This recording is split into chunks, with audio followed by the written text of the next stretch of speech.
No, now we're live. Okay, let's try this stuff out. I'm sharing your screen on the stream, so yeah, let's have a look.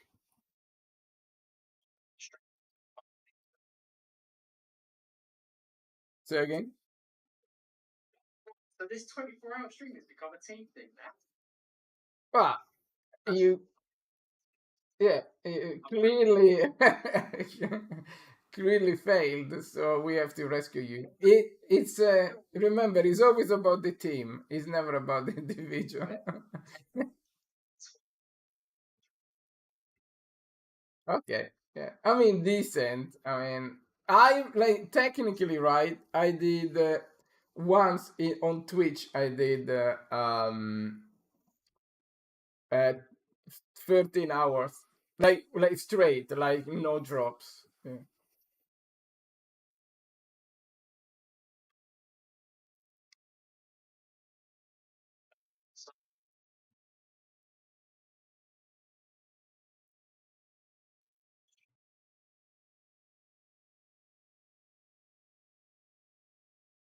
It looks so small from here. It's quite a large area.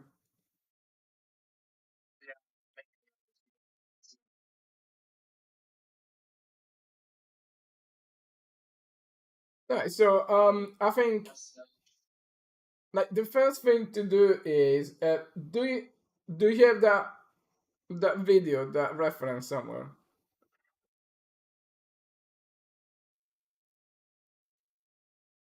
Yeah, just okay. So just put it somewhere that we can actually. Can you link me um that reference?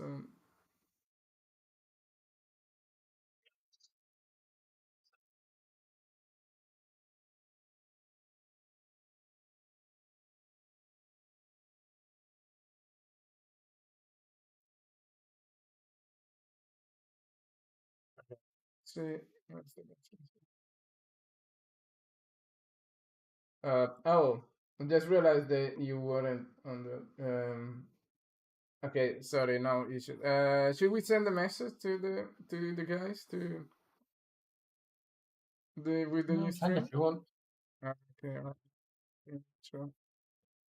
Oh, there was a roof between those. Oh, I wondered why it was so dark. All in the sleeve live. Okay, it's this guy here, right? No, double no.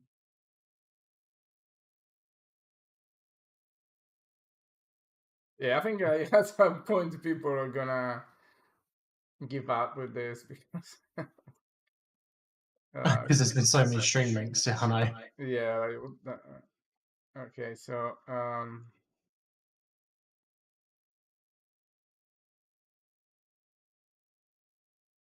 okay, is it toward the end? Let's go. Oh no, the image I'm using is like 40 seconds in. 40 seconds. Yeah. Oh, you want his actual player, you mean? Sorry. Or do you want what Callum done, or do you just want a view of the area? Yeah, both. I mean, yeah. Well, yeah. What is the best? Yeah, the best reference that we should really ask. I mean, about 40 seconds in is really good reference because you can sort of see everything. Okay. Okay. I see. Yeah. If you want Callum's one, it's at the end at like 34 minutes, sorry. Yeah. Okay. So yeah. Let's Oh, we actually do have the route that Callum done. we have the route. What do you mean? I've got it in slightly the wrong place. But we do have it. So Because he comes along this wall, players down, but it's actually landing here. And then up, and there. okay. But I've got it lined up wrong. Okay. Yeah. Okay. Just move the stuff so the lined up good. So I see. Basically, yeah. Around is just Yeah, I think the ground floor bit, right? It looks like it's got the classic, you know, wasteland sort of scenario, right? Yeah. What is this? Like, is in Greece? Where is this place? Yeah, it's in Greece. Do we know where in Greece the thing is? Nah, I don't. You could message one of the lads, and because they'll Yeah. remember, but I don't know. Okay. Yeah.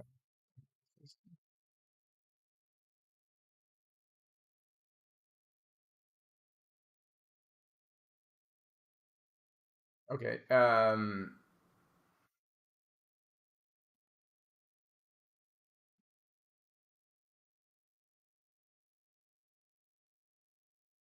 The hell is this?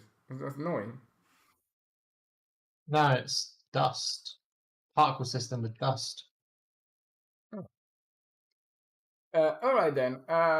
So let's start with let's just put um, ground floor, a landscape with one of those, you know, waste, right?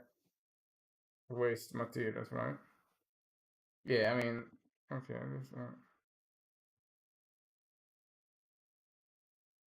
Yeah, and also like that is all about, yeah, it's all a little bit scruffy, it's all a little bit waste. I think. Oh yeah, here I go. A very good view actually. All right. Yeah. So let's start with the. So we got the like the blockage, right? That's like I mean the block out. I mean, but that is pretty, you know, pretty accurate, I guess. So let's try to Yeah. get. Yeah, I mean, I know it could be better, but yeah, let's map out the bit of the landscape around it.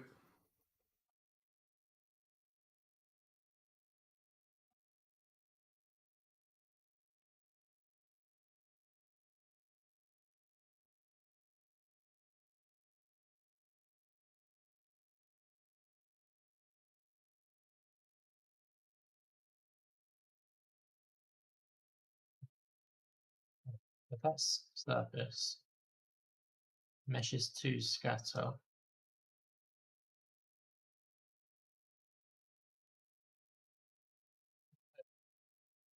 Um, If I add it to the are you showing? Yeah, because in the thing I cannot see the overlays in the stream. yeah, I guess share my whole screen, but it's sort of annoying because I'm on my wide monitor, so Yeah, it's okay. It's okay. getting a bit of a. Oh, actually, I know what I can do. I know what I can do.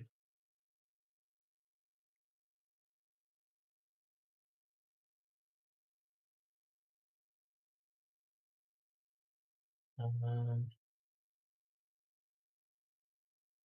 I do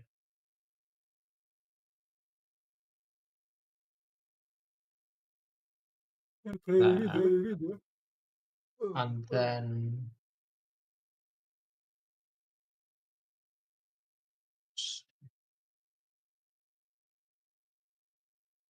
wait, hang on. Thought I was onto something, but it doesn't work how I remember it working.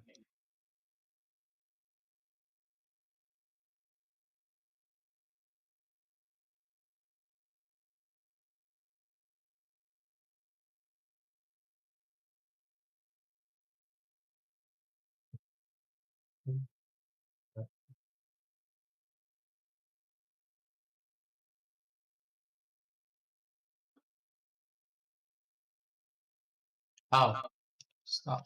Ah, yeah, there we go. Okay.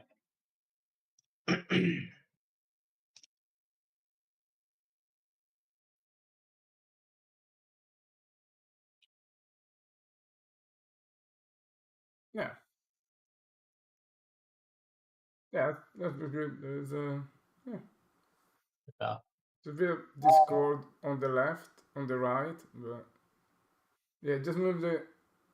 Ah, does it move it automatically? Or? Yeah, it's tracking my mouse. Right. Okay. I just make this wide enough, I guess. It'll cover the whole. Uh, I put it. Oh, actually, if I turn it and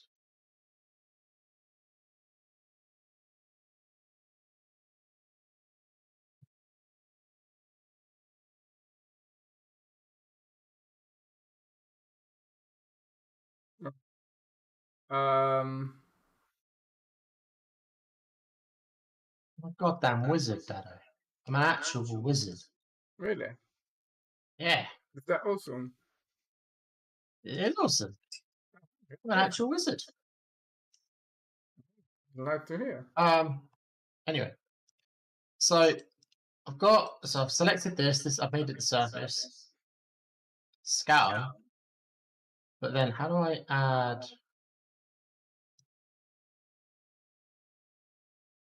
Because that's adding. Does there have to be like one real one in the map? Oh, there does. There has to be a real one in the map. Okay.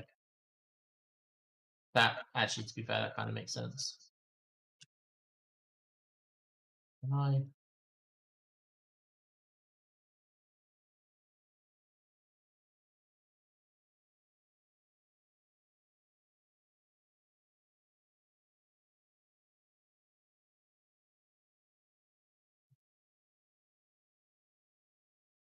Number.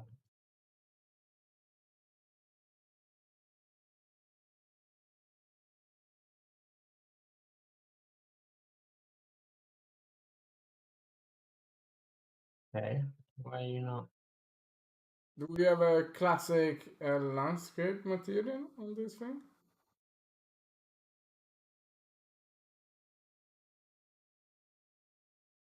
Like, go if you see this like this shot here, right? Um, it looks like he's on a sort of. There is a little bit of a hill, right? It just goes. Yeah, there is a little hill in there, right? Yes, it does look like it's on a hill. So yeah, let's yeah. I mean, keep that block out thing there, and let's start uh with the actual shape of the landscape.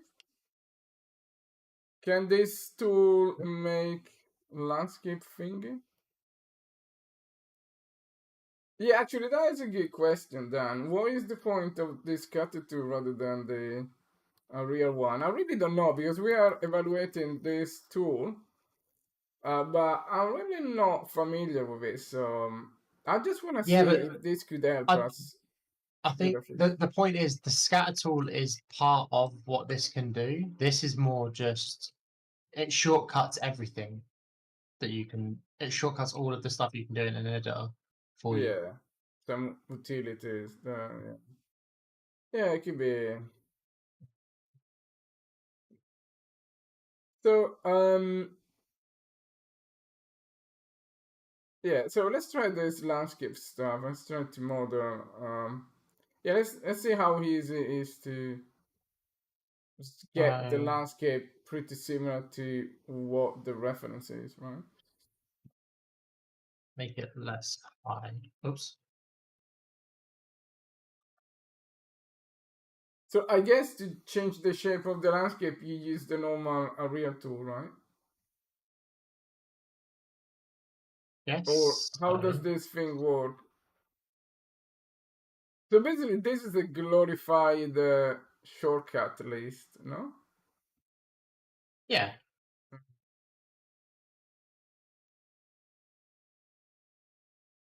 I mean, this looks to me how the landscape tool should have been made. in a real in the first place instead of all of these dodgy weird parameters. Like just put some name and some numbers that they make sense and not like weird programmerly yeah, yeah programmerly pretty much. language in there. Anyway,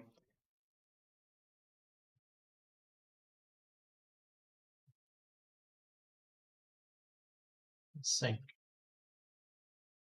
Maybe it doesn't give you anything. but I'm not sure what are these things doing. Like, do they create a new landscape from scratch all the time? Oh, that's literally. No, I think it's editing an existing. It creates it the first time, and then it's editing an existing one. But like, how can you do like with the paint tool and say, okay, this goes up, this goes down, this goes sideways and stuff. I don't think you do. I think that is just use the paint tool. You're going to do that.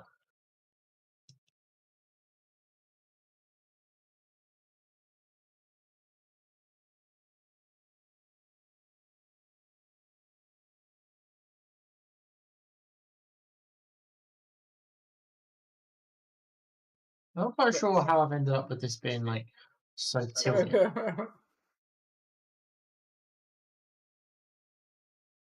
what the hell? So here you're just saying here is Why some is it? like default seed for how to create the landscape, and then I'm gonna model it. Guess so.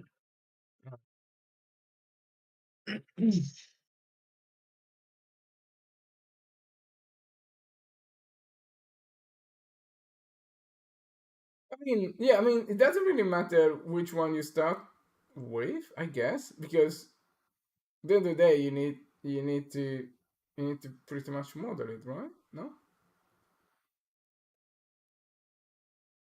Do they Guess have a so. tool that help you modeling the landscape, or do we use the Unreal Engine tool? Uh, right. I'm trying to get the foliage like aligned. Yeah, it does look all over the place, right?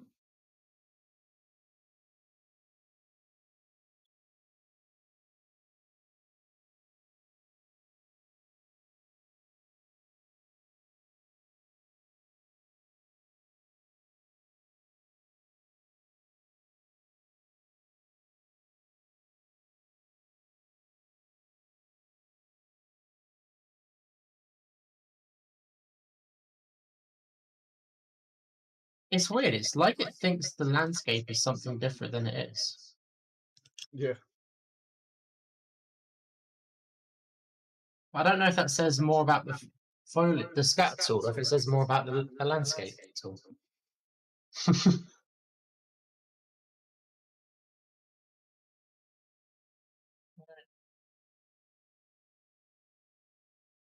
Use. Oh, come back to the foliage. Fucking hello. Come back to the foliage later. So I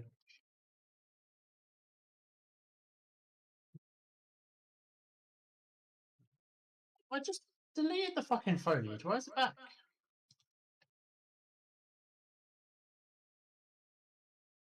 And why did changing the height of this, the scale of this, not do anything? Yeah. Just bringing the it's just bringing the foliage back every time. Yeah, it looks like you are on another. Yeah, it looks like it's targeting another mesh, right?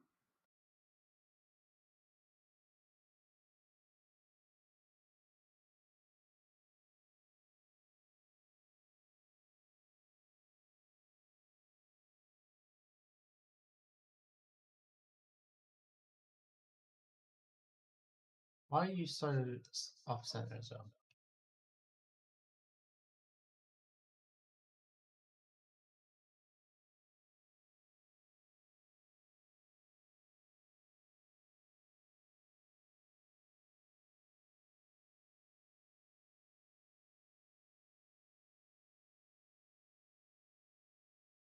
That'll do. um,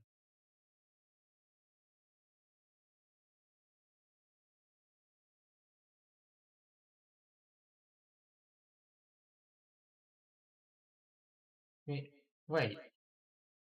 How is terrain different from landscape? Create a simple procedural method to be used as ground.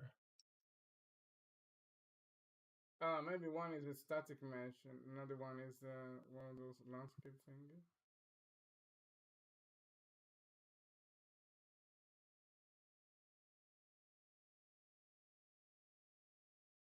So one was the terrain and another one was the landscape?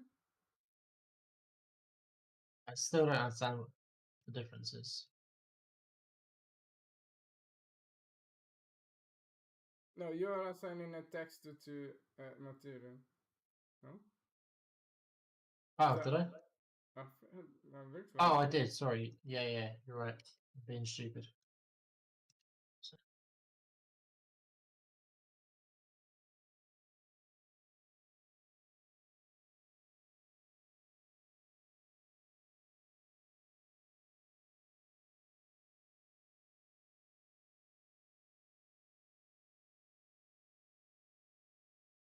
Yeah, I mean, Nordic forest is not really greasy, but I yeah, think it's it's a bit given up. too maybe closer, a Yeah. bit more arid.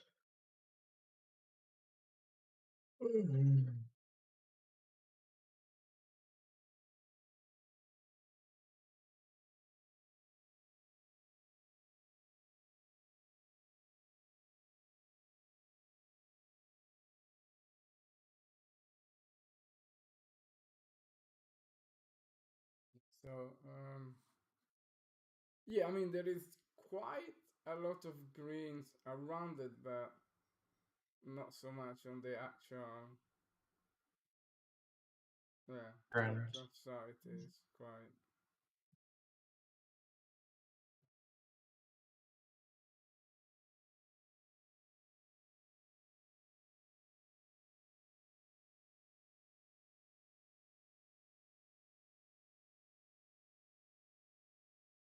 I shouldn't really be doing this in the game replay, but I need to be able to test the block out. Sorry? I shouldn't really be doing this in the game replay, but I needed to be able to test the block out when I was making it. So it was Yeah, a bit no, it's okay. Yeah, yeah, you are on in the game replay. Yeah, I mean, okay.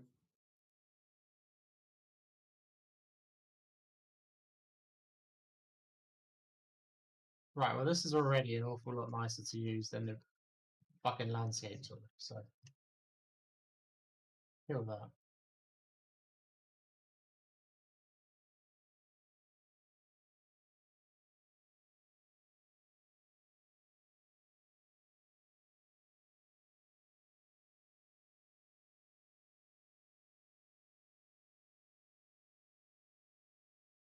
Yeah, I think the scale is the scale correct.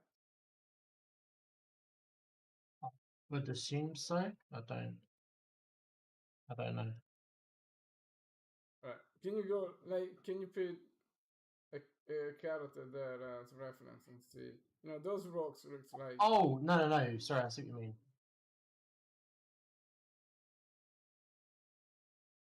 Right. Okay. Yeah, I mean, I really don't understand. Like, surely why they just say like this is a 1 meter scale? Why there is this UV scale? Like, what is 10? What is that number? I mean, Yeah, no, just like a completely arbitrary number. yeah, those are the things that really piss me off. It just should really be accurate if you wanna, you know, oh God.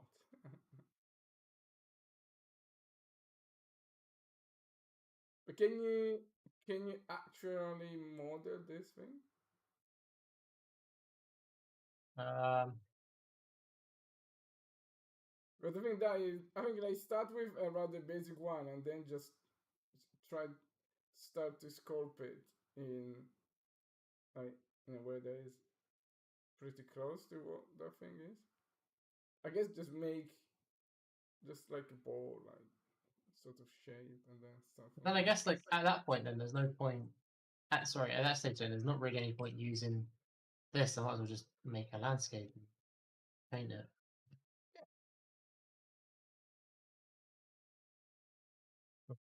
No, this isn't a landscape, so I can't sculpt. So what is it? Yeah, no, that is the thing that I was saying. This is a static mesh, so it's no use for us because it would just be. Oh, Yeah, we need to give the basic shape of this terrain that is close to our reference, right?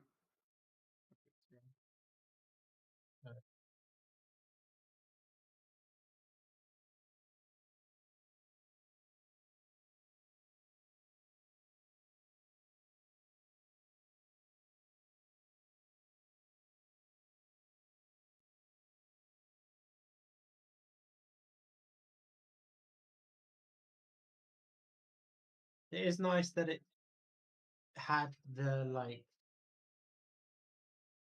anti-tiling stuff though for the material.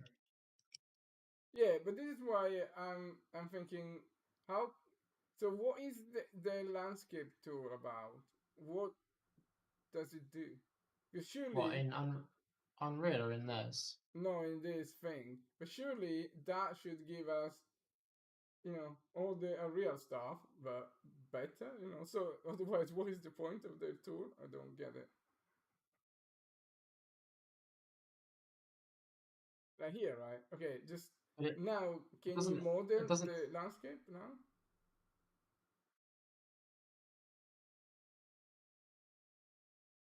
Yeah. Sure. Okay. Yeah. So basically, it's a shortcut to say, okay, we create a landscape too, right? But maybe they Yeah. got better So material support and stuff, right? doesn't look like there's any material support for it.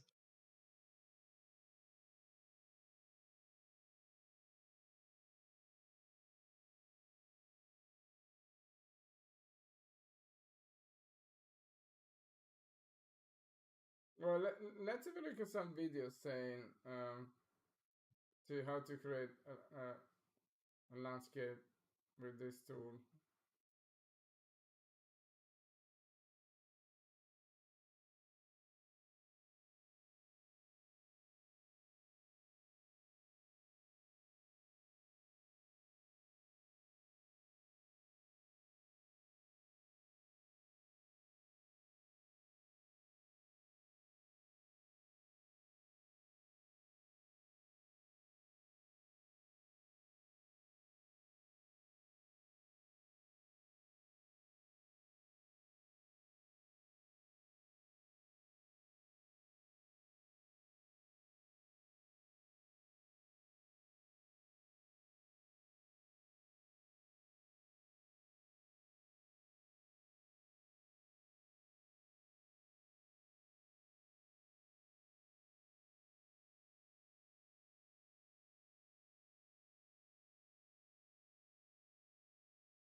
What?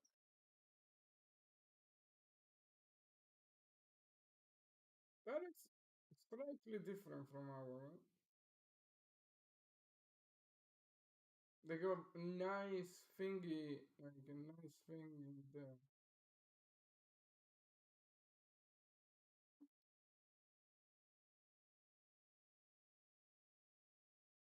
Oh, do they have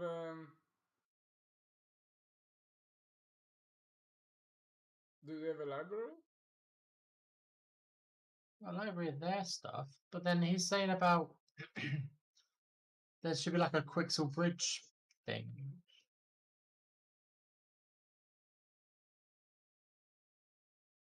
Where's set tools location? So Let me gonna gonna grab a coffee. I'll leave you live on the stream. okay.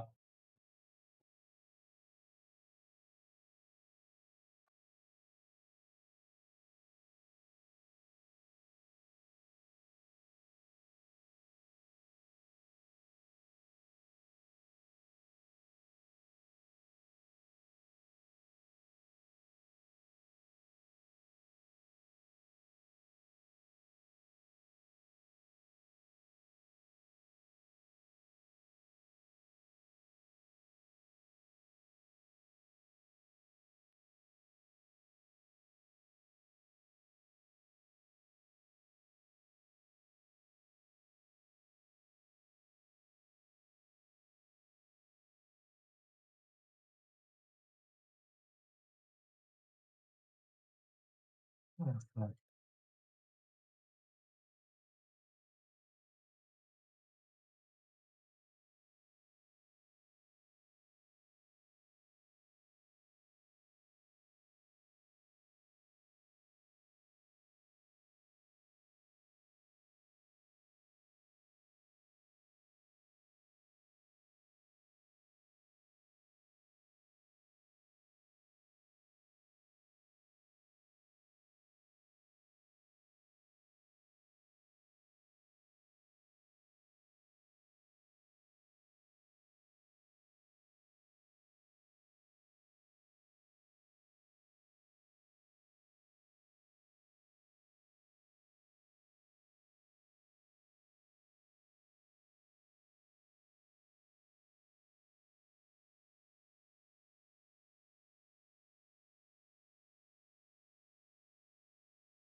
See, I'm seeing all different stuff to him.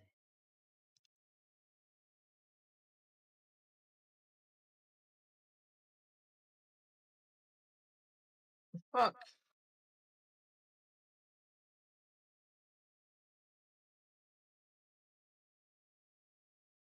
No, 14 hours into a stream is not the time to be learning new things.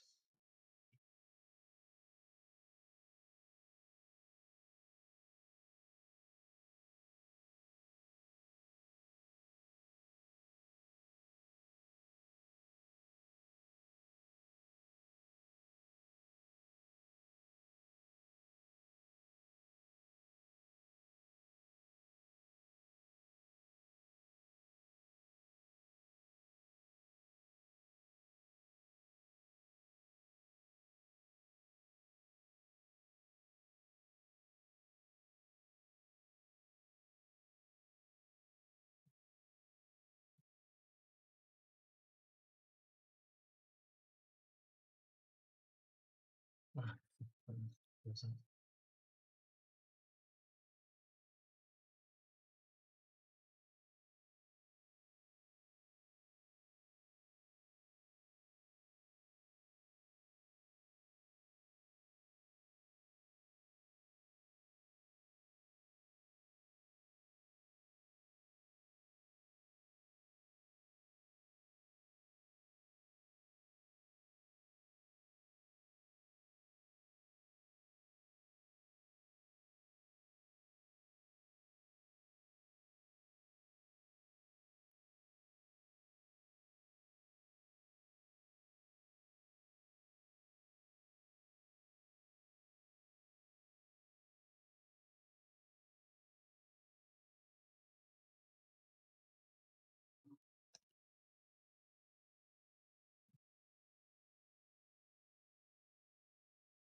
hmm, hmm.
Yeah.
So how is this tool, guys?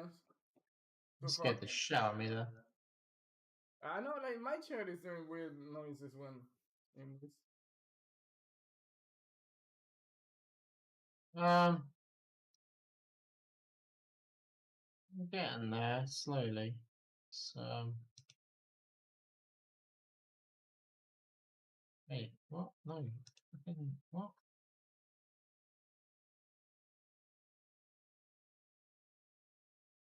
No,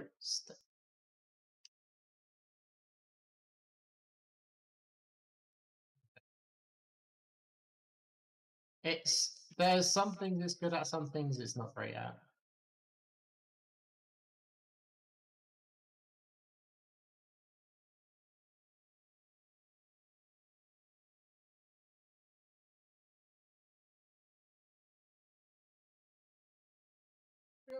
Because when I look at this thing, right? Of course, But without all of the menu options, right? But what it looks to me, right, is that is something that I would like to have for user generated content. Like without all the numbers, right? We don't want to have, user type in numbers. But let's say that you can control all of it uh with a gamepad, right? Let's just, assume that. A little bit like Dreams does, right? It looks to me like that is what I would like to have as a say. In fact, right? Like I think Dreams is the perfect example of user generated content, right? Did it crash? I, yeah, it did.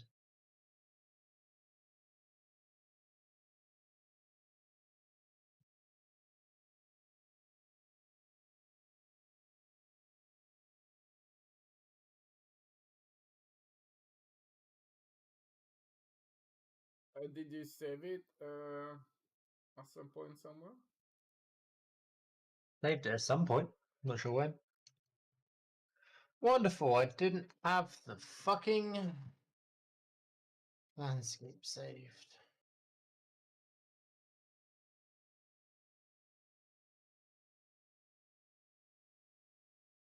So you need to create the landscape with the Unreal Engine tool. It's easier to just get it and paint it in.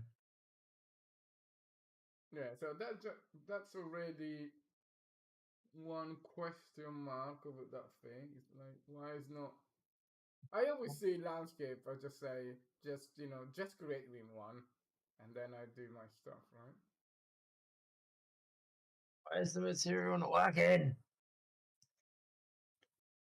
Albedo has invalid, which requires virtual texture.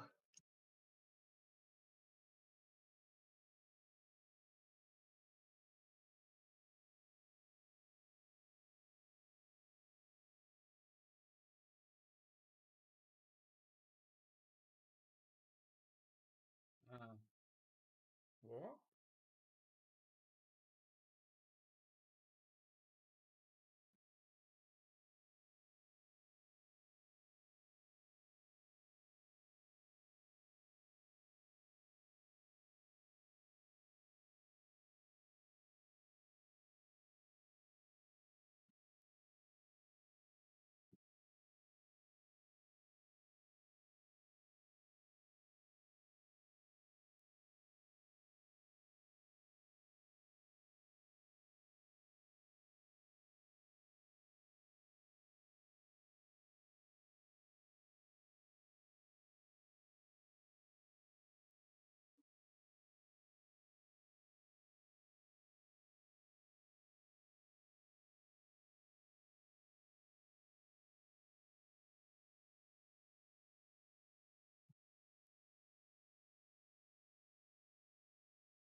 Yeah, very nice actually.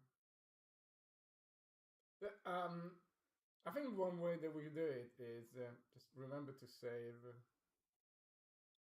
uh, often. One way that we can do it is if we have the coordinates for that, we can grab some um, geo reference data. Like like there is this Oh yeah. database with the world is the it's kind of a height map, right, for the world. It's about like 3 meters accuracy or something like that, even 10 meters accuracy, but it's enough to give us like the the course uh shape of the area, and then we do you know the narrow one we do we do by hand.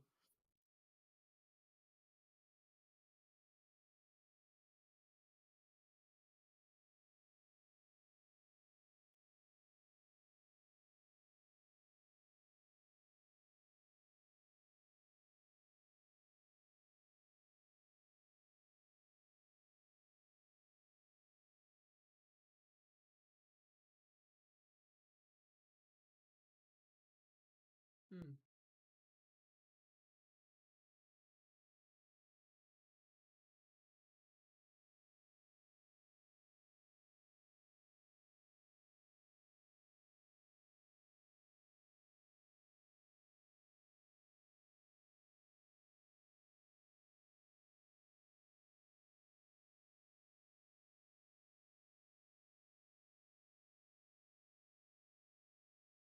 And how do I get out of the? How do I get out of the fucking draw curve tool they've got?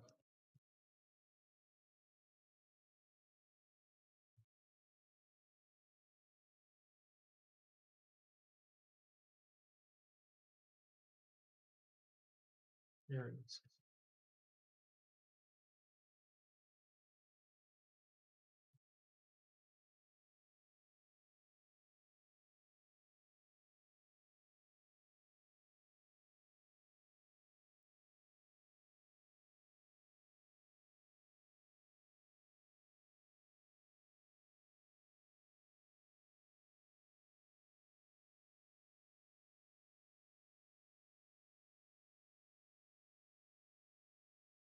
Okay, that is quite cool, right? You just drag and drop the materials in there.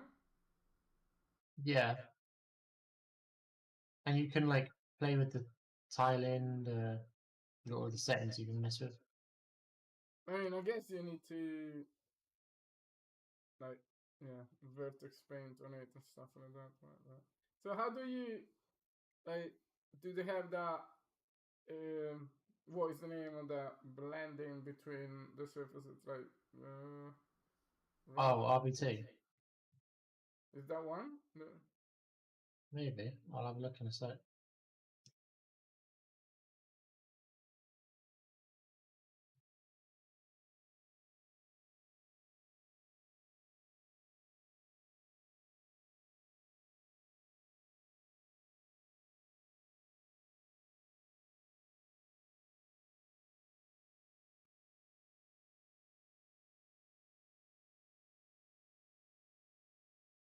Yeah, one thing that I really will never understand is like why people keep playing with scaling stuff. Like, surely you got a texture, right? Which is, I don't know, 1 meter by 1 meter of dirt, right? That's it, right? Like, you should never scale it. That is your reference. Is the 1 meter by 1 meter dirt. Like, how, I don't know, right? Why do you even have the possibility to change that? Because then, like, is a like you need to remember how you scaled everything else, right? In order to make them match. I don't know. It's pretty weird to me. Let's see. So yeah, there's that. So you did that bit of the road there, right? Yeah. So that really, yeah. Let's see how good they have uh, that blending. I mean, I would expect that sort of like work out of the box without any drama.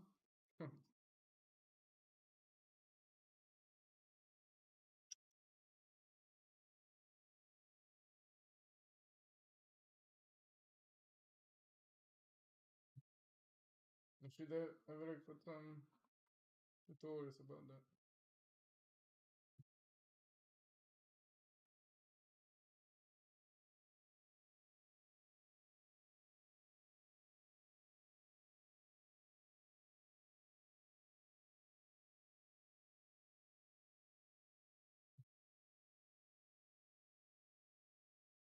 Uh,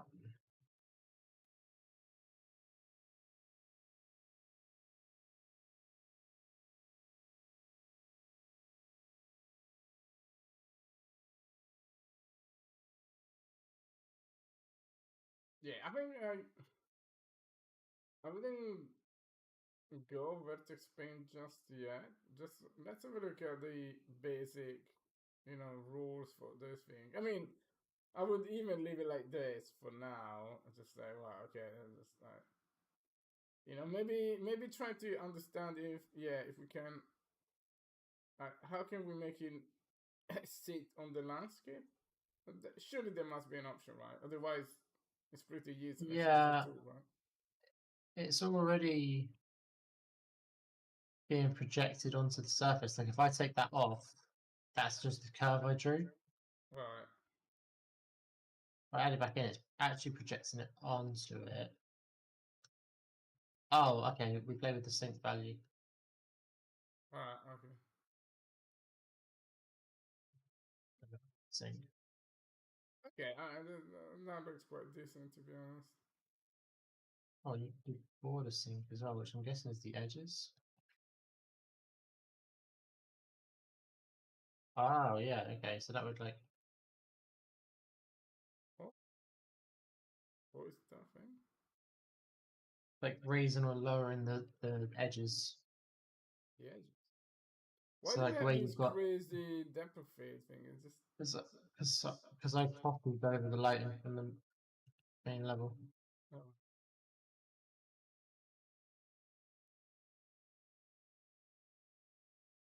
Yeah, I think we need to make it go in. Okay. And then just use that like blending thing, right? So, but okay, that's okay. We got you know a basic thing here, right? Just now let's go. And I'm pretty sure we're gonna find out how to do that nice blending. That's for later. We maybe we don't care just yet. I mean, if we're confident that we can blend it, then we could just say, well, okay, yeah. So everything is using vi- virtual textures now. Should be. I don't know. Um, I mean, whether or not they're actually being used, I don't know. Everything has virtual text streaming on. right, I don't know if they're actually being used. right. So now let's have a look. How do we? Can we hit bash uh, object? Yeah, exactly. Don't do that because that is just texturing cubes, right? I want to see if we can replace. So basically, don't touch Yeah. the collision mesh. Just keep it as the collision mesh, and this just like let's have meshes for you know walls. And that's it. We got one more. Mhm.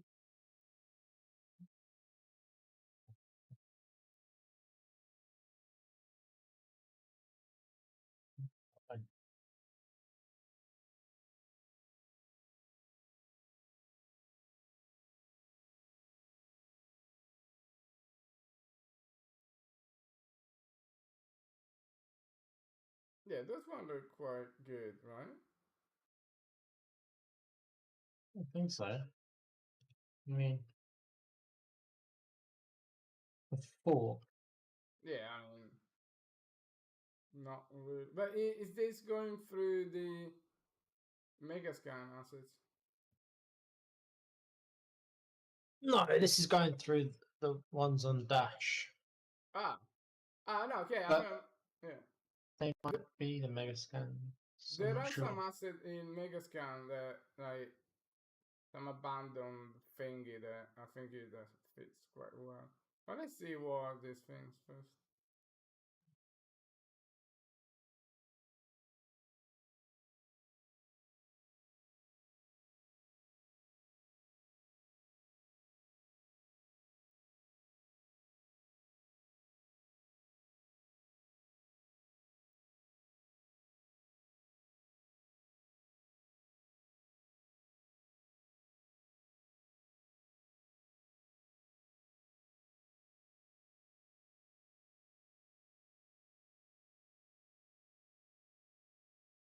That's awful.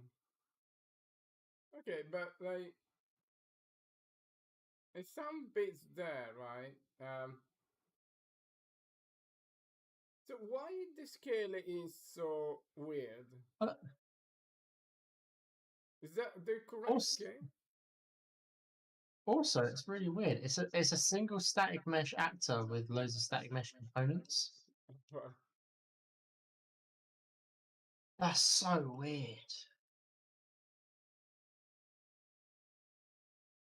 there a reason why they do it? Do Don't they even line up properly. that snapping tool? But they're different fucking heights. No, just move it higher. I think it should match, right? Yeah, but I shouldn't have to move it higher. Who puts a modular kit up like that and they're all at different heights?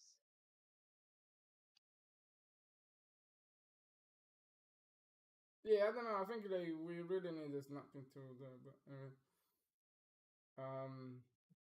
Yeah, so but that straight bit there, is that the one we can start using? we could do it. It'd look I weird, mean, but no, not the one. The one like that is just straight. It's a oh, that small one. piece. No. Well, this that could work as well, but yeah, there is That one. no le- the left of this. Yeah, that one. Yeah, this yeah, that guy. Yeah. No, I don't know. It looks like quite. See, why is it? See, I'm not really sure why this is this good. Is this a one-to-one scale of what they want to represent? Can you put like a guy in there, a character, and see? This looks to I mean, me stupid. honestly, it might be. Yeah, but yeah, but it's a 4. Yeah, okay, it is, but like, look how big the bricks are, right?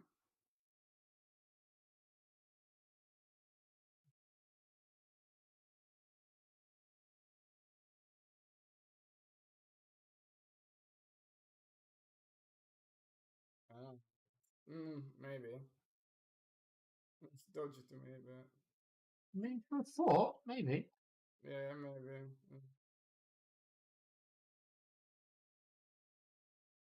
Yeah, I don't know. This material looks like plastic. I think Yeah, it's I think it's pretty horrible. big. This shiny fortress.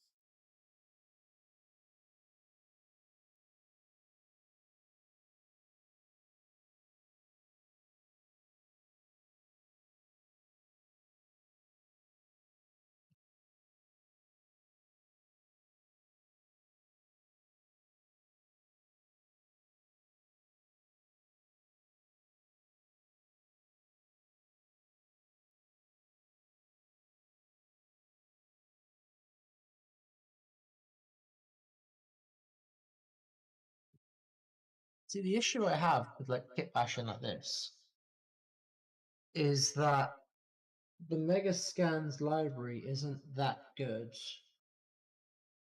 unless you go around hunting for all of the plugins, not plugins, they're like downloadable bits and that. And if you do it off Sketchfab, you're constantly like piecemealing, you're constantly like having to deal with licensing issues. Yeah.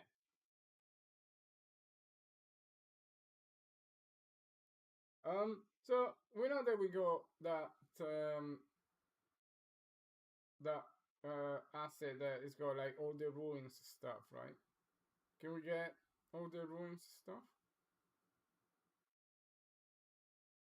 You know, maybe that's gonna be Um, enough for now for us. the ruin stuff. Yeah, Oh, the destroyed building. yeah. Yeah, but it won't look the same as this area. It's not. That's the wrong concrete. Mm. In fact, it's mostly like broken bricks.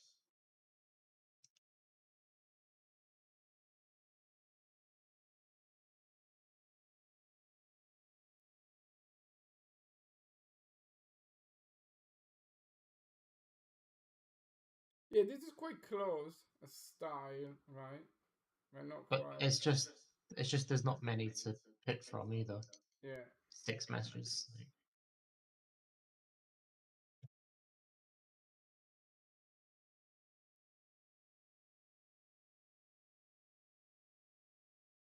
The thing is, with something like this, I really think you're better off either.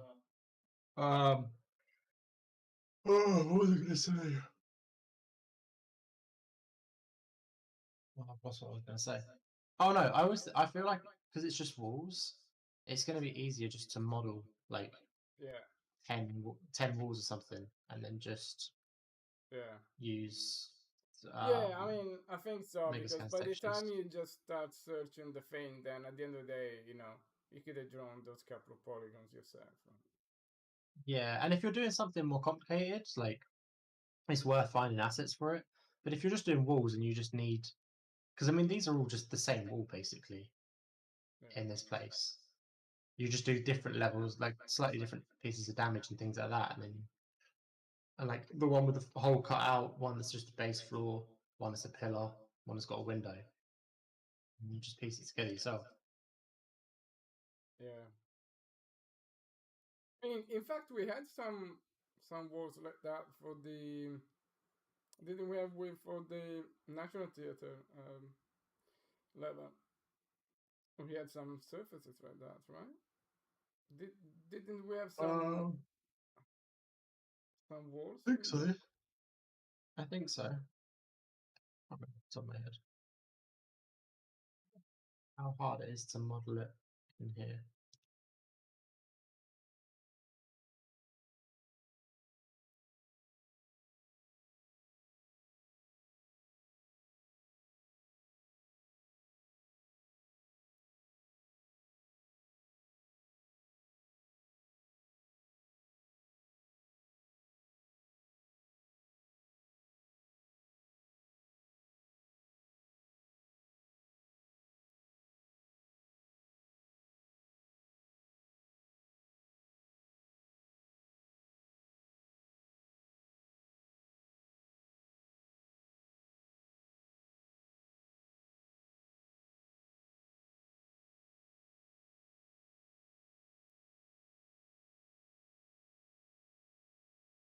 Yeah, I think maybe the mega scans are like more suitable for like props rather than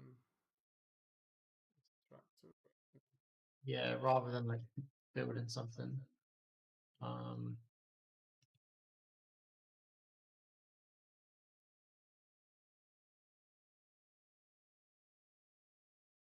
Yeah, but the thing there is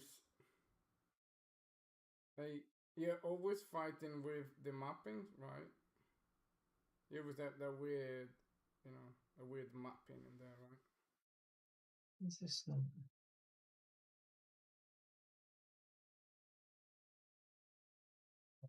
This doesn't have the actual material in it, but whatever. Yeah, but if they're doing like I that, know. then yeah, we are missing the whole point of the mega scans, right? We are missing all the material from the mega scan, right? Yeah, I know. I just want to test something.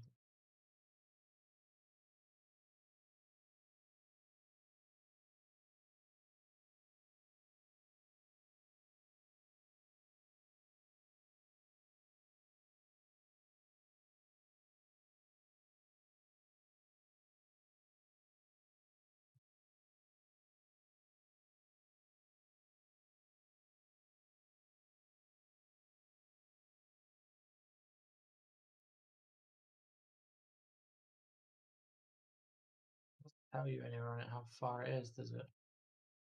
Which colours? Alright. Yeah, but even for things like this, right? This should be a A little bit too proper big. reference of like how big these things are, right? Oh yeah, definitely. For sure it should be referenced.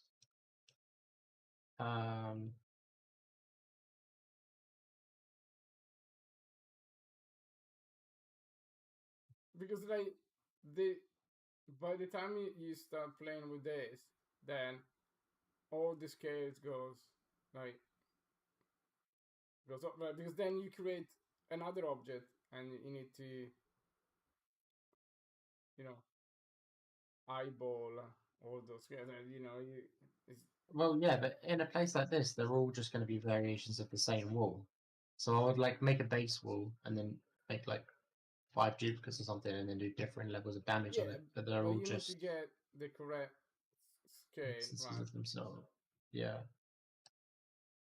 I mean, once you change something, that you're screwed, right?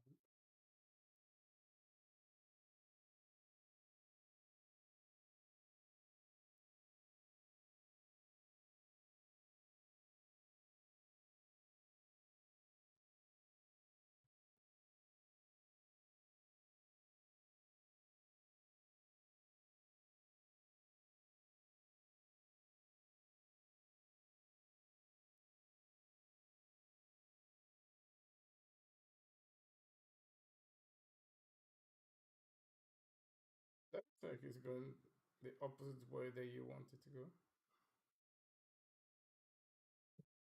Oh, fucking virtual texture must be disabled. Fucking.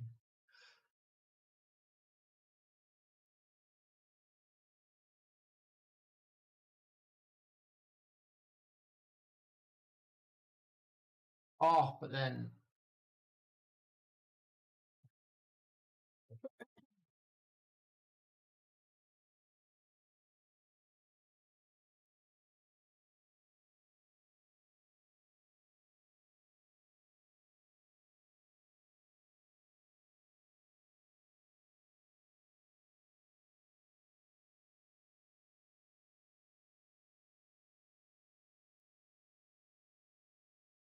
Okay, I mean, yeah, it's a it's got the weird edge, but starts to make sense at least, right? It's actually, you know what? It's actually quite nice. I mean, apart from the edge there, it's quite good. Yeah, that edge there is super weird, but the rest of the stuff is not bad at all. I guess like that is the is it displaced in the vertices Yeah. because it looks like it keeps a straight line at the edge, right?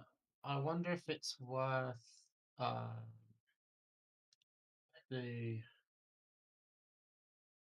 I bevel it a bit first.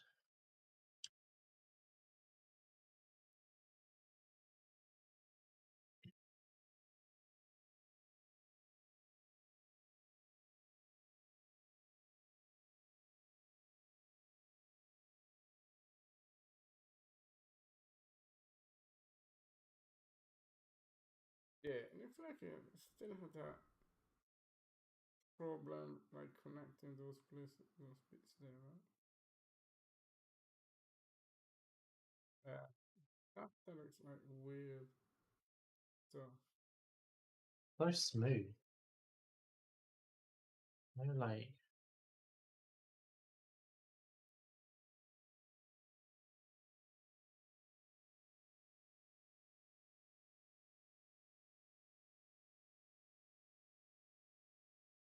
Yeah, that's like so weird.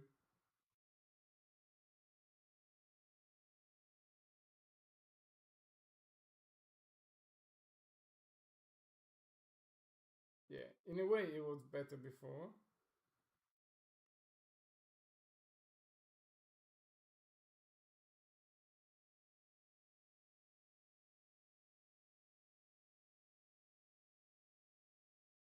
Yeah, it looks like it cannot keep the mapping consistent on the border of the polygon. Like, if you're within the same Oh shit! Cancel the wrong polygon, thing. it's fine, but then when you cross polygons, it goes like all weird.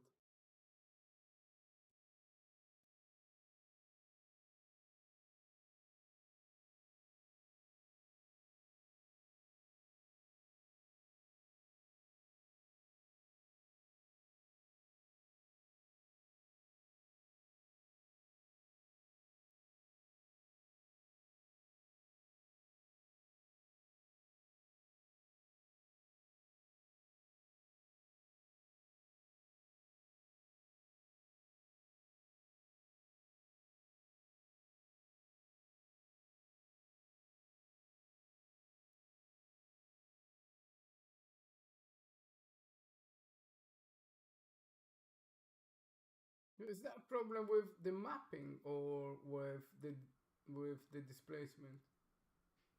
It's not doing any displacement at the moment. This is just like the bevel I've put on. So why the bevel is so wrong? Is that a bug from the? Maybe I just made it too big. I don't know. Yeah, but Try it again with less bevel.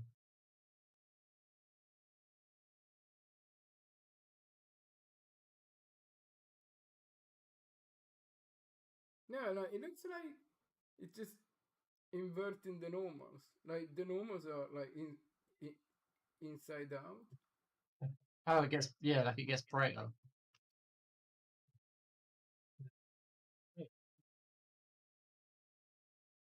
Right.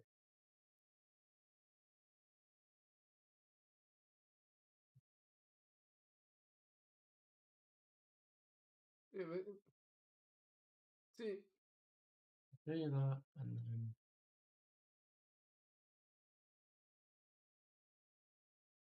see that line there.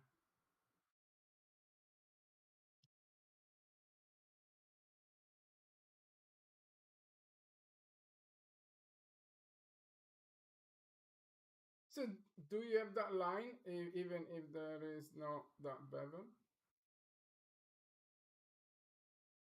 I think so. I think it's just hidden by the seam of the texture.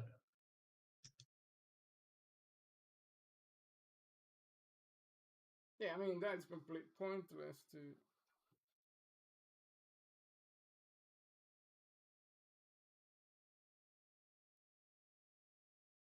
Yeah, what the?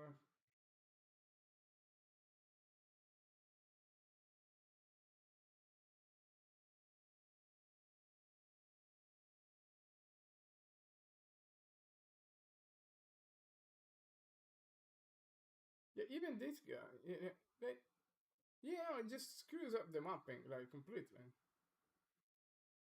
Yeah, look at that. Just what the fuck is that?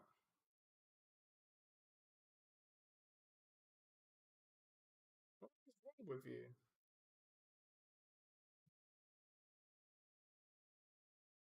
It's because it's just going through.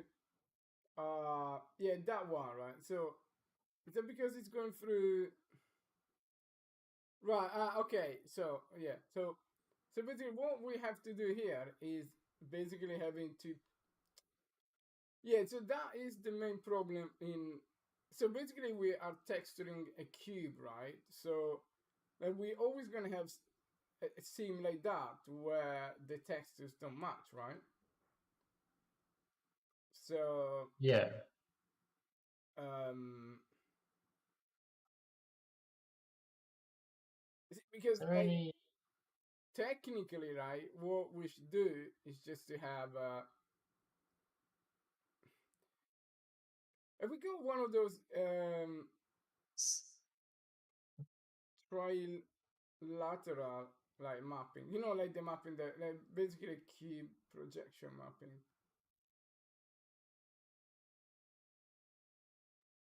um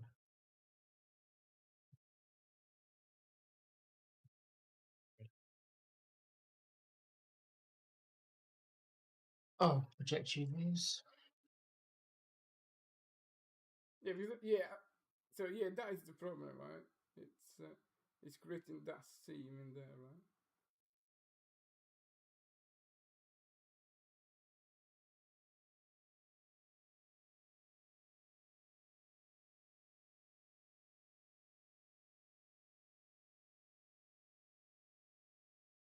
Made it way Yeah, so worse. yeah, it's just dog shit, right? But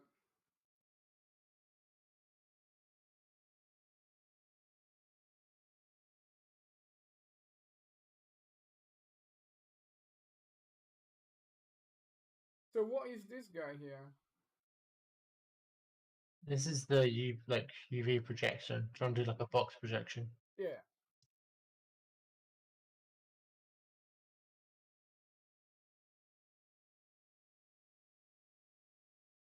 So this is the default box projection, right? That's the default when you just drop the material on, Yeah. and then if you go project, reset the dimensions, and just have it on box, it's better to be fair. Yeah. It's not perfect, but it's better. Right. So if we But bevel this, does it create that weird gap there? Or like just do the extrusion there, right? Yeah, so the bevel he has that weird line. Okay, just kill the bevel. Just okay, what happens if we bevel first and then do the projection?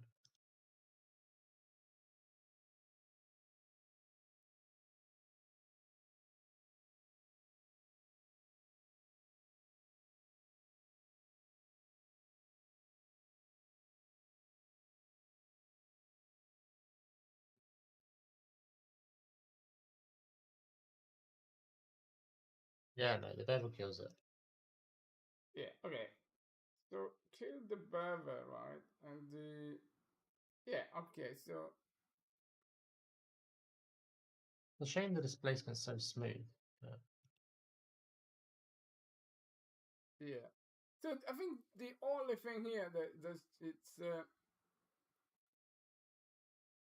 it's quite weird is that because of the way it's mapped, it looks like there is a sort of like valid, but like you need to be very close to see. So I think you know we we could not care. No, this looks like weird.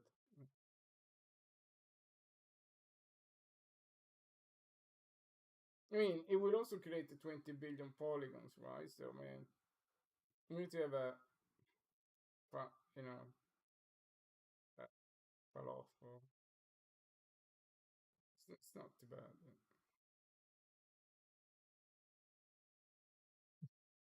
Yeah, see, like, because the edges are not separated, like, they're not split evenly. I mean, that looks a lot better. What is that? Yeah. recalculate normal's false. By default, it's on, and it gives it that weird, like, super rounded, shiny look. So, do you not recalculate normals? Yeah, that's pretty Oh, good. so yeah, if you're not recalculating, it's just straight up pushing the vertices and not doing anything else, Yeah, I mean, which weirdly enough actually looks better. oh yeah, exactly. I mean, something like this, it looks okay, right? This is, you know, we can work with this, right? Yeah.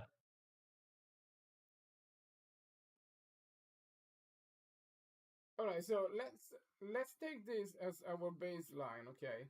And let's see how um involving is to uh just like in place replace our walls. Right? Oh yeah, that looks actually quite cool. Actually, I mean, a bit too much, but yeah, actually, wow, I like that. I quite like that as well.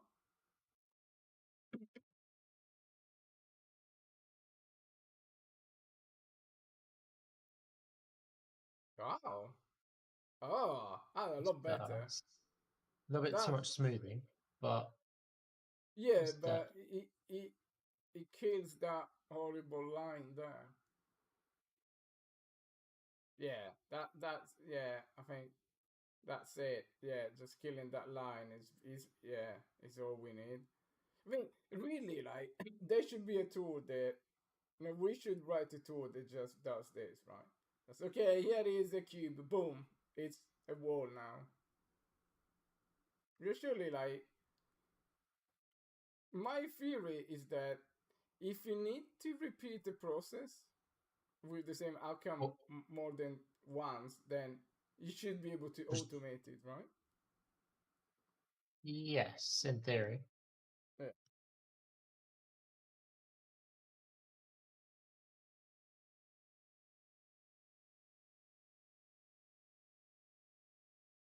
But before you go and do all of it, just, can we have a preview with the texturing to see if it really makes it better? Yeah, I mean, okay. It, Yeah, slight problem makes it. there, but I think, yeah, the idea is there. It's just, it looks worse. It looks like now it's because of broken geometry there, right? Right, but then if you go and reproject, no, it's yeah, it's straight up broken geometry now. Yeah. Well, like it's weird because it didn't look like broken in the thing there, right? And it's not letting me undo.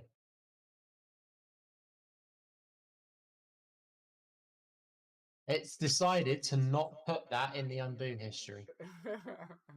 Well, Oh, here it goes fuck's your sake. non-destructive editing, right? Right. Well, good thing we saved a bit.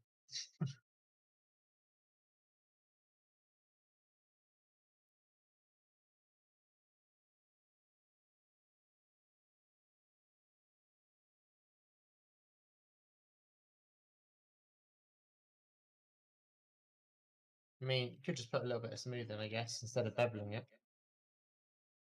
Yeah, but that looks. I think that you still see the cracks in there, right? Yeah, I think this move doesn't go well with this type of scenarios. It's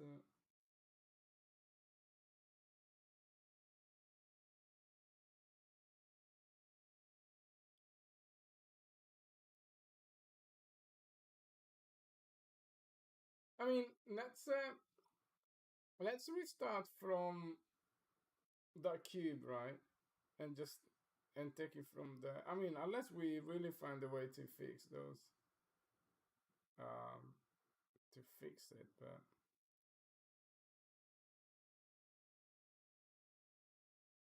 you can clearly see from here that the edges has got something weird on it, right? Just just the corners and stuff. I don't know, just why is it so weird?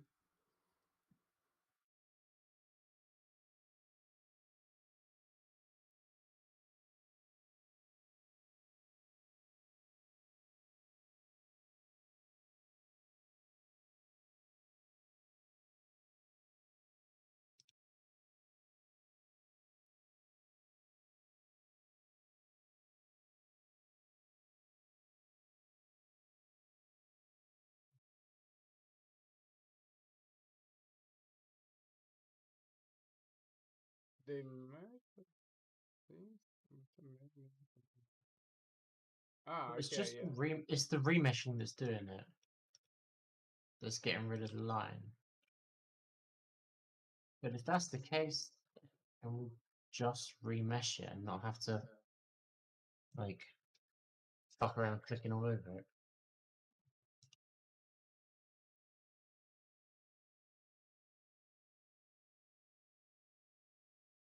Edge constraint was not.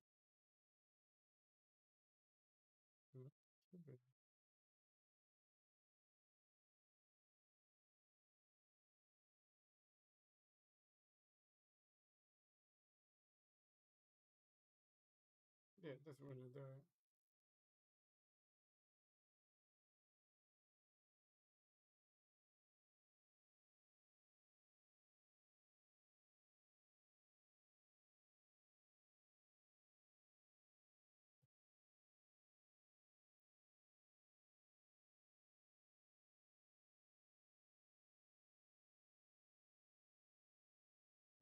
looks very weird. How does it look like with the text? Why can't we have a preview with text in here? Mhm.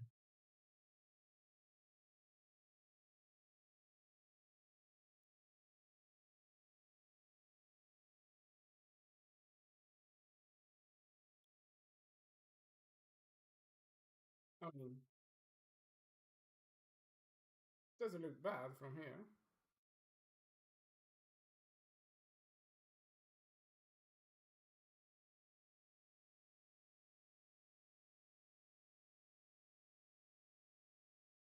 Yeah, what the fuck? Yeah, that one is my freaking thing. I like just all I heard was what the fuck. What's that? I mean, so this is good, and then one click and it does that thing, right?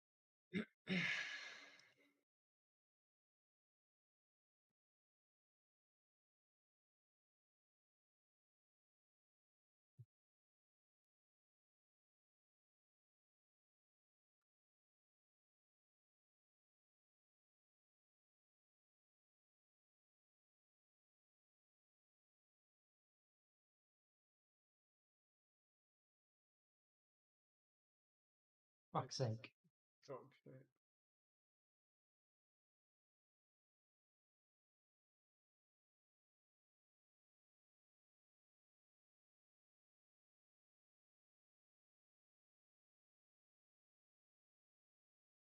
So I'm really wondering, right? Really, how long will it take me to have a tool that just creates a wall? Yeah, so I.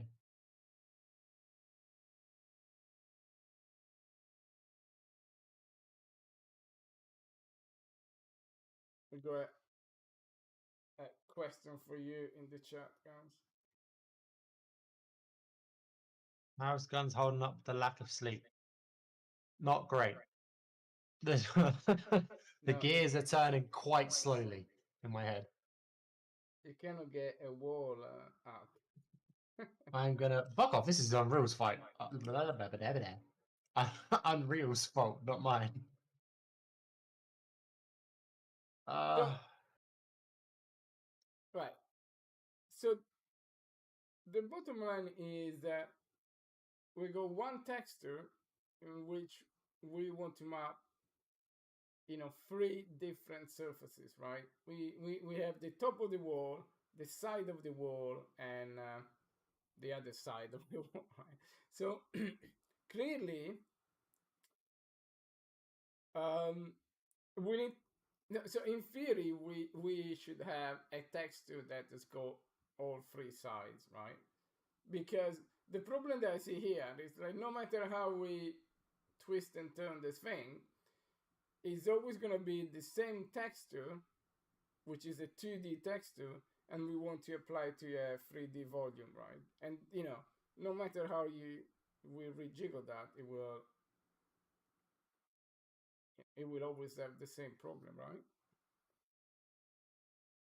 sure. No. Yeah, I mean, yeah, I see it. Have a look, like that tool from that guy. What was called easy mapping? Can you look at his video and see if he had a case like this?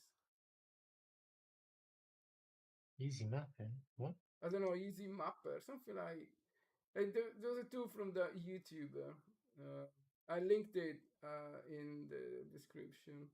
Oh, Yeah, so that guy, yeah. right?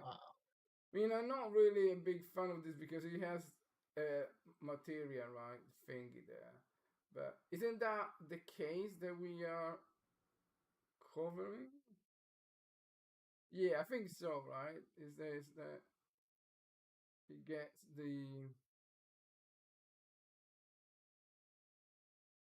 I mean, it does it with a material which is a problem for us because I just don't want to have a material for that. But Yeah, have a look at if he has. Okay, like have a look at that column there, right? How does he manage the edges within the column? Because I think all he's doing here is some, you know, trilateral mapping. Like, yeah, like like, so this is exactly the case, right? So if you see here, a texture is not enough. You need to have different, topology from, each side of the thing, right? Otherwise, it's yeah, you're Yeah. using the same 2D texture to go over the cube, right?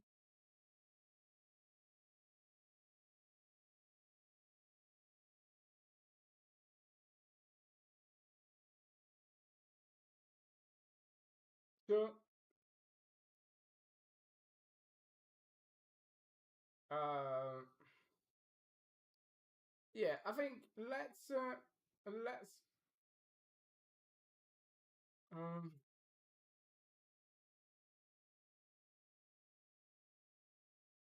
because I think part of I me, think it's honestly going to be easier if I just spent like an hour or 2 hours modeling 10 different walls and like unwrapping them properly and everything, and then bringing them in and just yeah, but applying it. uh, like unwrapping it, like you're gonna have the same problem, right? Like um the you're using just one texture to, but you have more than one, like theoretically you go more than one surface there, right? Like, you know what, I mean, we're gonna have a similar Yeah. problem, but okay, like if you just, so in theory, right, we should have the bit at the top. Okay, let's try this. It's a very like simple like hack, and of course it won't work, but can you add a polygon on top, right? Right. Like, the the flat surface is a very thin polygon, right? And we change we swap the mapping on that polygon and see how it, if it gets rid of that. Of course, it won't align necessarily, probably, but let's see.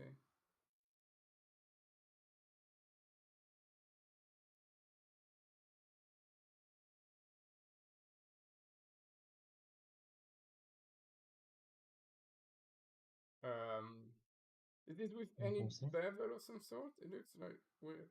Oh yeah, because that's been displaced. That one, Okay, which but pushes it out slightly. yeah, okay. God.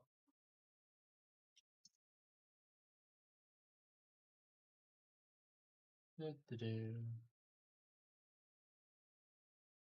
Yeah. Okay, so yeah, if you just move it, so okay, something like this, right? Does it? No, it just looks okay. Just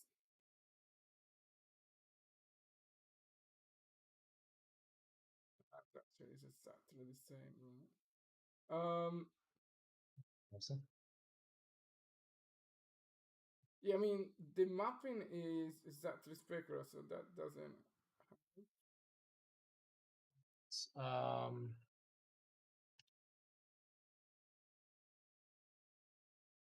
Yeah, like what I'm trying to get at is like that you go basically a thin layer of like bricks on top of that thing, right? So as in there are like two different.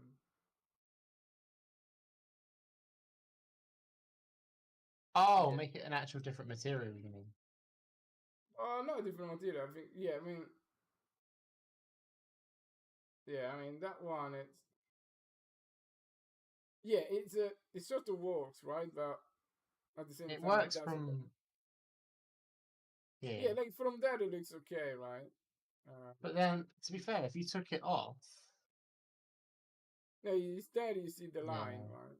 yeah, okay, no, it's better from. So, I mean, of course, that is just a simple act, but like basically what I'm getting to is that physically there is like physically there is a 3D material, right? Like in theory that should be a 3D textures because like the texture that is on the vertical surface of the wall in theory is vastly different from the texture that is on the flat surface on the wall, right? No, let me in terms of pattern, right? Right. I mean, if I'm we listening to you. Sorry, I'm just messing around with stuff whilst yeah, you're talking. so if we can just like there, right? If we just use that blending thing, you know, that would be fine, right? If we just blend those two surfaces together, and all is good, right? The blend. Oh, the RVT. Yeah, or yeah, any making us blend because that now looks That from looks not distance, bad. of course, like Yeah. it just looks okay, right? That looks alright from here. Yeah, exactly. That was just aligning the the UVs, I guess. Yeah, but Better. like I think, right? So, It looks okay only from a certain angle, of course. Like you like technically is still wrong, right? oh, 100%. All I've Yeah, yeah, done is like where there's a line in the texture, I've lined that up with the corner of the scene. yeah, So I've just lined up a line with a line to make it look slightly more natural rather than it randomly cutting through a part of the yeah, texture. yeah.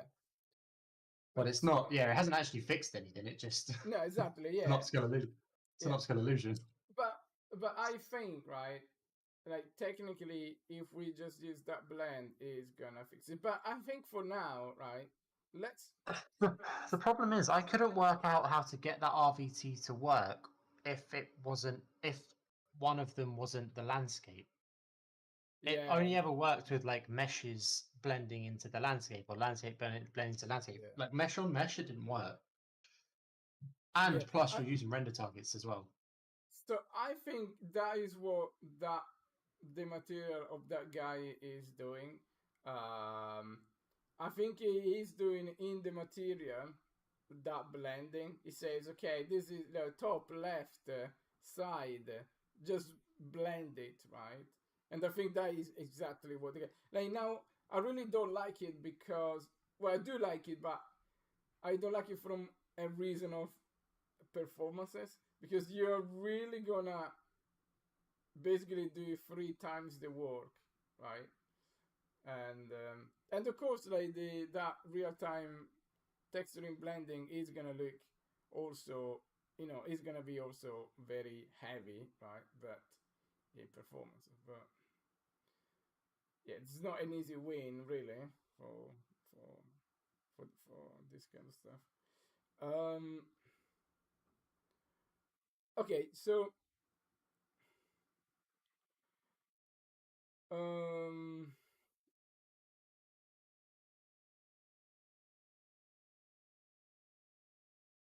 it's Insane. The fuck?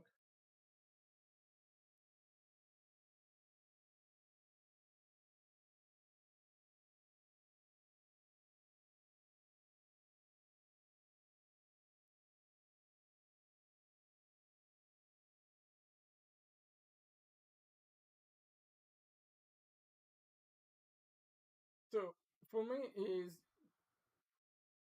at this stage is more about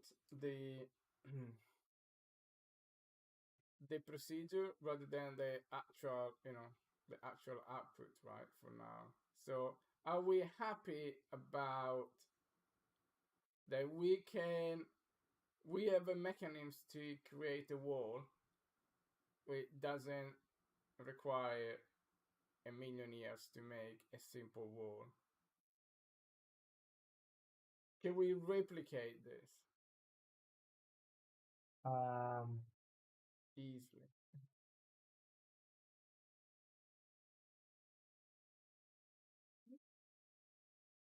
gonna say probably. Yeah. Yeah, but that is the thing that, yeah. So basically, we're only gonna fix that problem if we have that projection there, right? Otherwise, we're never gonna fix it, right? Realistically. Yeah. Uh, should we try? Should we give that tool a go? Like that trilinear thing. Yeah, sure. How much is it?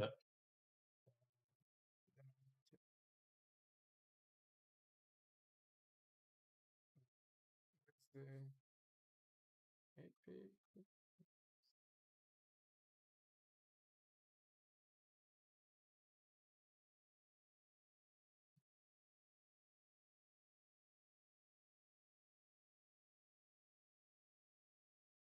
Because I know that there are now you can create a function that uses trilinear mapping, but it if it's cheap, then we may okay, just like you know, let's just have a look. We can always like take it and customize it. So we need was it marketplace? What is the name of that thing? You were right. It's called Easy Mapper. Easy mapper. Think yeah.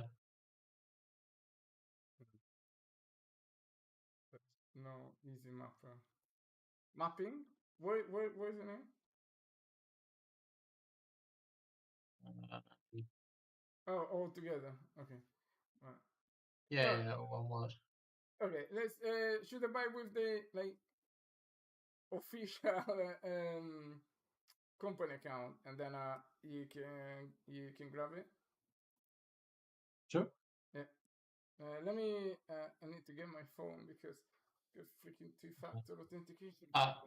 I need to go lay down for a little bit, Yeah. Yeah. to be honest. And I'll be back on later tonight. Okay. So yeah, I'll get that right, and then yeah, I'll write some code. But so the idea, right, for tonight um is to try to see how quickly can we get a wall up and run, because really realistically, right, 90% of our like level Game is modeling going to be is wolves. walls, right? So if we have a Yeah, tool actually that can, okay, just create a wall from here to here, and it's easy to use, then we can really make one scenario a day like that, right?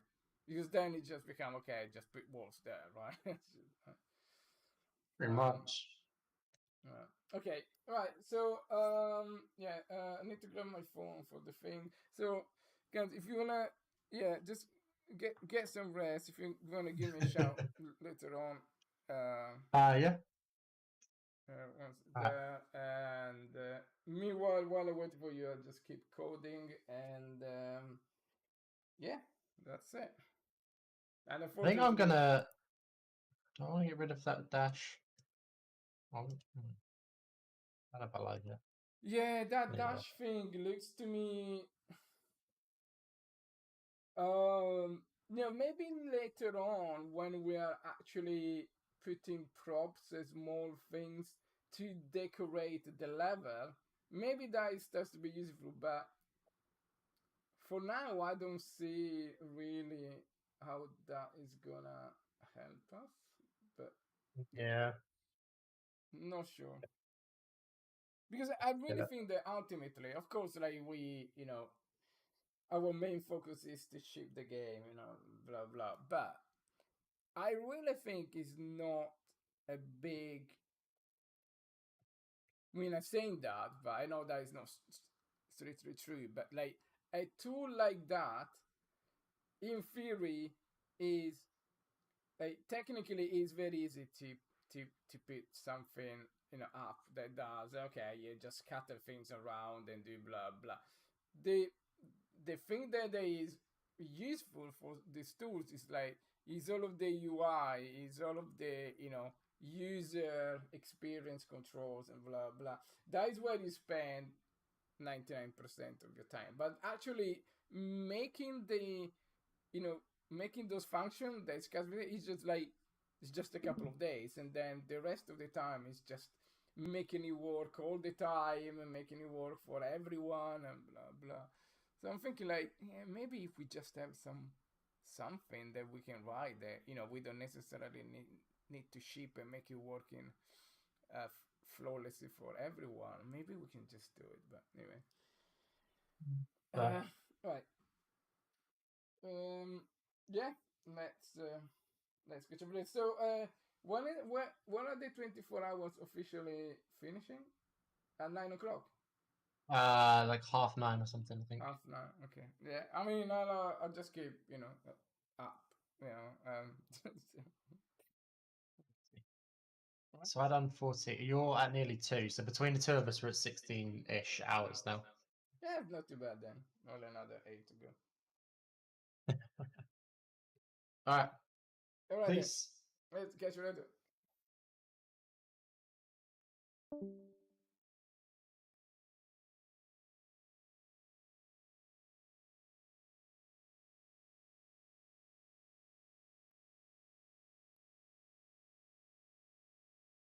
All right then. Let me grab my wallet. I think, and let's have a look at that thing. But maybe first I'm gonna fix some code. So give me a second. I'll be back.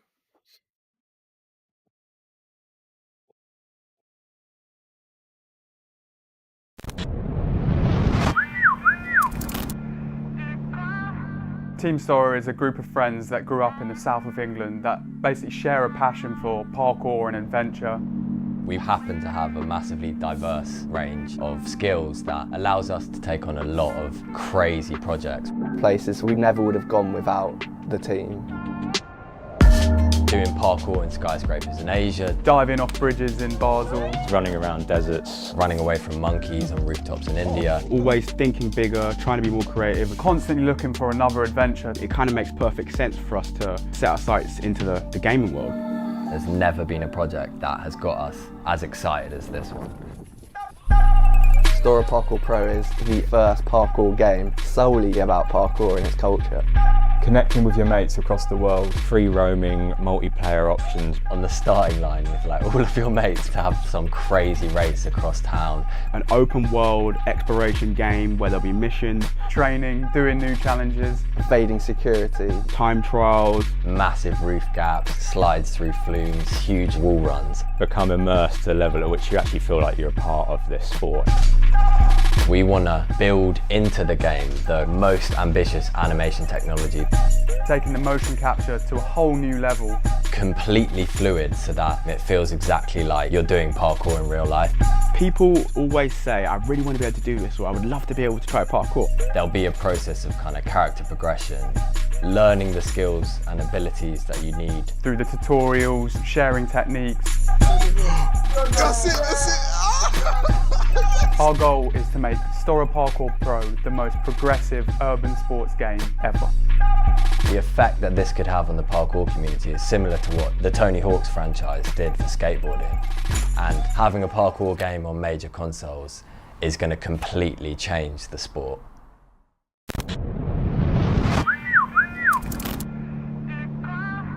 Team STORROR is a group of friends that grew up in the south of England that basically share a passion for parkour and adventure. We happen to have a massively diverse range of skills that allows us to take on a lot of crazy projects. Places we never would have gone without the team. Doing parkour in skyscrapers in Asia. Diving off bridges in Basel. Running around deserts. Running away from monkeys on rooftops in India. Always thinking bigger, trying to be more creative. Constantly looking for another adventure. It kind of makes perfect sense for us to set our sights into the gaming world. There's never been a project that has got us as excited as this one. STORROR Parkour Pro is the first parkour game solely about parkour and its culture. Connecting with your mates across the world, free roaming, multiplayer options. On the starting line with like all of your mates to have some crazy race across town. An open world exploration game where there'll be missions, training, doing new challenges, evading security, time trials, massive roof gaps, slides through flumes, huge wall runs. Become immersed to a level at which you actually feel like you're a part of this sport. We want to build into the game the most ambitious animation technology. taking the motion capture to a whole new level. Completely fluid so that it feels exactly like you're doing parkour in real life. People always say, I really want to be able to do this, or I would love to be able to try parkour. There'll be a process of kind of character progression, learning the skills and abilities that you need. Through the tutorials, sharing techniques. That's it. Our goal is to make STORROR Parkour Pro the most progressive urban sports game ever. The effect that this could have on the parkour community is similar to what the Tony Hawk's franchise did for skateboarding. And having a parkour game on major consoles is going to completely change the sport.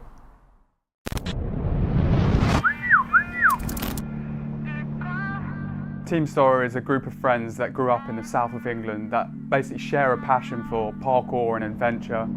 We happen to have a massively diverse range of skills that allows us to take on a lot of crazy projects. Places we never would have gone without the team.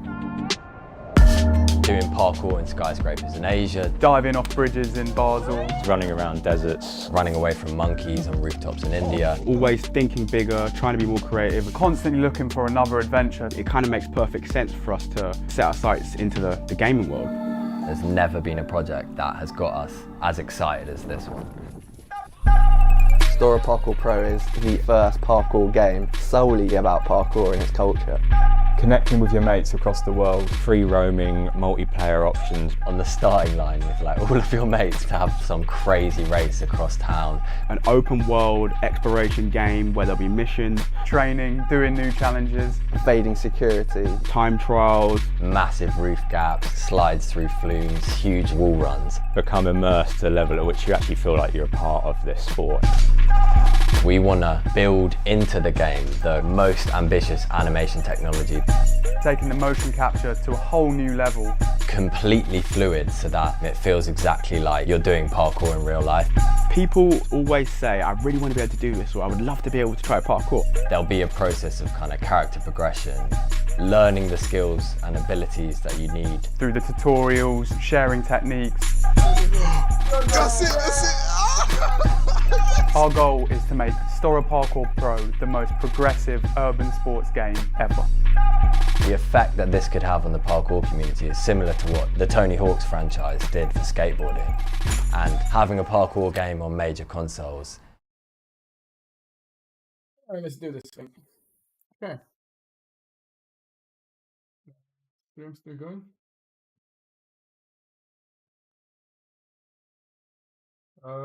Maybe. Yeah, it's still going. So let's fix this.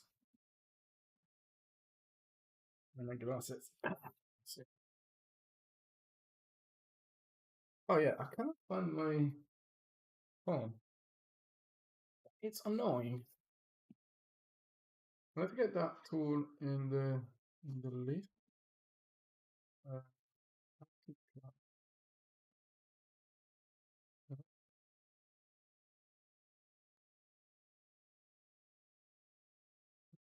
if I can get it without.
That's not good. So should I check it again? I feel like this should be first as well. This first. Oh. Check. It should be in the thing. Oh, okay, so okay. Can I let me create a project? I want to get. Let's create a project.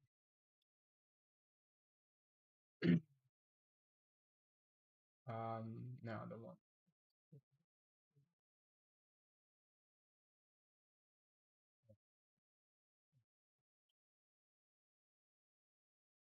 Okay, create a project. Oh, okay, 1 gig. Okay, yeah, I don't need my phone at the end of the day. That's good. That's good. Alright, so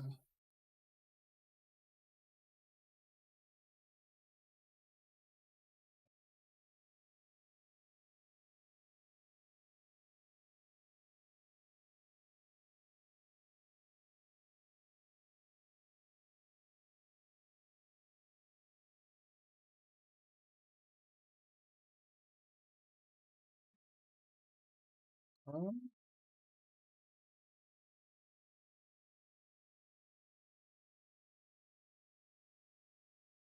but, um,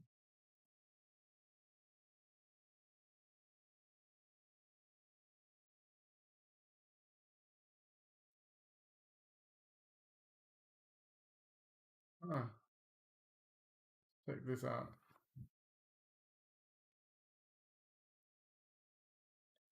Yeah, all I want to say is like how heavy is that material then it's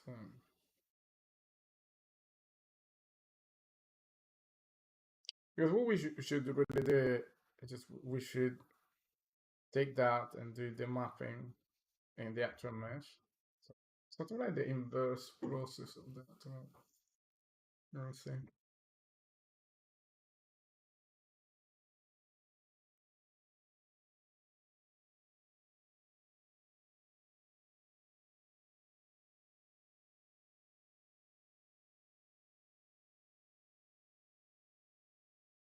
It's taking a little bit to get the shadows, so yeah, let's fix the code. It's creating shadows. So root ground parameters. Like update. Yeah, like this guy here, right? So why are they needed? Like nobody's is using them, so yeah. I mean, just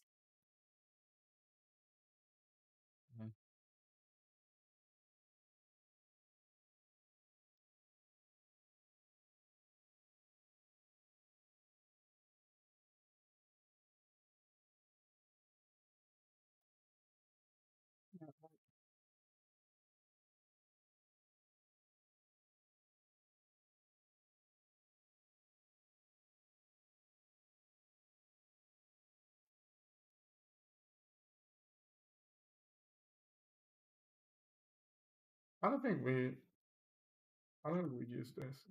Yeah.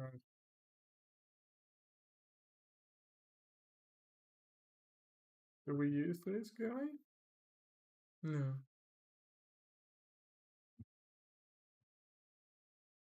Oh, we use it actually. What is this?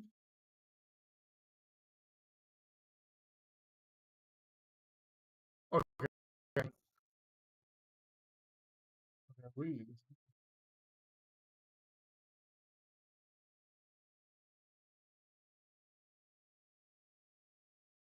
Alright.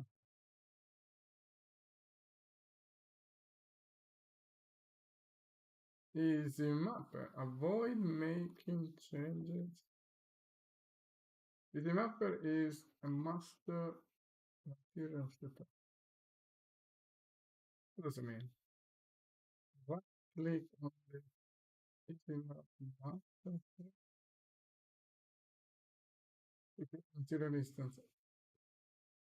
If you're using virtual text, you use VT. So, avoid making changes to master material. That's not very okay. The material instance is set up to be clear and easy to art direct as needed.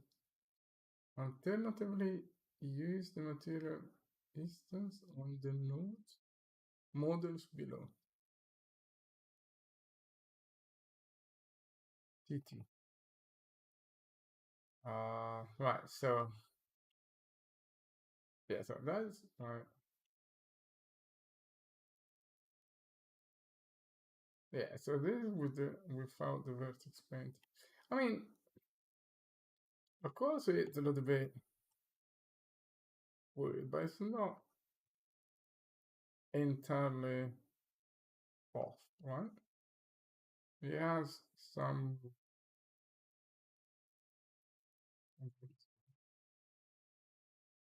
Yeah, so this is more likely the one that we would like to use, right? So where's the what's the white thing for this? This is right. Yeah, I mean this is why I don't trust tools like this made by visual effects people. It's like, yeah, come on, it's like 1 trillion polygons in here, but I mean I guess you can.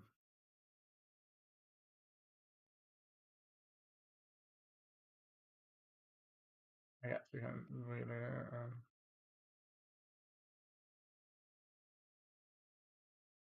yeah, and it looks good because it's got like trillions of polygons. It's not too bad.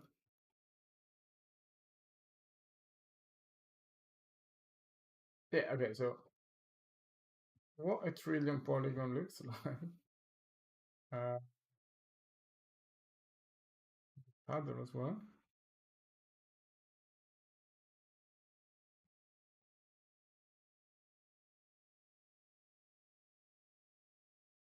Yeah, I mean, for sure you can work with this. So, right.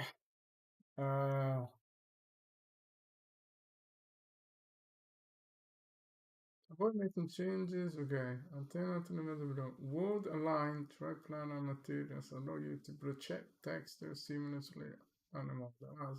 That's the whole point of it.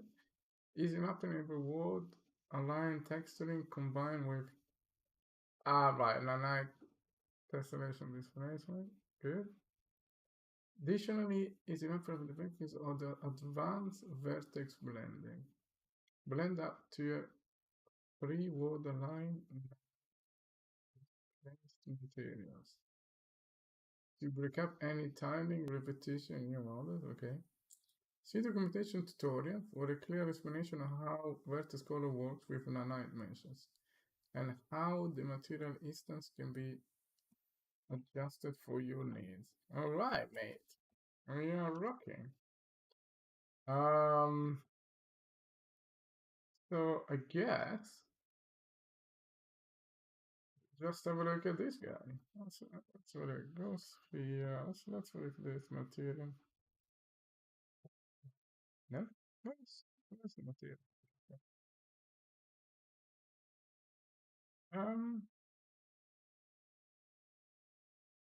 Yeah. Right, so material for, well, easy map and demonstrate. Yeah, it's like an 8K texture. It looks quite insane, to be honest. So, okay, I mean, using nanite, I think it's Everything is using nanite, right? So this is material instance easy mapper demonstrate. What the heck? Oh right, so everything is covered with paddle layer, right? If you like this paddle layer. Yeah, everything was a paddle. Okay, so yeah, I mean it. Use material A, B, C. Right, and I guess like this comes straight from the mega scans, right? Yeah, I think this can come from mega scan, I guess. I'd be surprised otherwise.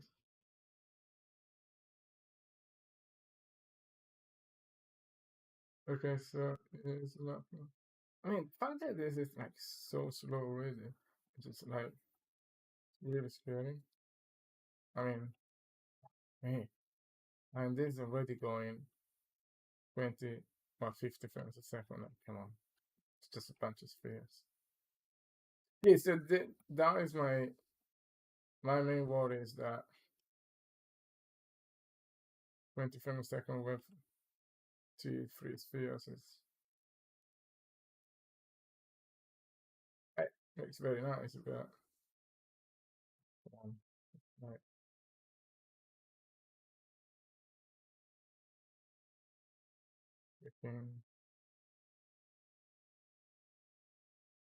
Anyway,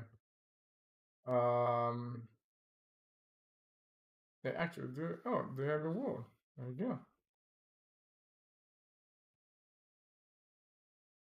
What's going on? Am I moving the? Yeah, I'm moving the wall. Oh, just for some. I mean, to be honest, this is exactly the case that I didn't want to have. I mean, that was quite wild, but yeah, okay. So bottom line is that we still have the same problem.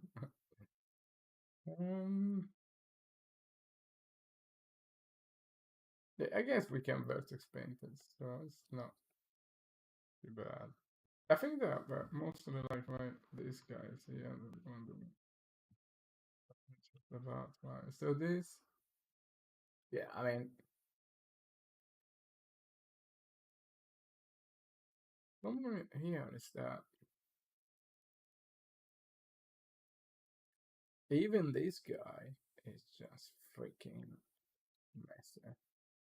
Not messy overall, but you know, I just hate this. I guess there is really no easy fix for that, right? It's just I mean, maybe there is, but I think like if we can really nail down this, yeah, that's sort of like the nature of the beast, right? Yeah, I mean, this is better than this is better than not having it. Stairs, sorry, stairs. Why are they? This is vastly different. Yes, yeah. Yeah. So, yeah, I mean, that is no bueno. But I mean, this is where you really need to do some proper, some real mapping. Is this the whole scene here? Yes. Ah, right. Fuck yeah. I mean,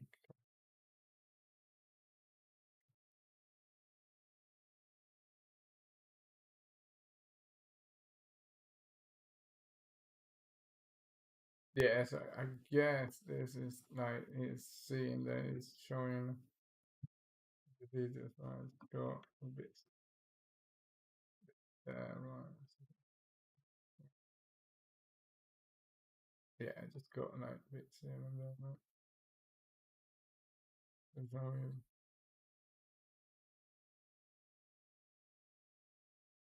so hard to edit things in 3D. I need to really do it in 2D, but I just change. So this is like sort of stuff they were showing off right in the thing. Yeah, I mean it's definitely to them. I mean the displacement, the nanite displacement is crazy, real crazy.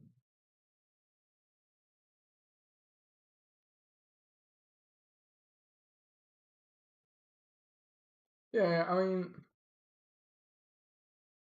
it's a lot better than. But yeah, it's a lot better than what we have.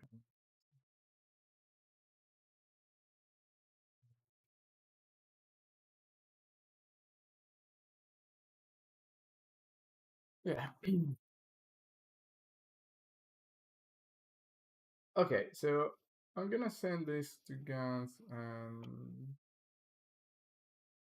yeah. So at the end of the day, this is the case that I wanted to have it fixed, and it didn't fix it. So yeah, maybe I'll just tweak it myself then. Yeah, probably this thing is just so freaking heavy. I think all of these assets are just made for, you know, video editing, post production people, right? Yeah, that's weird thing in the that is the nanite. That's going. Is that like the mesh that's in it, or just the text on the creases? Crazy, look. It's just crazy. Like, what the heck? Wow. Yeah, from here it just looks. Is this how you want it to be? That's insane.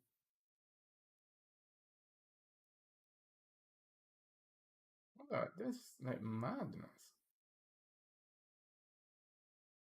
This displacement is absolutely mad. And this is super nice. Like that is very, very, very nice. And that I can, 100% say that, yeah, this looks good. You can ship with this quality for sure. This is a shippable quality. Yeah, it's got some right in there. Yeah, I'm not sure about this line here. What it's supposed to be? Maybe just the. Oh no, that is the shadow of this guy. No. Yeah. What the? We've seen that basically the shadow creates a displacement, or like what I thought it was a displacement. Really? Yeah, I think they go. No, it's just an optical illusion. Yeah, it just this really looks like. Oh, I'm just a bit confused now. I think it's got. I think it takes into account the shadows for the displacement. It's playing with my mind, this thing.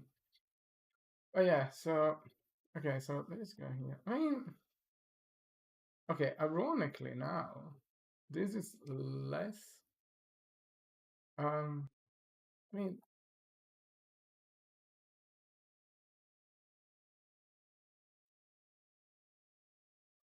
no, let's get the same thing. Yeah, no, just this. I don't know. I'm not sure about this. What is this thing all about? But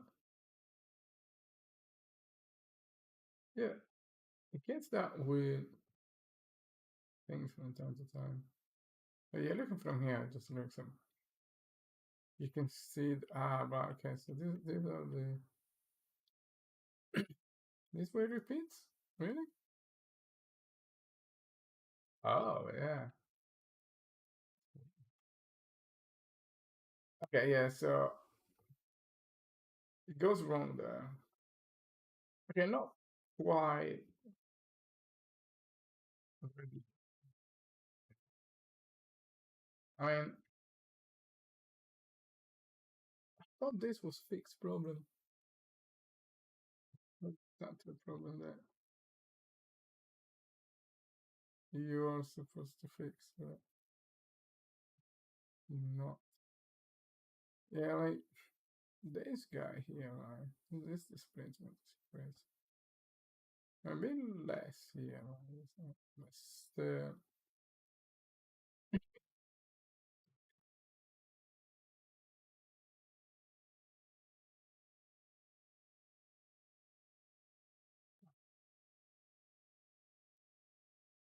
So look, oh, stairs edge. Okay, let's look at the edge of the stairs. So just to get, just to get an overview of the thing.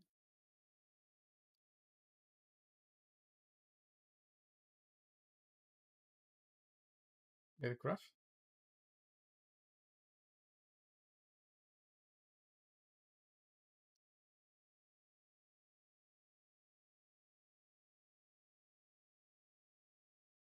Looks like it's crashed.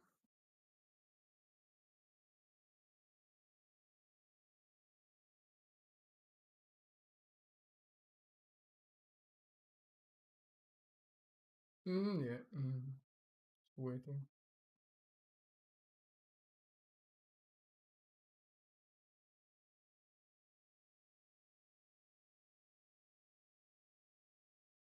Alright.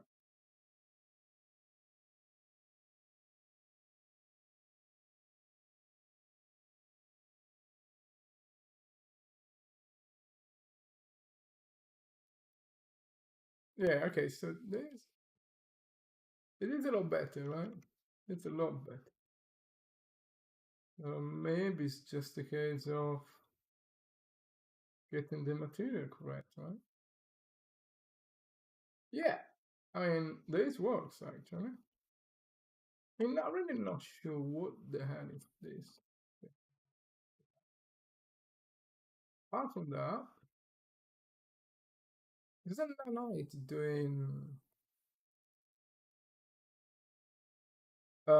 displacement on the edges and these all go wrong? This is the intended effect to have this big grouting slabs here. Yeah.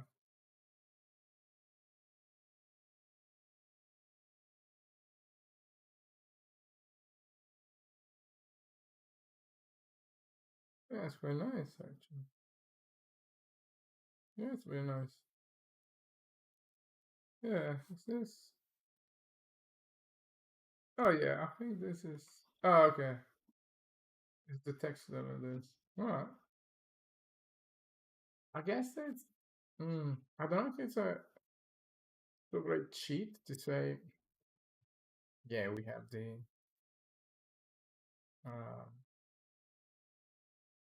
We have these guys here, so you don't see like the tiling just almost like makes sense. Because, yeah, for sure, like that has to be a little bit sus. So. Good. Okay, right. So I'm gonna send this over to Gans. Let's save it. Let's save it like this. Let's go. Few meshes there. Alright.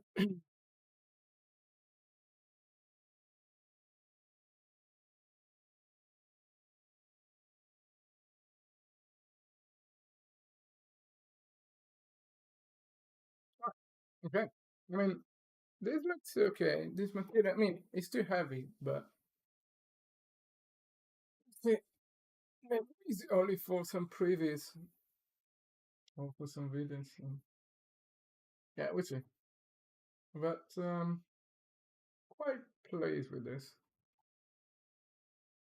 All right, then let's go back to fix the code. Unfortunately, yeah, let's fix the code. Then run the game. That's the. And see where we're at. Okay, let's close this guy for now. Should we want to save this? Probably not. Don't screw up. Okay, so root ground parameter. Okay, so this is used. Weirdly enough, this is used here. Oh,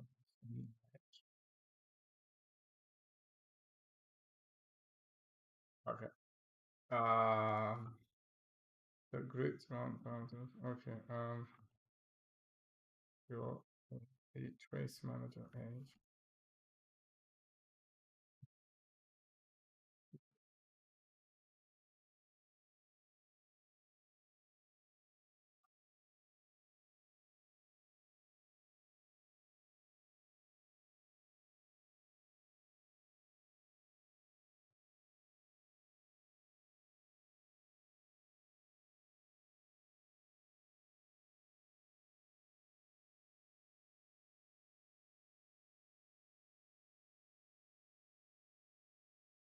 Okay. No, really want to find some DMCA thing, free music. Really. Right. Okay, let's just find. And then how can we know? Okay.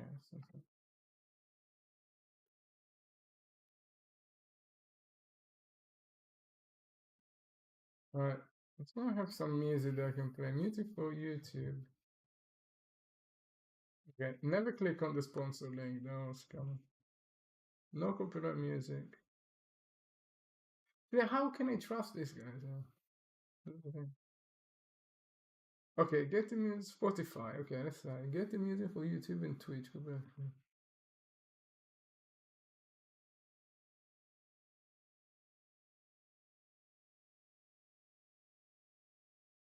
Is this Spotify?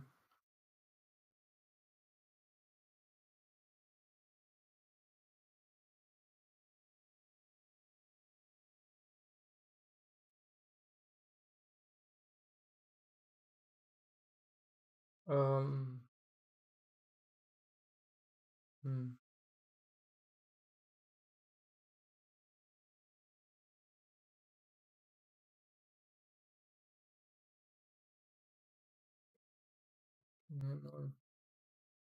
No. Gaming copyright free. Can I really trust?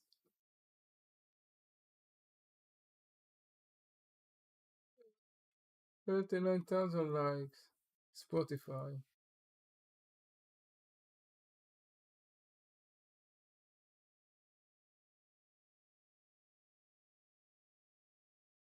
Okay. Gaming, music, free YouTube and Twitch. I mean, how can I trust this? Gaming, music.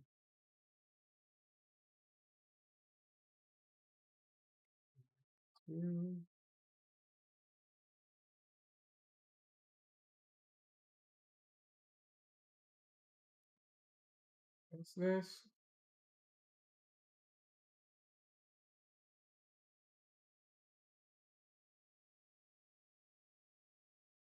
For real?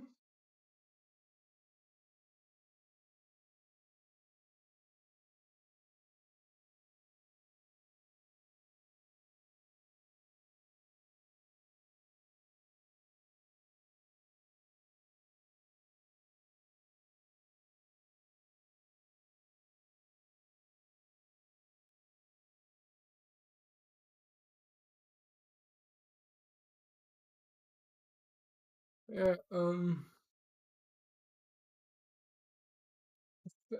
Is there anyone in the chat that knows about a real DMCA free music? I just don't trust anyone that says, yeah, copyright free, because then they always flag you anyway.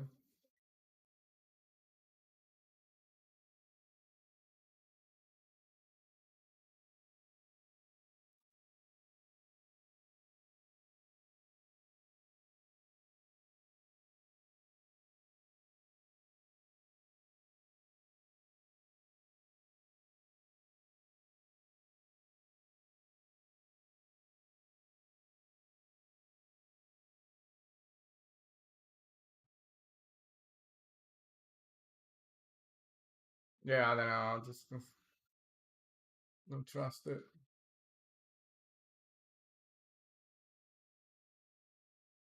I don't trust it.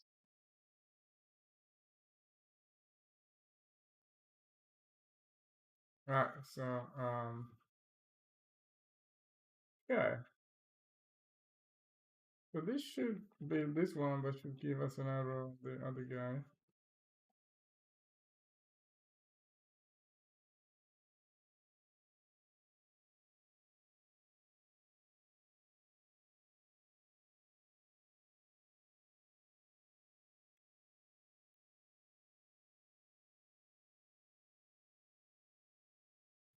Yeah.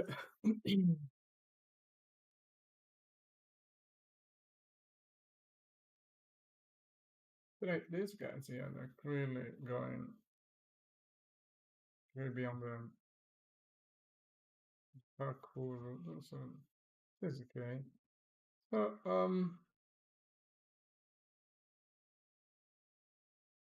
yeah, it's quite some bits. We have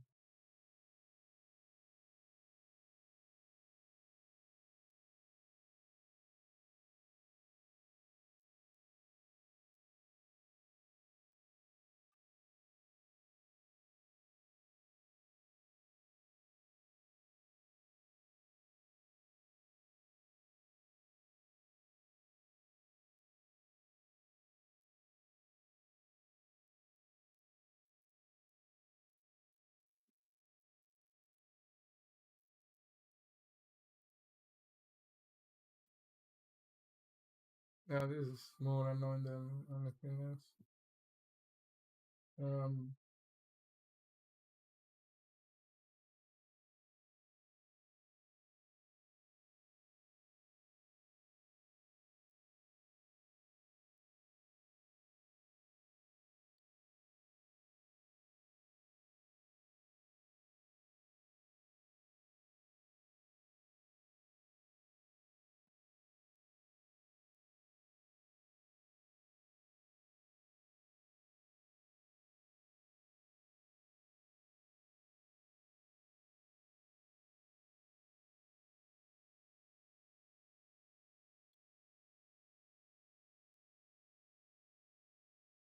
Everything is slightly off.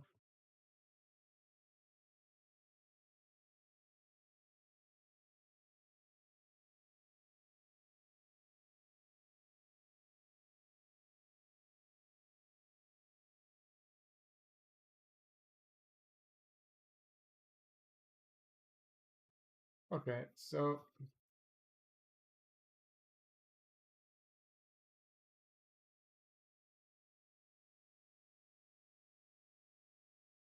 weird that this guy is here.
Find ledge, right?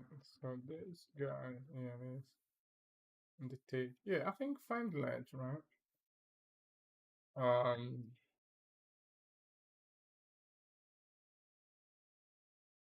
Yeah, ultimately that guy is gonna really affect. So this guy is in the locomotion component, right? So I think that shouldn't be done. Okay, I think the simple solution for that is yeah. I'm gonna do it the other way around. I'm gonna just take from here.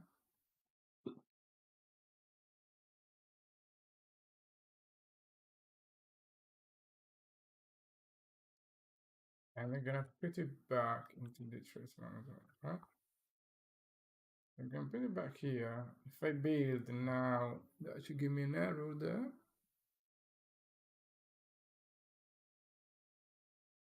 Somewhere here, actually, yeah.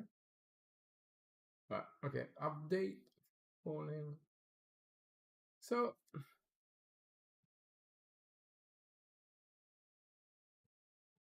really, that is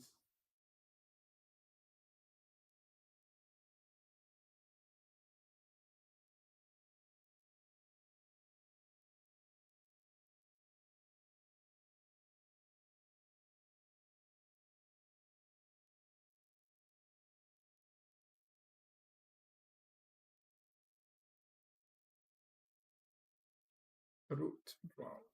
Like, what is this, man?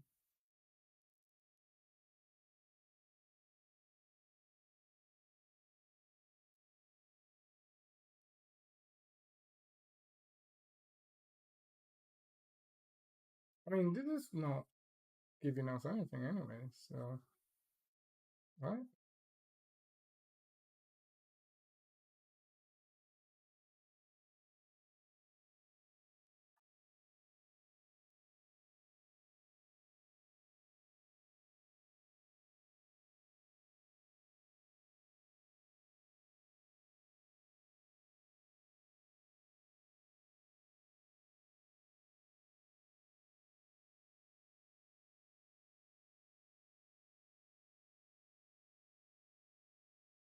So this guy here,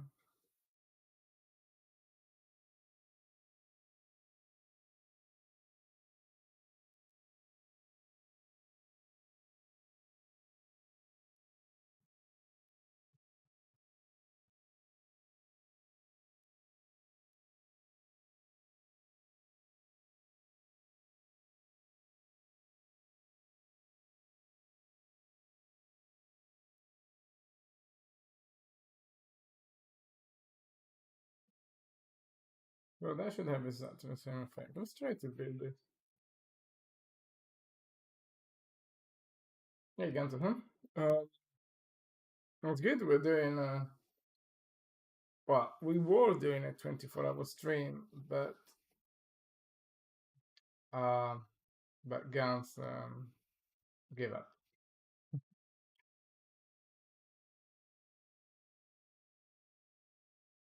And yeah, yeah, we basically, not continuously, but we're gonna do it 24 hours as much as we can. I mean, the connection drops from time to time, but for the most part, that is what. Yeah. Right. So discuss. No.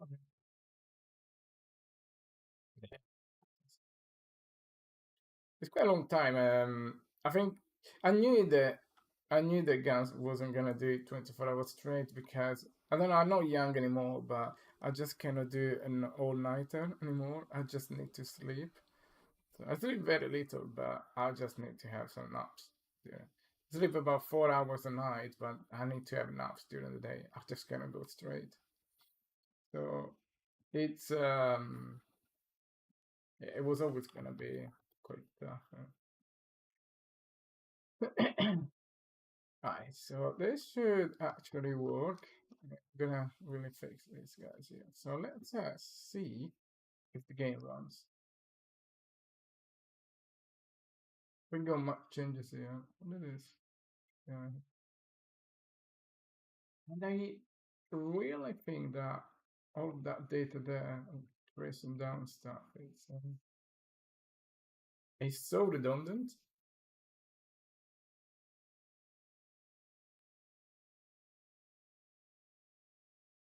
Yeah, it should really be just one function. I'm gonna go for it. Right, so run. Actually, run debug. It's better.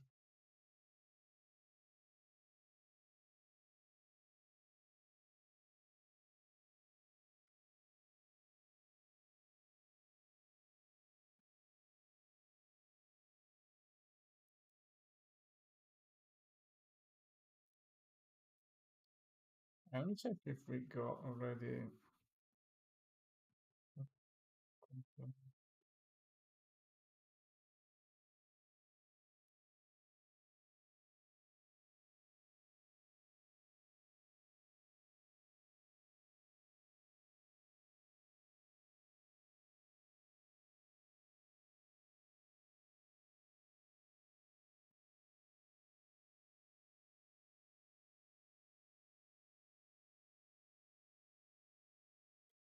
Well, we got actually less subscribers now.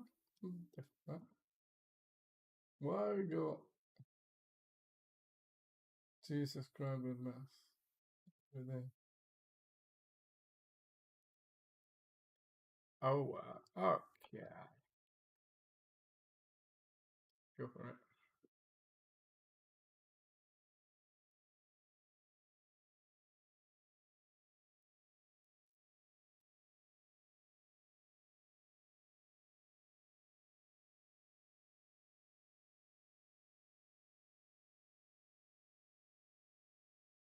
Okay. See, go any damage here. Ah, well, I cannot jump. Problem there. Jump is not working.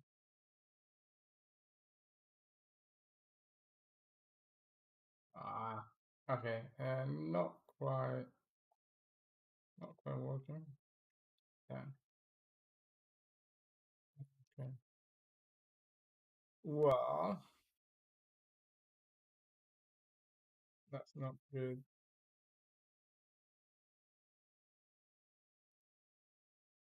Not good.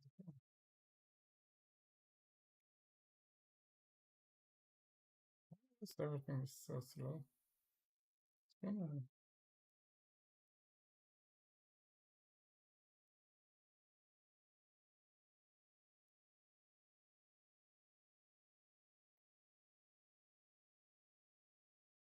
Oh,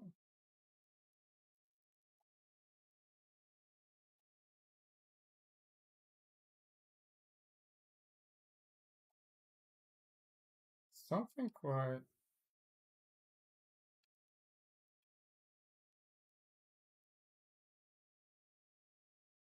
Something quite alright.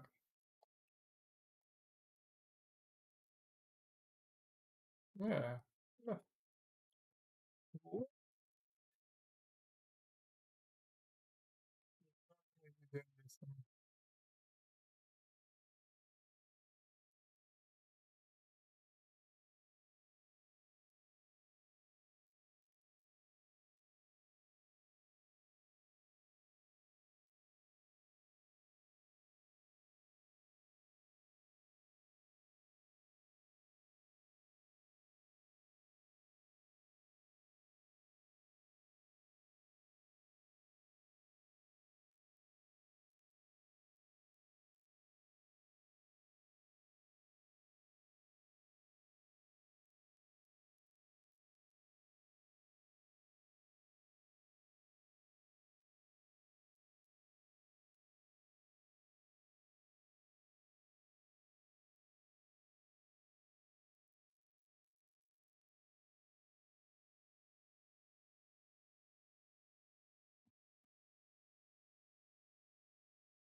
Oh yeah, is yes. You can jump and grab the wall, yes. That is a good change that we're introducing for the next version. So yeah, that's definitely possible.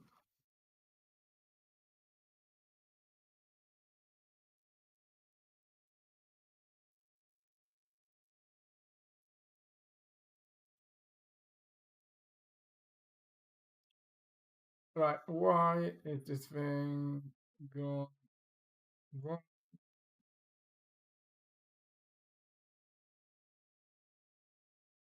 So let's update.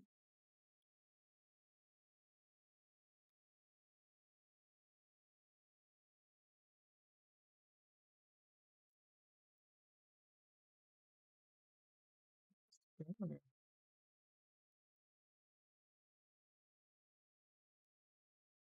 Update falling. This not good now.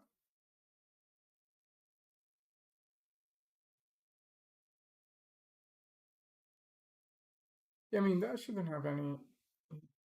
I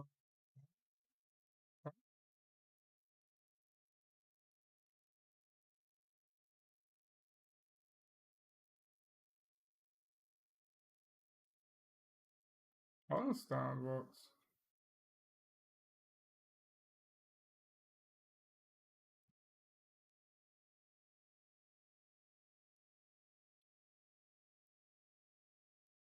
Why this is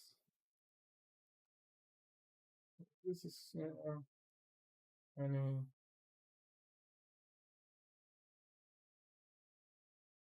Cosa mi diciamo this crap? Oh, what?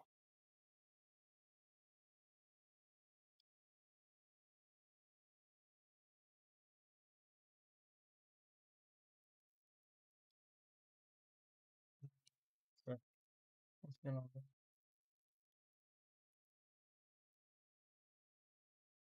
Something starts going on.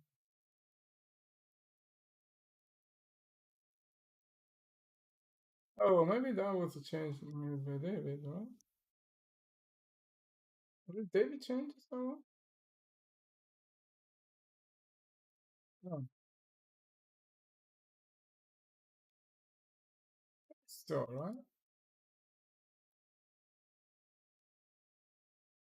It must have been David.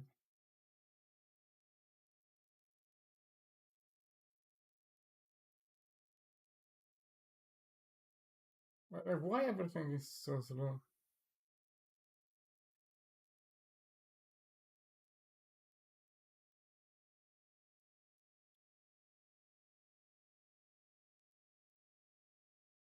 I don't think that is my problem.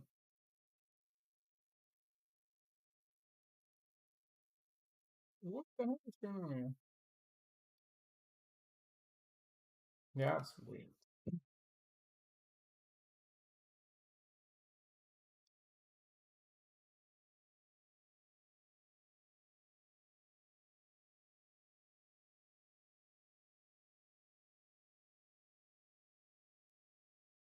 That is very weird.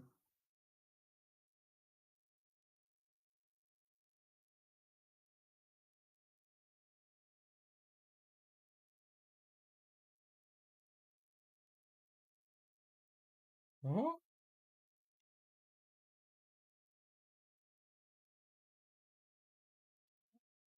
What's he doing?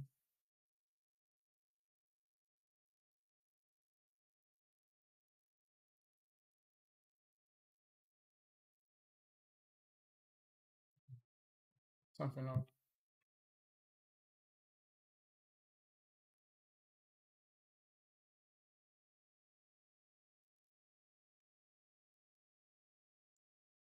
But I don't think it was mentioned.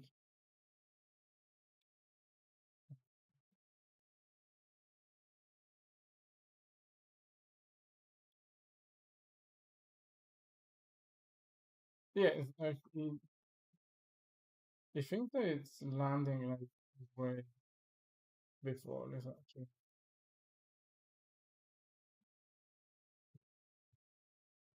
There. And what the-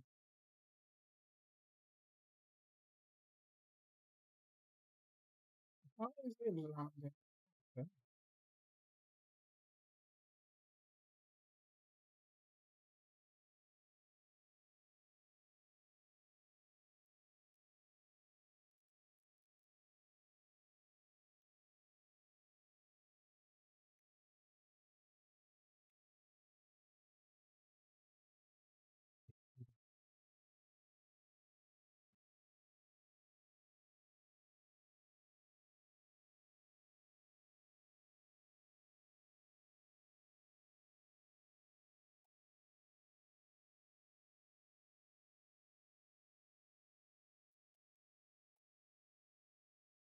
Yeah, that's something broken there, but pretty sure it's not me.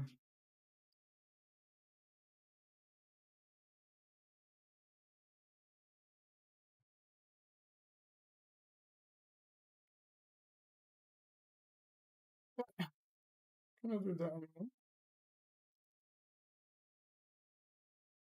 Like, what? Huh?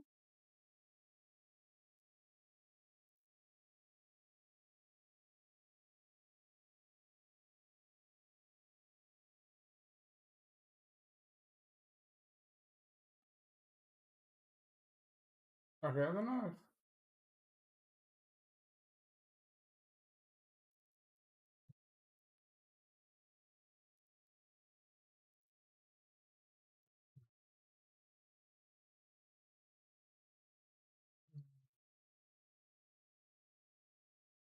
Yeah, let me see. Maybe this up. Yeah.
Yeah, because technically this is all correct.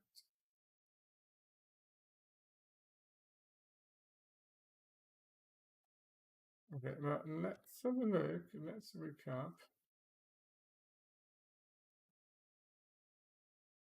So, like these guys here, right?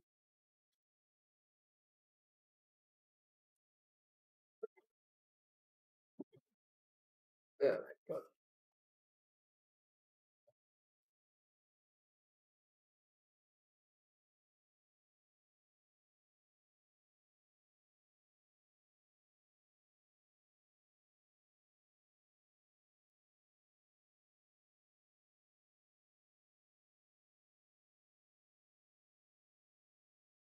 so it's this.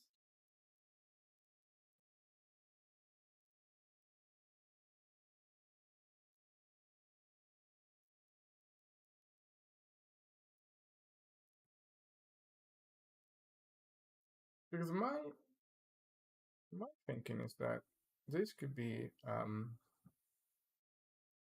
this is not used anymore.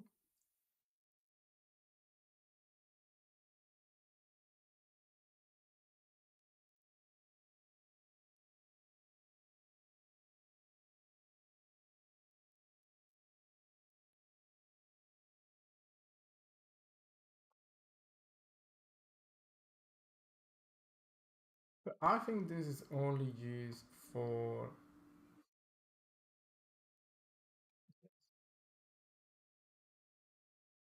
Hmm?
Hmm.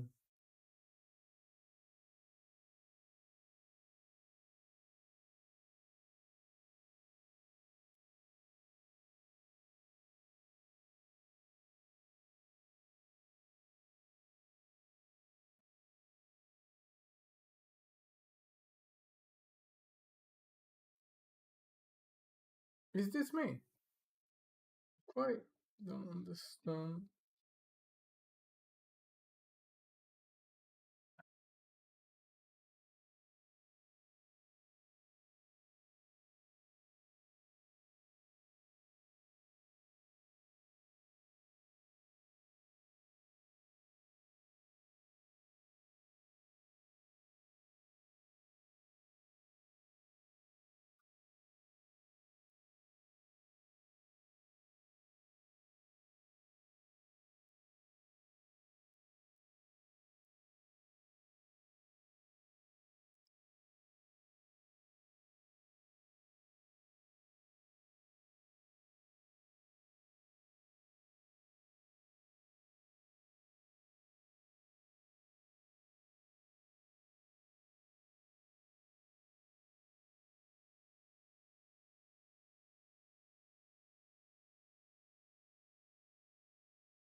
Hmm.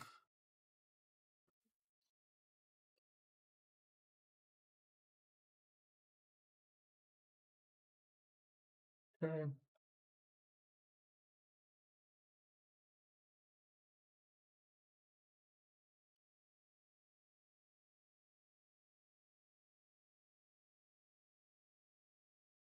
So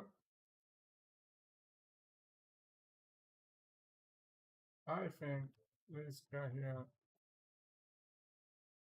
I'm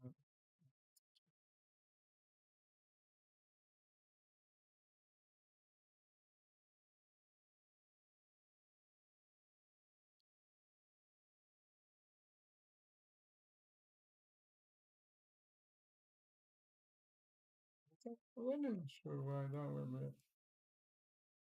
did the job, but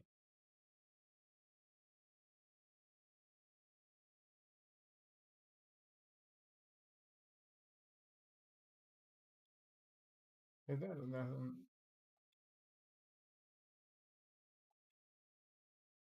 Yeah, I think this is on the. Yeah, okay, that's on the.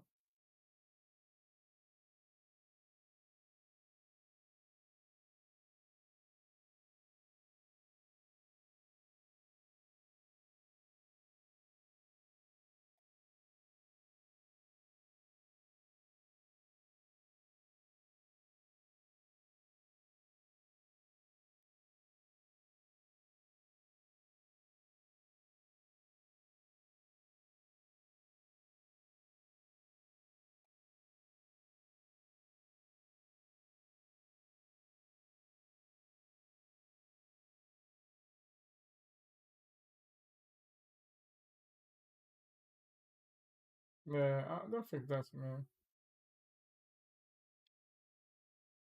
Yeah, I don't. I think he hasn't got that jump anymore. For some reason.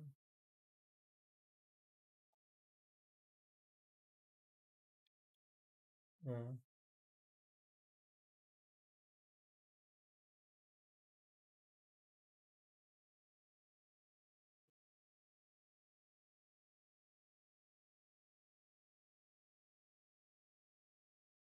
Just all these data is clear.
Yeah.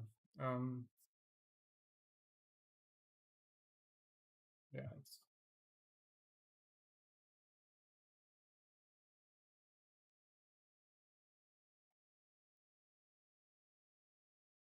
Yeah.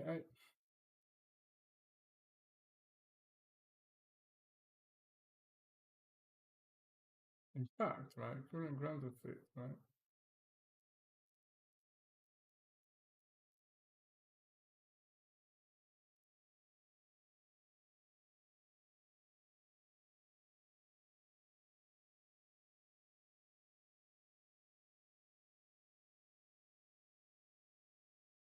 Yeah.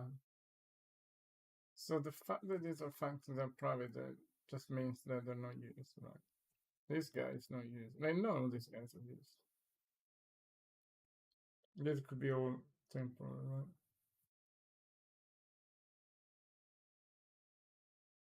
Yeah, which makes sense.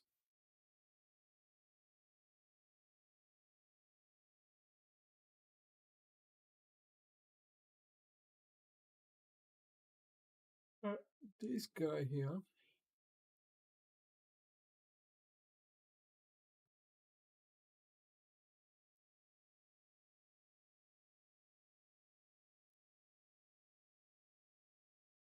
Be protected? Okay.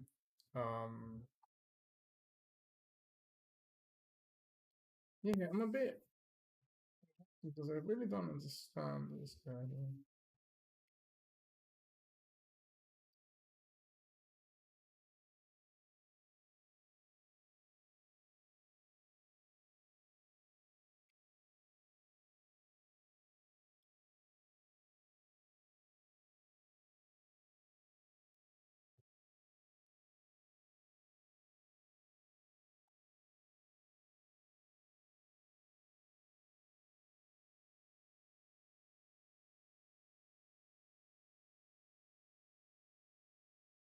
Okay, so basically, so now the trace manager.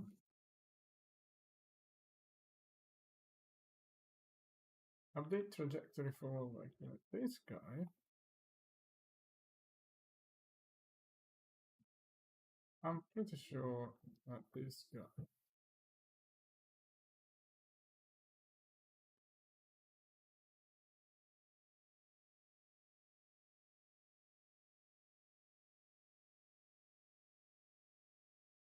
And this clearly belongs here, right? So,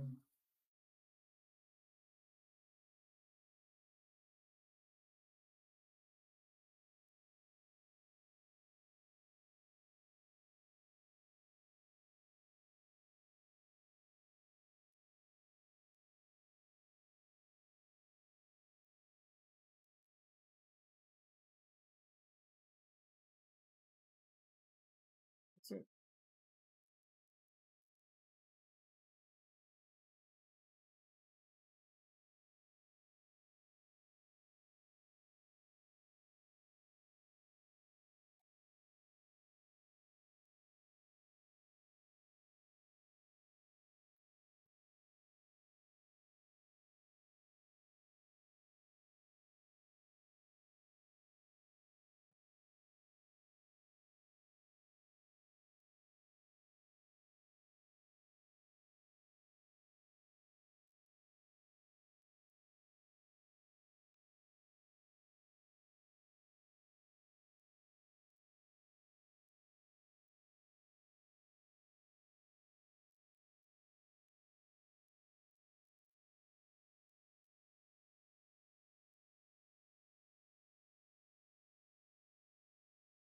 Okay, find ledge.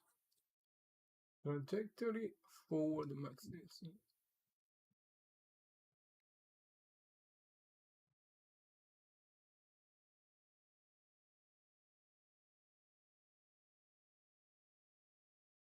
Right.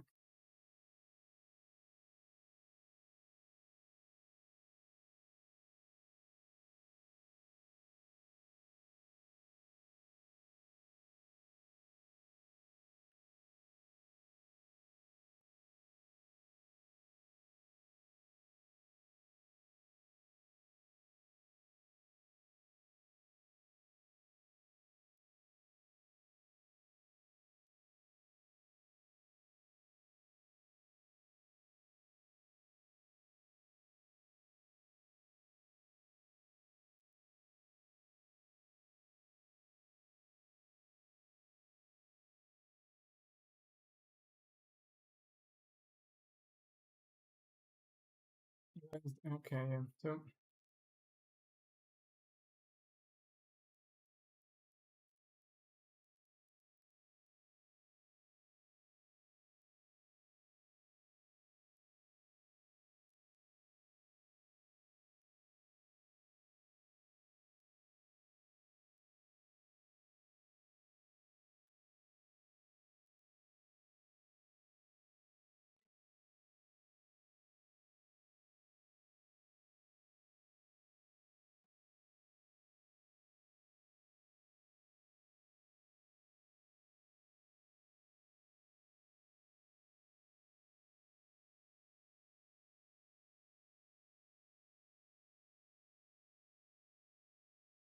Yeah, just for now, just give me a second. Trajectory forward master.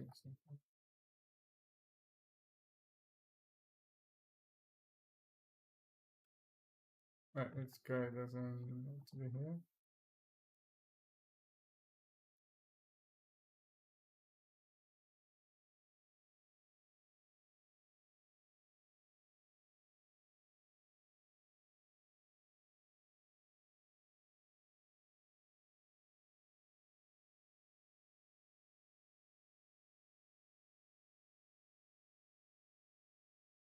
Okay, so yeah, we'll get that back.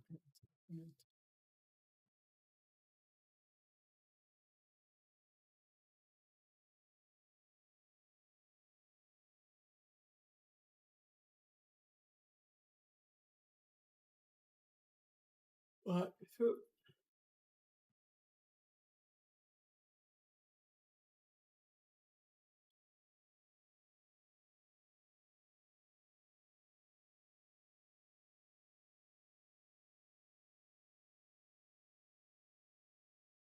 yeah, yeah.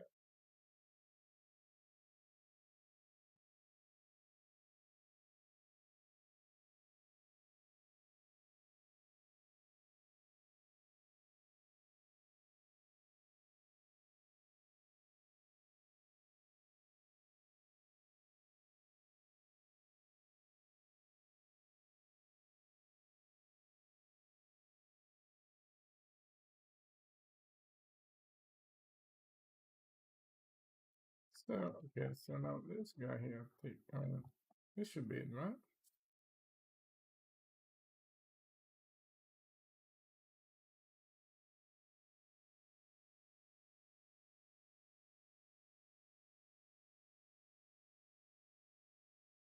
Yeah. So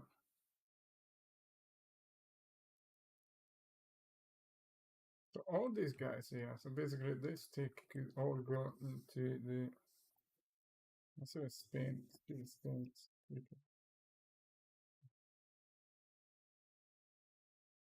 Awful.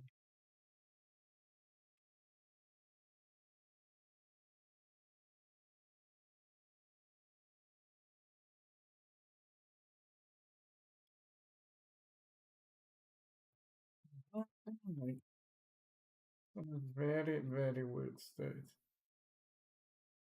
Um,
it's on the message actually.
Okay, so I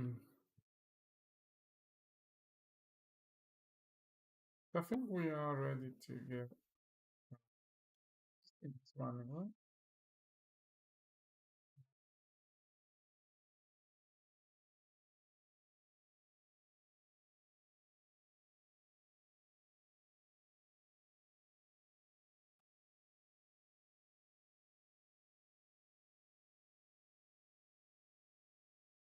So ready to get this game.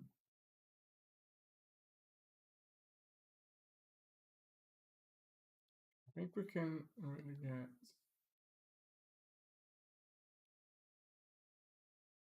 So all this thing would go into the parkour manager.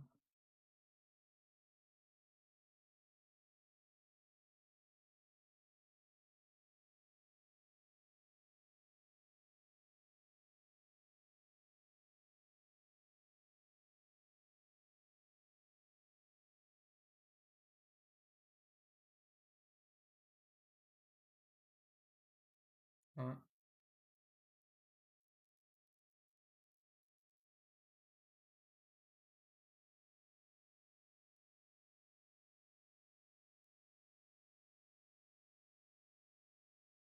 And this is gonna be a big change, but let's just do it all together. Yeah.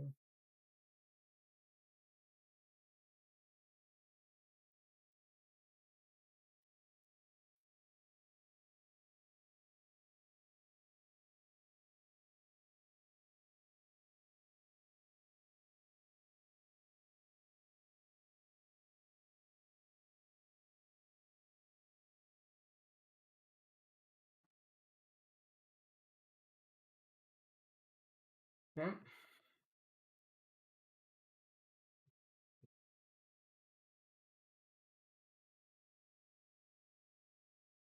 It's pretty much all of this, guys. Yeah.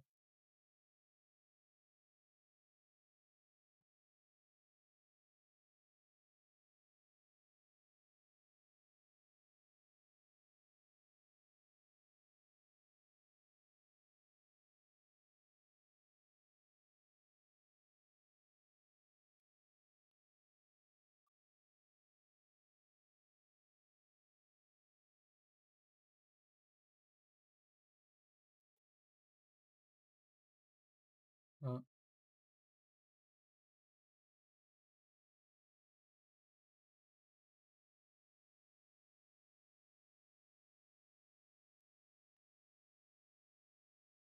There's one we can move it in the parkour.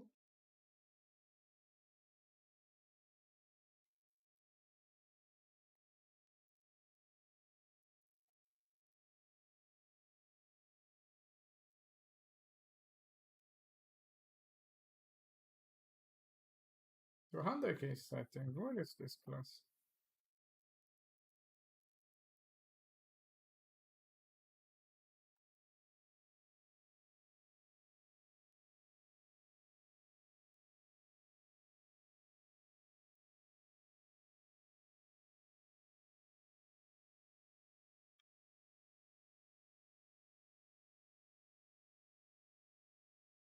Yeah, let's create a new guy here. Yeah.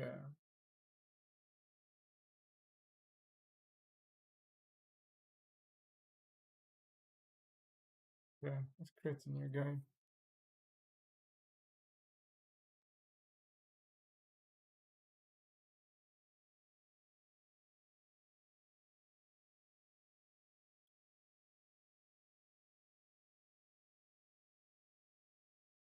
Yeah, so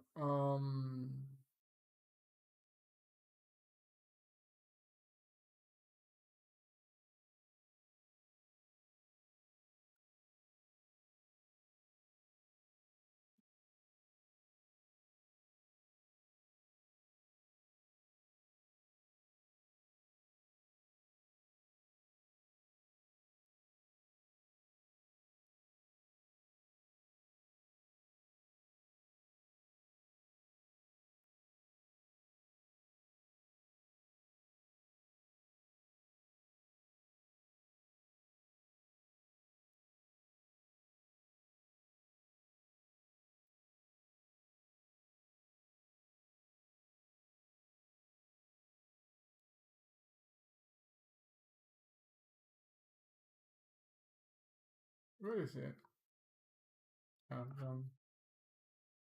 That's really not understanding much of the structure really.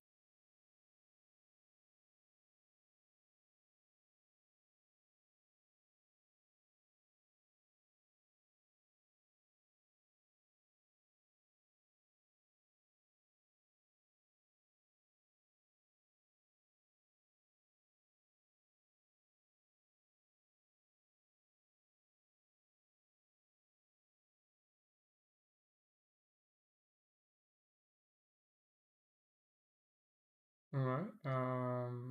Choice manager.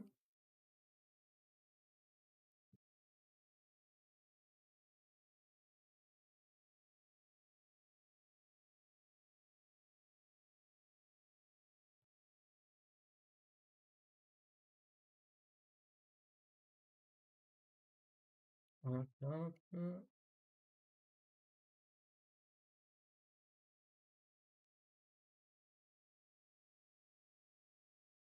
Character.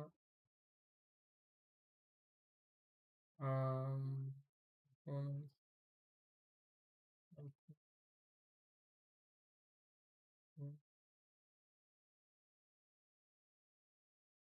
Parkour component. Guy goes there. Nice music.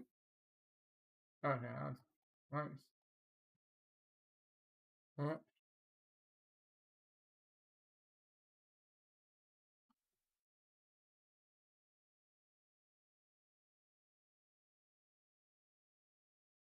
Okay, good. So,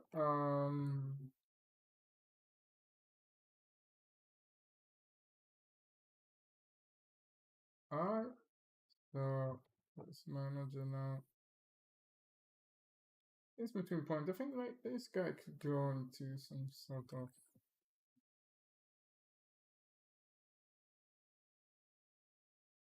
a 100K setting for it.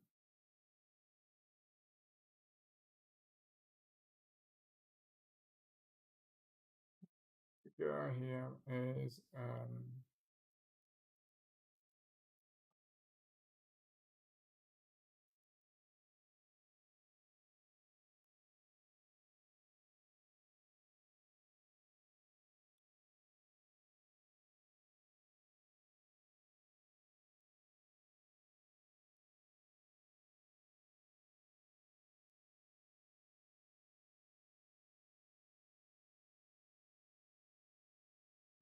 we'll keep it.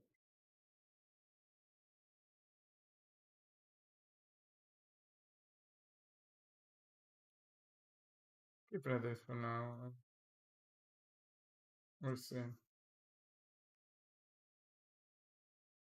I mean, okay, let's just quit this. I think it's gonna be too much of a struggle trying to get. It's between points. I'm gonna make this guy here. The into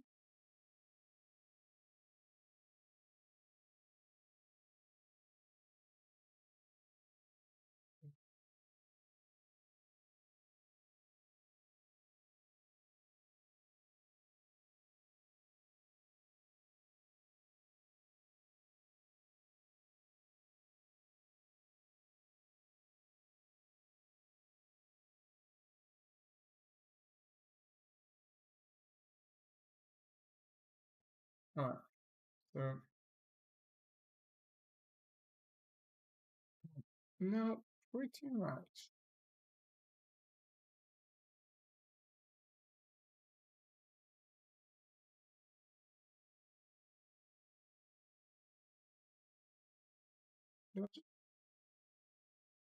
Everything here is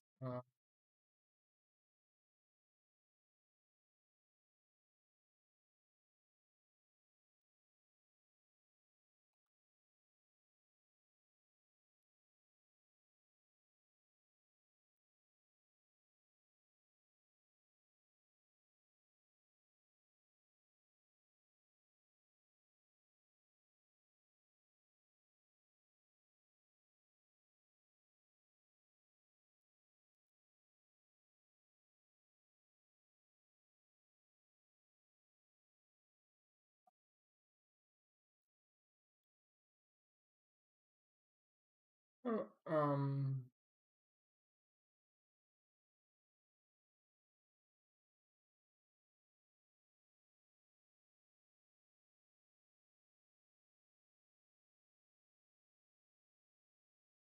yeah, so we put that in there. I think this one we just put it.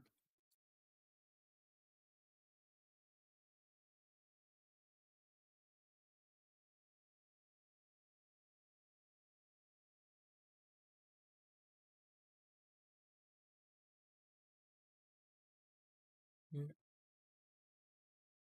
This guy we just put it in. For now, let's just create a new class here.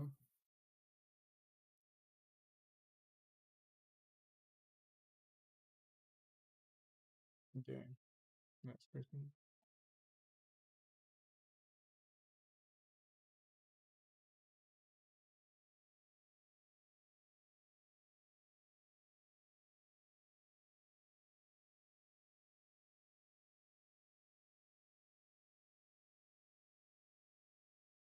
Um,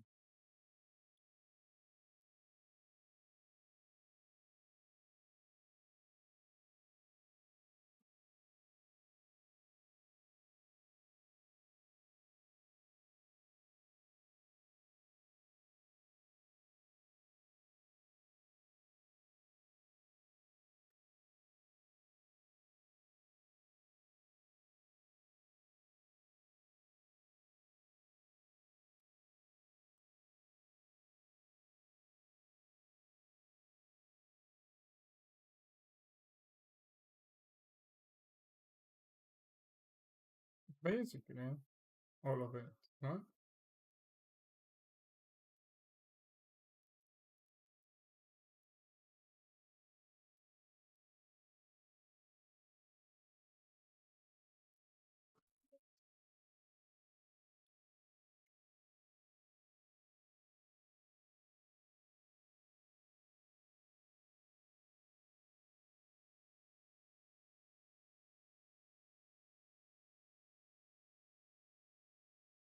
Yeah.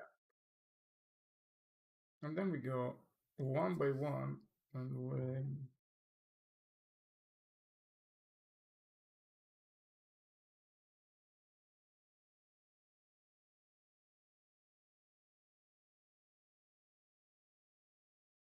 then we go one by one, and this right.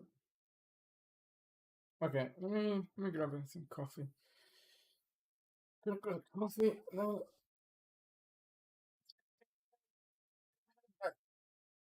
Couple of billionaires there. Okay, take it from here. Right, catching a little bit.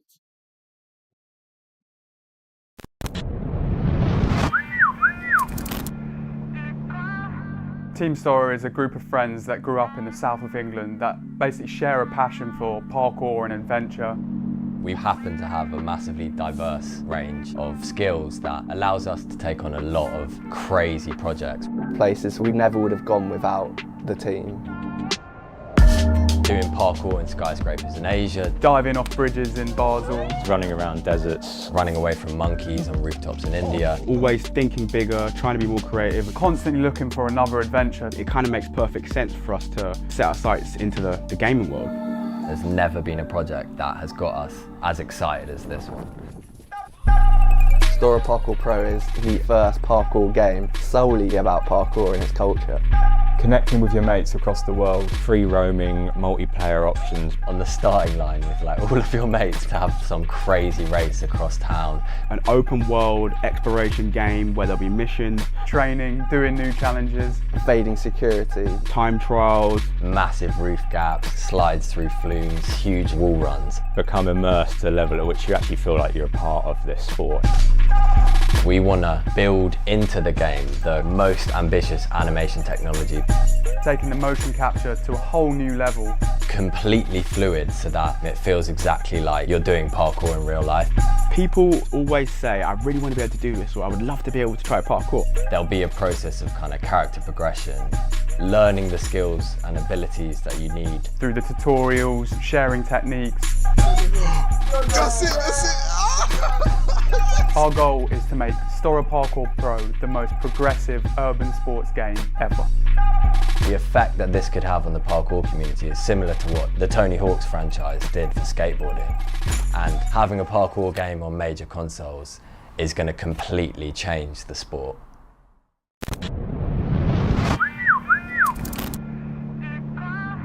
Team STORROR is a group of friends that grew up in the south of England that basically share a passion for parkour and adventure.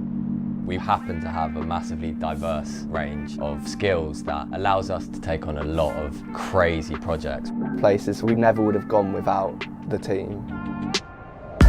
Doing parkour in skyscrapers in Asia, Diving off bridges in Basel. Running around deserts. running away from monkeys on rooftops in India. Always thinking bigger, trying to be more creative. Constantly looking for another adventure. It kind of makes perfect sense for us to set our sights into the gaming world. There's never been a project that has got us as excited as this one. STORROR Parkour Pro is the first parkour game solely about parkour and its culture. Connecting with your mates across the world, free roaming, multiplayer options. On the starting line with like all of your mates to have some crazy race across town. An open world exploration game where there'll be missions, Training, doing new challenges. Evading security. time trials. Massive roof gaps, slides through flumes, huge wall runs. Become immersed to a level at which you actually feel like you're a part of this sport. We want to build into the game the most ambitious animation technology. Taking the motion capture to a whole new level. Completely fluid so that it feels exactly like you're doing parkour in real life. People always say, I really want to be able to do this, or I would love to be able to try parkour. There'll be a process of kind of character progression, learning the skills and abilities that you need. Through the tutorials, sharing techniques. That's it. Our goal is to make STORROR Parkour Pro the most progressive urban sports game ever. The effect that this could have on the parkour community is similar to what the Tony Hawk's franchise did for skateboarding. And having a parkour game on major consoles is going to completely change the sport.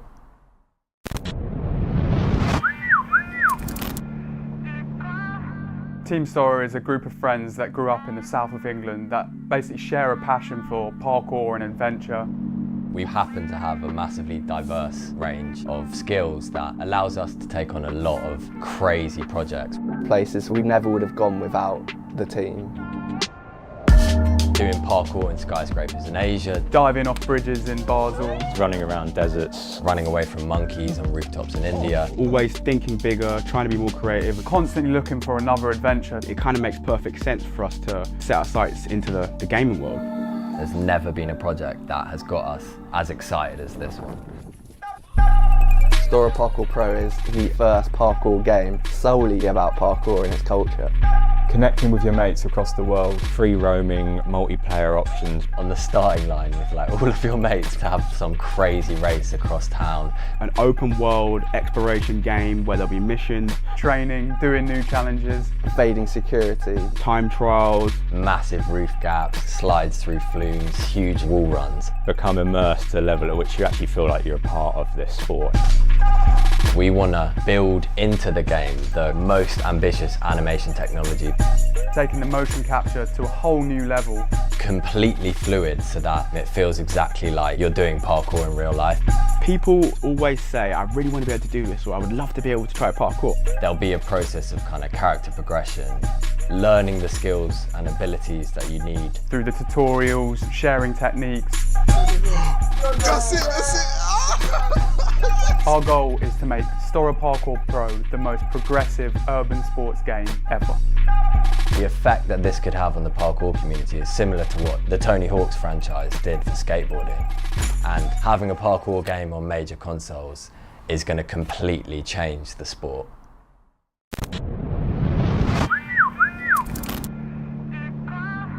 Team STORROR is a group of friends that grew up in the south of England that basically share a passion for parkour and adventure. We happen to have a massively diverse range of skills that allows us to take on a lot of crazy projects. Places we never would have gone without the team. Doing parkour in skyscrapers in Asia, Diving off bridges in Basel. Running around deserts. running away from monkeys on rooftops in India. Always thinking bigger, trying to be more creative. Constantly looking for another adventure. It kind of makes perfect sense for us to set our sights into the gaming world.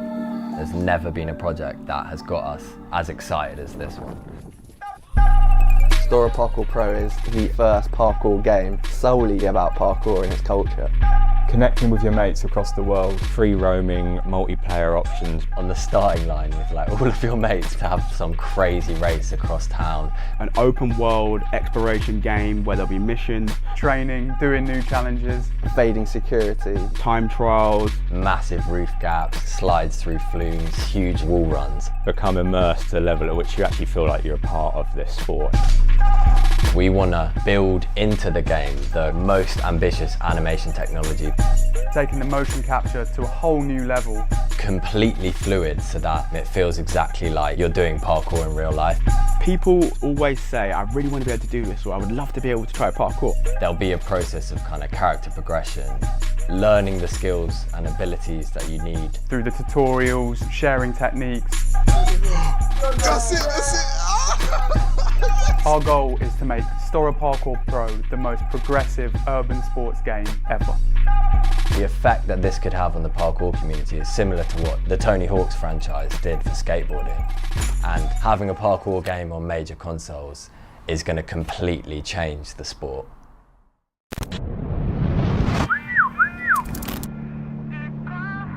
Team STORROR is a group of friends that grew up in the south of England that basically share a passion for parkour and adventure. We happen to have a massively diverse range of skills that allows us to take on a lot of crazy projects. Places we never would have gone without the team. Doing parkour in skyscrapers in Asia, Diving off bridges in Basel. Running around deserts. running away from monkeys on rooftops in India. Always thinking bigger, trying to be more creative. Constantly looking for another adventure. It kind of makes perfect sense for us to set our sights into the gaming world. There's never been a project that has got us as excited as this one. STORROR Parkour Pro is the first parkour game solely about parkour and its culture. Connecting with your mates across the world, free roaming, multiplayer options. On the starting line with like all of your mates to have some crazy race across town. An open world exploration game where there'll be missions, Training, doing new challenges. Evading security. time trials. Massive roof gaps, slides through flumes, huge wall runs. Become immersed to a level at which you actually feel like you're a part of this sport. We want to build into the game the most ambitious animation technology, Taking the motion capture to a whole new level. completely fluid so that it feels exactly like you're doing parkour in real life. People always say, I really want to be able to do this, or I would love to be able to try parkour. There'll be a process of kind of character progression, learning the skills and abilities that you need. Through the tutorials, sharing techniques. That's it. Our goal is to make STORROR Parkour Pro the most progressive urban sports game ever. The effect that this could have on the parkour community is similar to what the Tony Hawk's franchise did for skateboarding. And having a parkour game on major consoles is going to completely change the sport.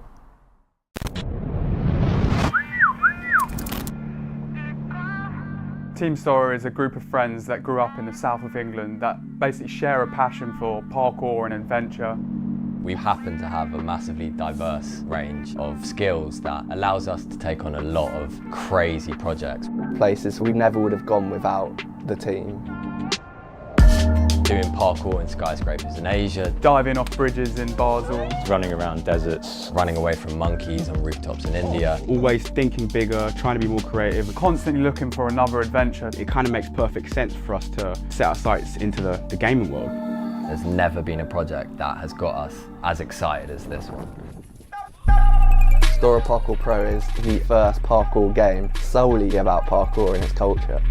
Connecting with your mates across the world, free roaming, multiplayer options. On the starting line with like all of your mates to have some crazy race across town. An open world exploration game where there'll be missions, Training, doing new challenges. evading security, time trials. Massive roof gaps, slides through flumes, huge wall runs. Become immersed to a level at which you actually feel like you're a part of this sport.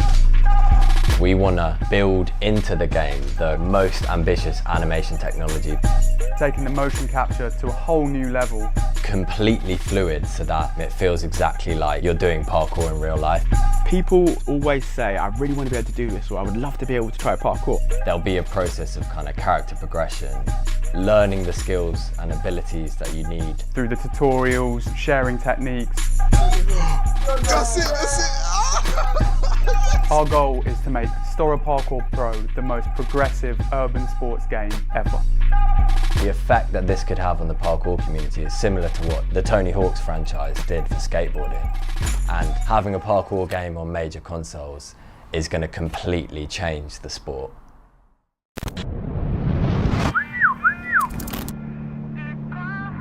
Team STORROR is a group of friends that grew up in the south of England that basically share a passion for parkour and adventure. We happen to have a massively diverse range of skills that allows us to take on a lot of crazy projects. places we never would have gone without the team. Doing parkour in skyscrapers in Asia, Diving off bridges in Basel. Running around deserts. running away from monkeys on rooftops in India. Always thinking bigger, trying to be more creative. Constantly looking for another adventure. It kind of makes perfect sense for us to set our sights into the gaming world. There's never been a project that has got us as excited as this one. STORROR Parkour Pro is the first parkour game solely about parkour and its culture. Connecting with your mates across the world, free roaming, multiplayer options. On the starting line with like all of your mates to have some crazy race across town. An open world exploration game where there'll be missions, Training, doing new challenges. Evading security, time trials. Massive roof gaps, slides through flumes, huge wall runs. Become immersed to a level at which you actually feel like you're a part of this sport. We want to build into the game the most ambitious animation technology, Taking the motion capture to a whole new level. completely fluid so that it feels exactly like you're doing parkour in real life.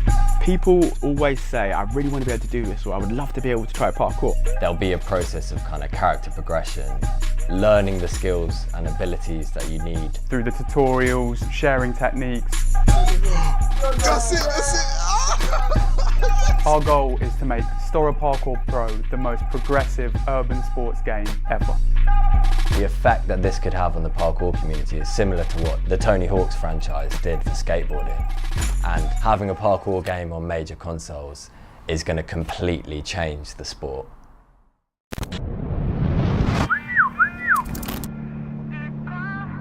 Team STORROR is a group of friends that grew up in the south of England that basically share a passion for parkour and adventure. We happen to have a massively diverse range of skills that allows us to take on a lot of crazy projects. places we never would have gone without the team. Doing parkour in skyscrapers in Asia, Diving off bridges in Basel. Running around deserts. running away from monkeys on rooftops in India. Always thinking bigger, trying to be more creative. Constantly looking for another adventure. It kind of makes perfect sense for us to set our sights into the gaming world. There's never been a project that has got us as excited as this one. STORROR Parkour Pro is the first parkour game solely about parkour and its culture. Connecting with your mates across the world, free roaming, multiplayer options. On the starting line with like all of your mates to have some crazy race across town. An open world exploration game where there'll be missions, Training, doing new challenges. Evading security, time trials. Massive roof gaps, slides through flumes, huge wall runs. Become immersed to a level at which you actually feel like you're a part of this sport.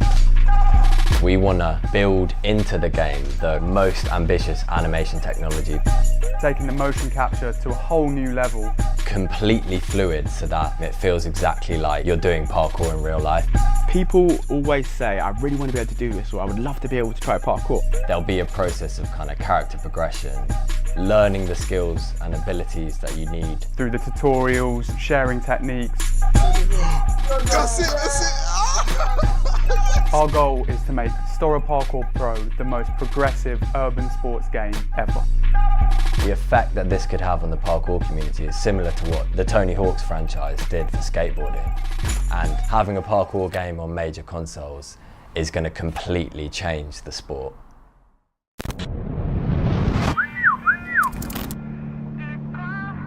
Team STORROR is a group of friends that grew up in the south of England that basically share a passion for parkour and adventure.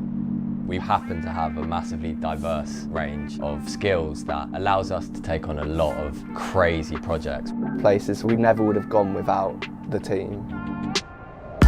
Doing parkour in skyscrapers in Asia, Diving off bridges in Basel, Running around deserts. running away from monkeys on rooftops in India. Always thinking bigger, trying to be more creative. constantly looking for another adventure. It kind of makes perfect sense for us to set our sights into the gaming world. There's never been a project that has got us as excited as this one. STORROR Parkour Pro is the first parkour game solely about parkour and its culture. Connecting with your mates across the world, free roaming, multiplayer options. On the starting line with like all of your mates to have some crazy race across town. An open world exploration game where there'll be missions, Training, doing new challenges. Evading security. time trials. Massive roof gaps, slides through flumes, huge wall runs. Become immersed to a level at which you actually feel like you're a part of this sport. We want to build into the game the most ambitious animation technology, Taking the motion capture to a whole new level. completely fluid so that it feels exactly like you're doing parkour in real life. People always say, I really want to be able to do this, or I would love to be able to try parkour. There'll be a process of kind of character progression, learning the skills and abilities that you need. Through the tutorials, sharing techniques. That's it, that's it. Our goal is to make STORROR Parkour Pro the most progressive urban sports game ever. The effect that this could have on the parkour community is similar to what the Tony Hawk's franchise did for skateboarding. And having a parkour game on major consoles is going to completely change the sport.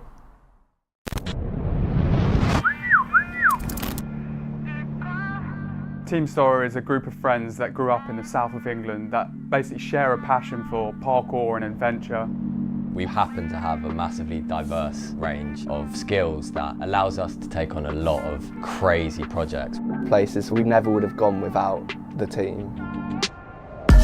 Doing parkour in skyscrapers in Asia, Diving off bridges in Basel, Running around deserts. running away from monkeys on rooftops in India. Always thinking bigger, trying to be more creative. constantly looking for another adventure. It kind of makes perfect sense for us to set our sights into the gaming world.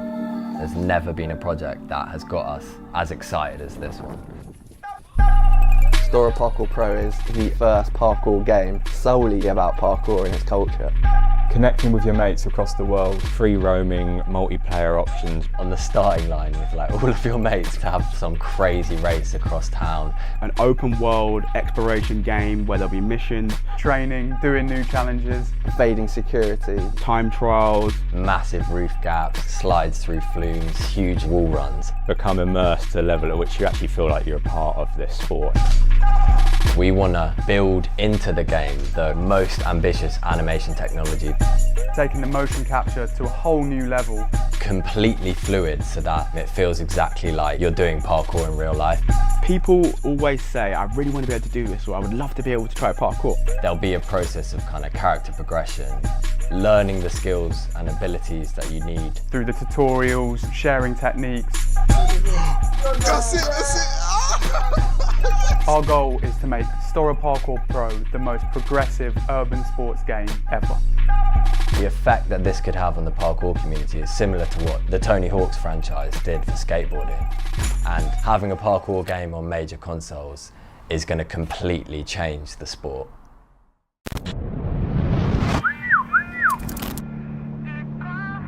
Team STORROR is a group of friends that grew up in the south of England that basically share a passion for parkour and adventure. We happen to have a massively diverse range of skills that allows us to take on a lot of crazy projects. Places we never would have gone without the team. doing parkour in skyscrapers in Asia, Diving off bridges in Basel. Running around deserts. running away from monkeys on rooftops in India. Always thinking bigger, trying to be more creative. Constantly looking for another adventure. It kind of makes perfect sense for us to set our sights into the gaming world. There's never been a project that has got us as excited as this one. STORROR Parkour Pro is the first parkour game solely about parkour and its culture. Connecting with your mates across the world, free roaming, multiplayer options. On the starting line with like all of your mates to have some crazy race across town. An open world exploration game where there'll be missions, Training, doing new challenges. Evading security. time trials. Massive roof gaps, slides through flumes, huge wall runs. Become immersed to a level at which you actually feel like you're a part of this sport. We want to build into the game the most ambitious animation technology, Taking the motion capture to a whole new level. completely fluid so that it feels exactly like you're doing parkour in real life. People always say, I really want to be able to do this, or I would love to be able to try parkour. There'll be a process of kind of character progression, learning the skills and abilities that you need. Through the tutorials, sharing techniques. That's it, that's it. Our goal is to make STORROR Parkour Pro the most progressive urban sports game ever. The effect that this could have on the parkour community is similar. Alright, sorry we got back. So let's complete the coding. Yeah, so we got lots of errors to fix. So this guy here. So we need to move everything from Space Manager into Versus, right? Hello, Matteo S0. So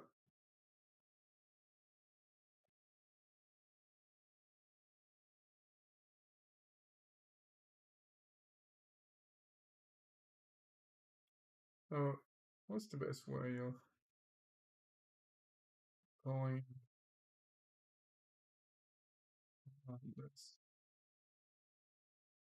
See, right, so that's all const, right? So,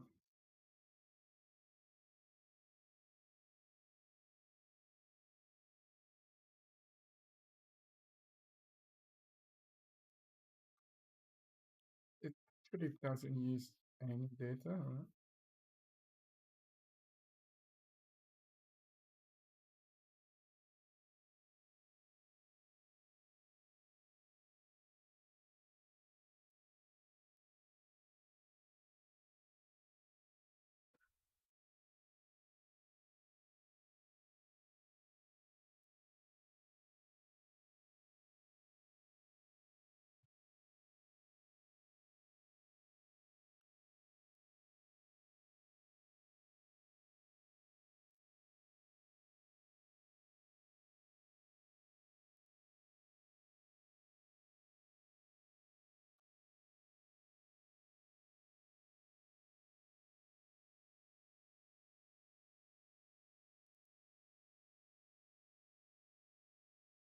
Yeah, let's just add, okay, let's try to move everything internally. Okay, let's do that. So, here we go.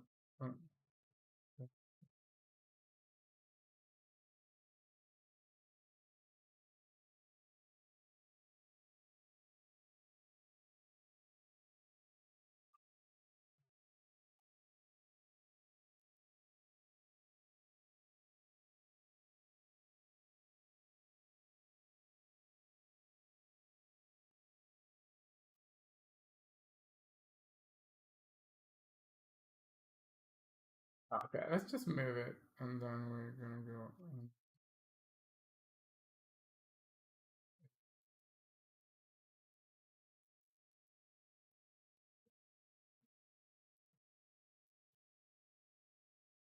Let's move it.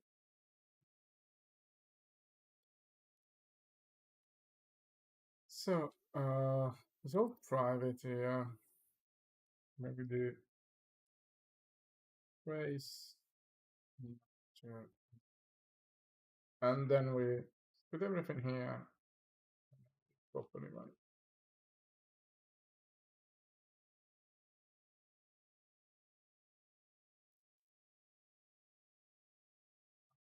This guy is never used. Oh.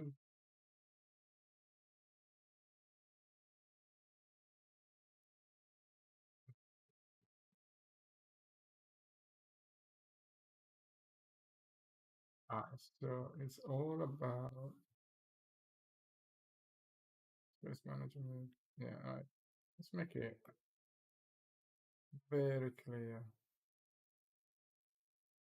What is this?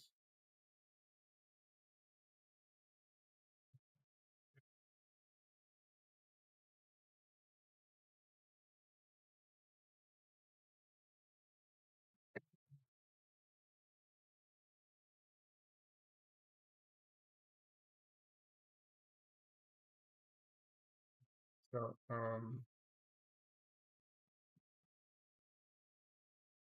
parkour traces.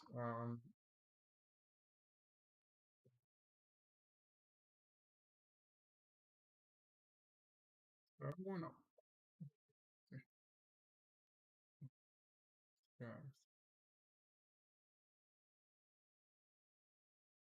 Yeah.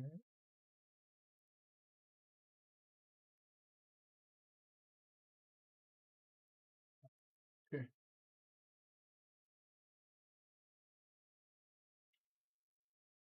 Nice. Well, we have so many arrows.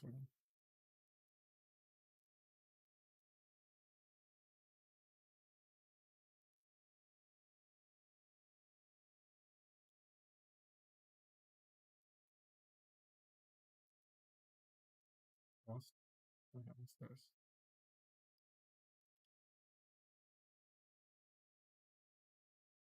Yeah, for the most part, it's out. All these traces there needs to be. Yeah. All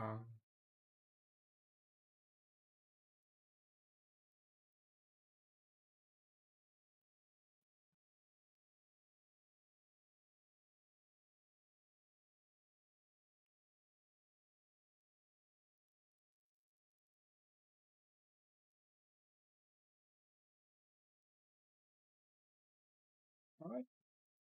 Yeah. Hmm. Yeah, it looks bad, but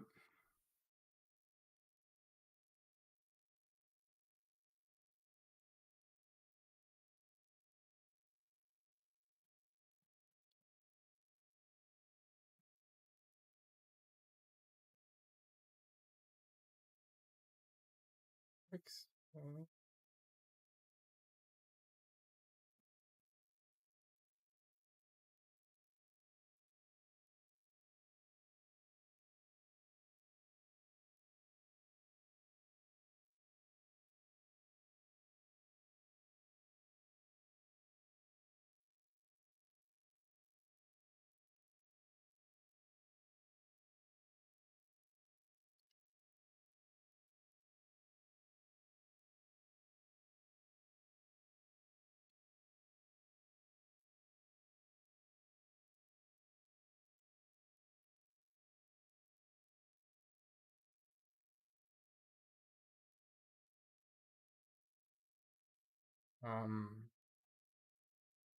Right, okay, yeah, this why am I even thinking about it?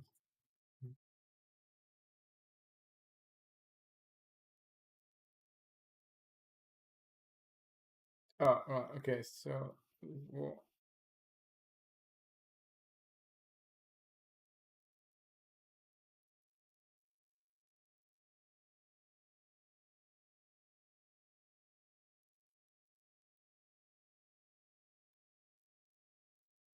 All right, okay, so this will require a little bit of.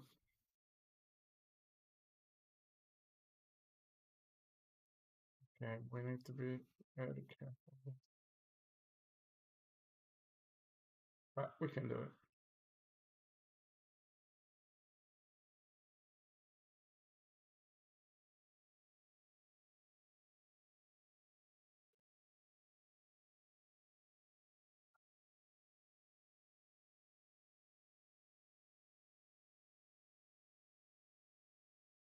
Yeah.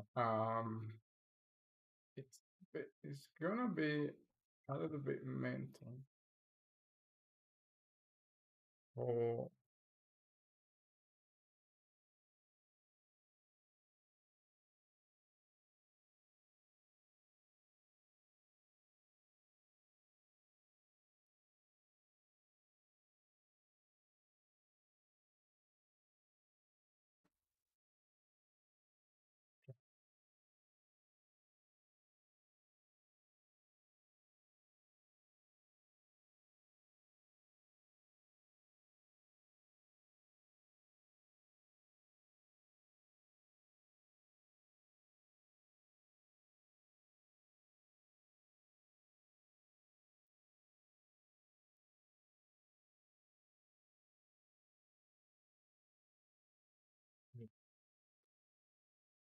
okay.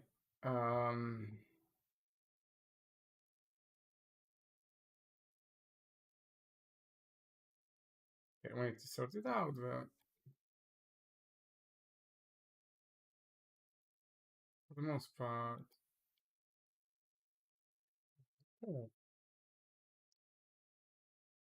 Yeah, now these line traces are now parkour component line trace. What this will be?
So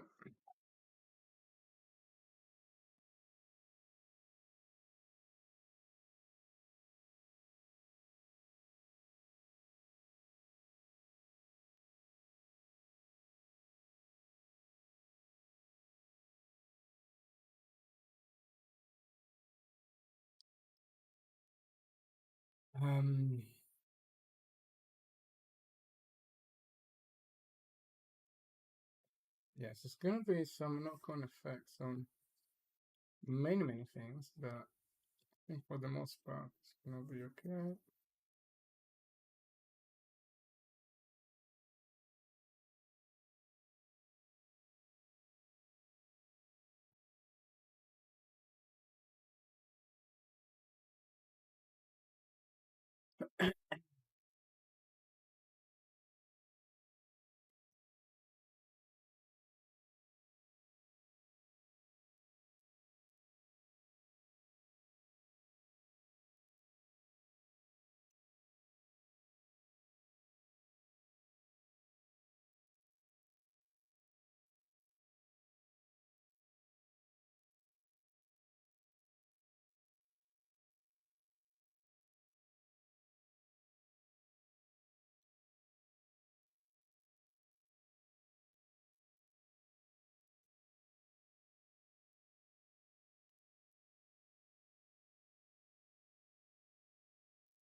Okay, so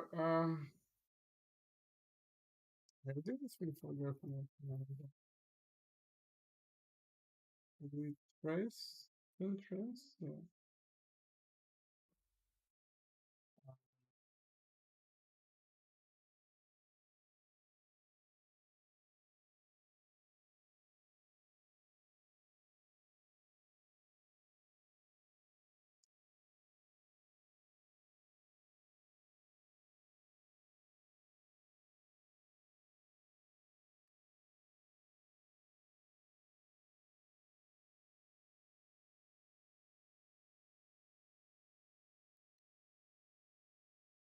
Okay, and then that's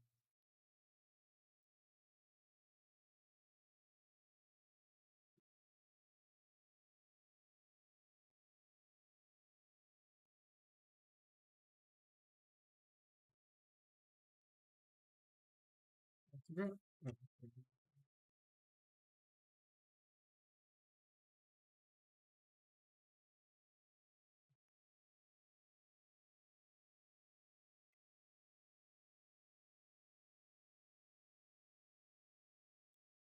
Right.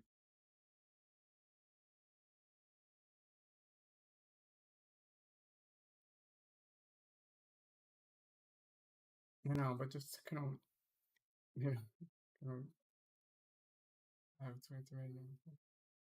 What is this one again?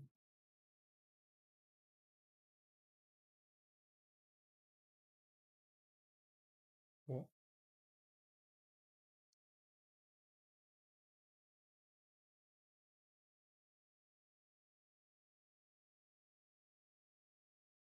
What the?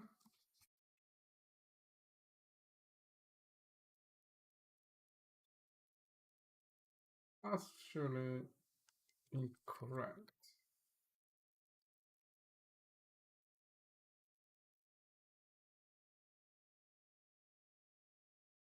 Yeah.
Yeah, I don't really like it. So.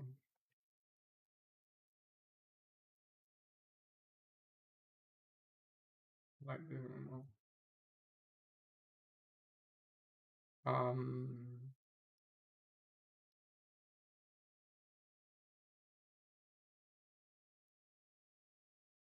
okay,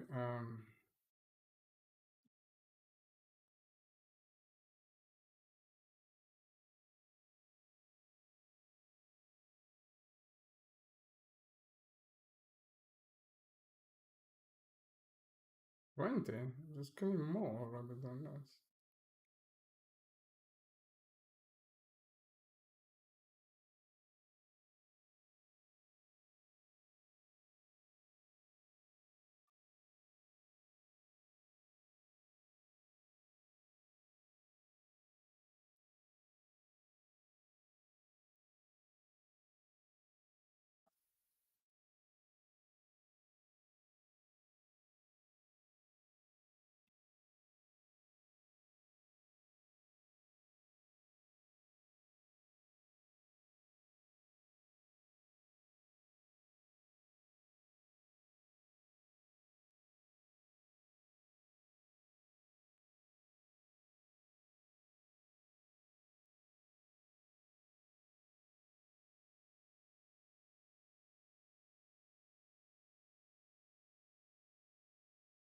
Let's leave it at that.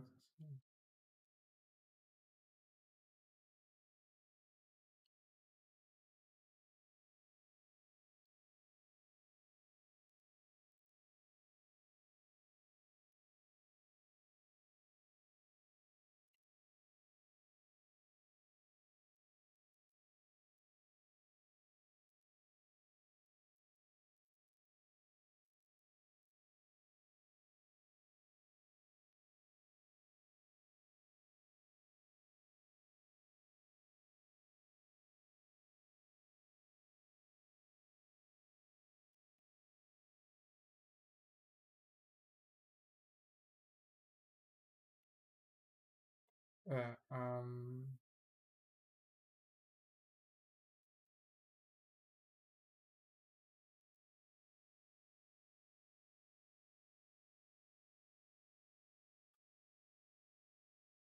yeah.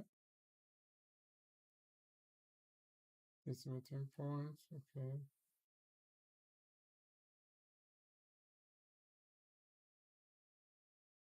Okay. And only this one is missing, which is get active on task. So that's it.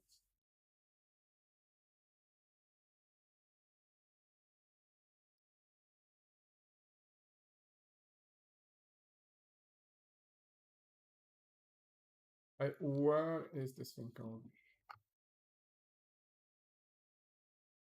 Yeah, it's not really, it's often, it's absolutely often.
Is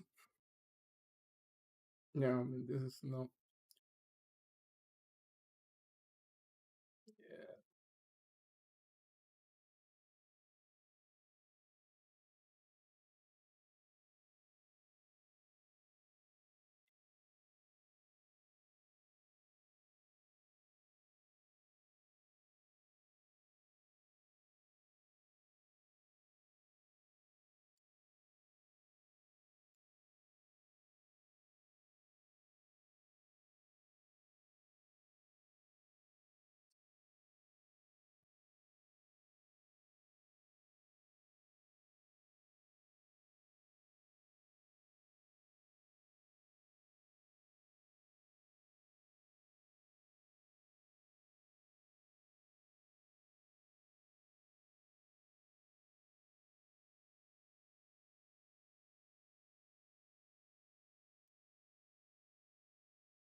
Yeah. Okay, so because of this, a single line, that's it.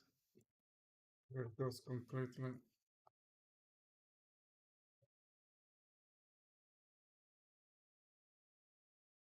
So this needs to be form.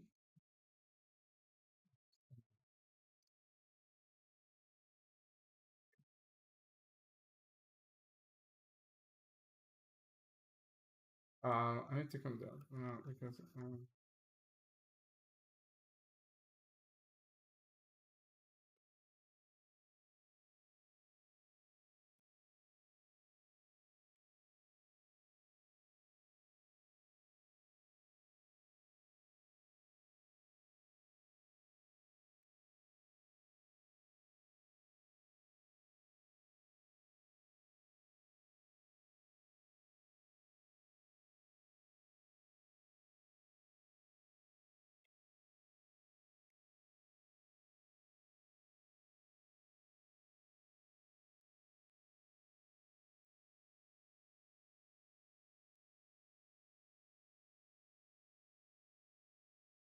okay, so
okay, so now very clearly we throw arrows somewhere else.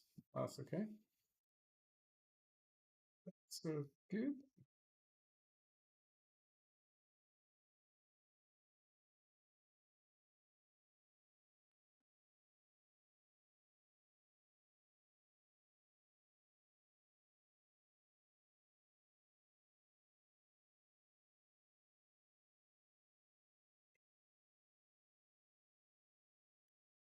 Hmm.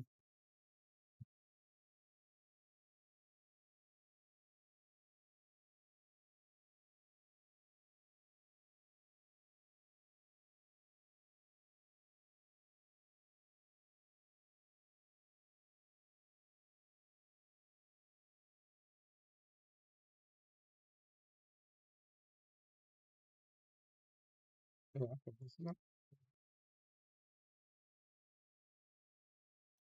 Yeah, this guy here, right?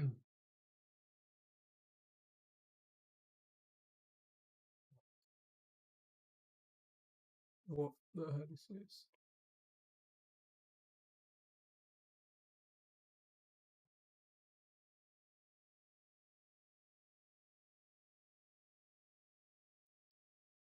Because all these guys are basically using now they're inside the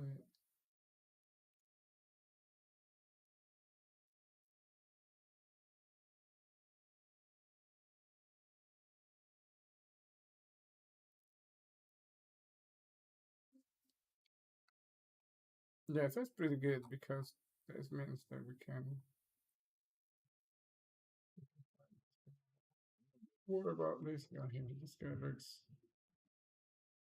incredibly sus.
Yeah, it's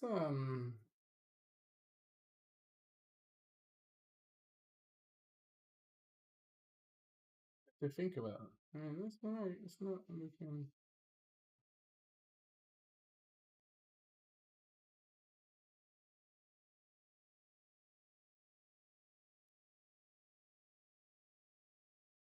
Looking quite tricky now. Tricky.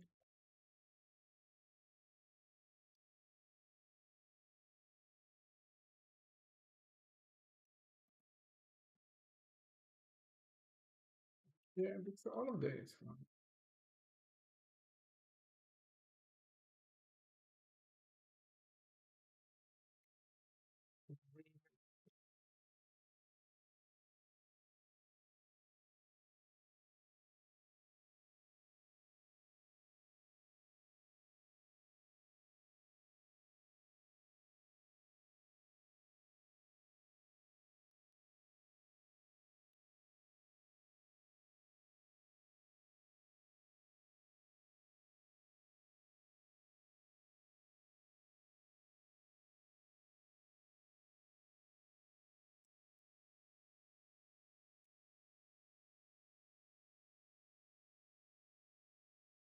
No,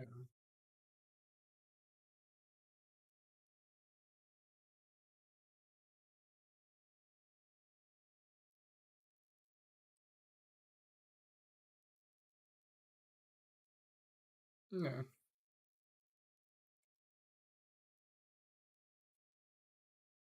Yeah, makes sense. It's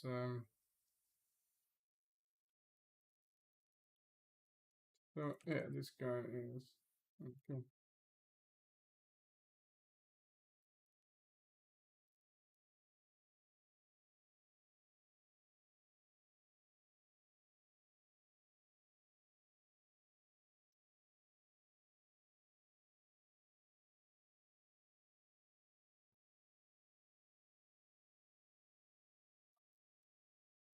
What is it? Viewpoint.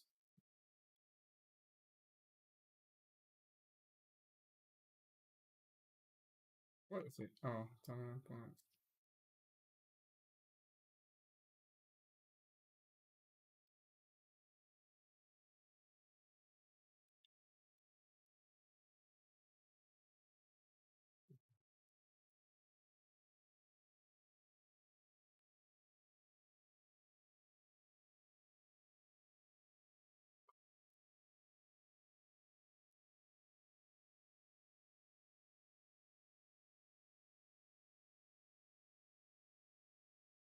Yeah. So ultimately, this guy shouldn't be here, right?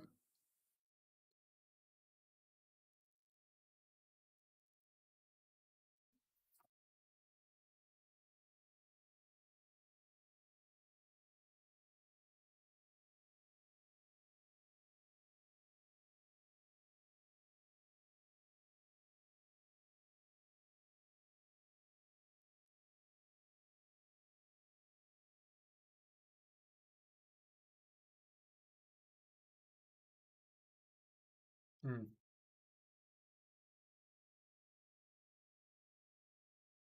Yeah, I mean, so ultimately, this guy here should be.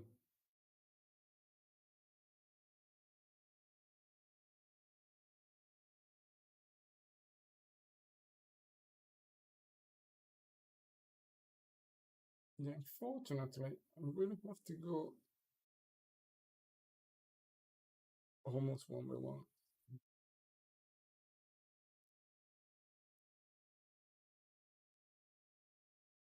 Yeah.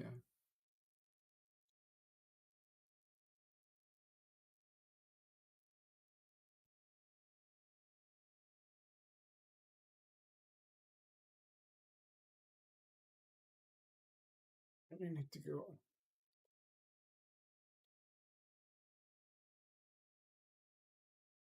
Well,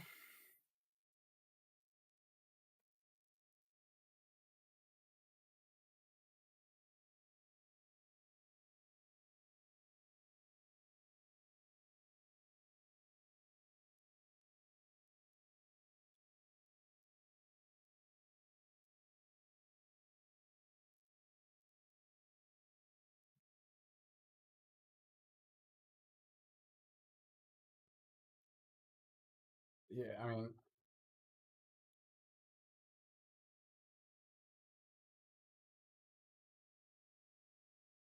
this could also be.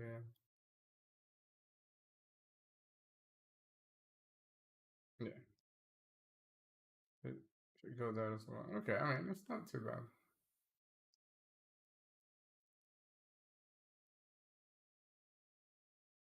Um,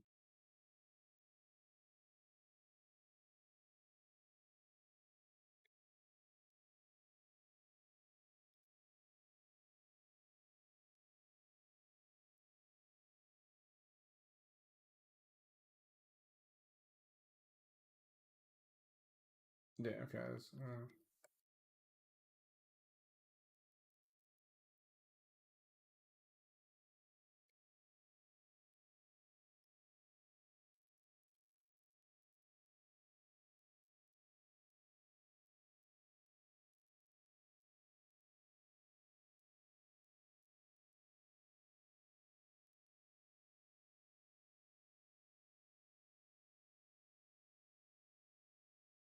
Yeah, I mean, you can stay there, to be honest.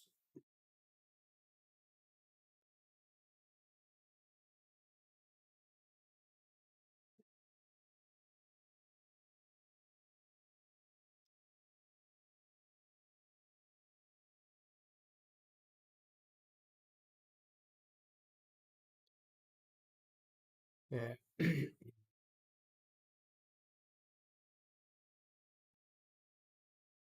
And this guy here, right? This guy here.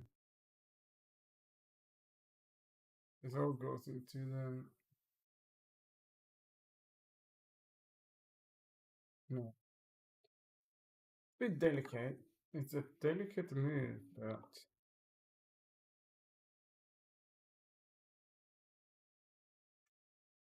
To go for it. Okay, yeah, let's go for it. Let's go and then we take the hit. Okay, let's do it.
Yeah.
So,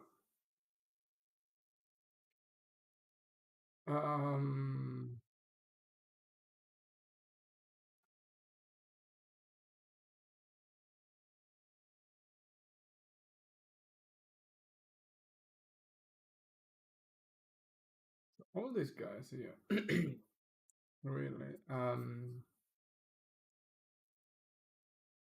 so it should be internal. So,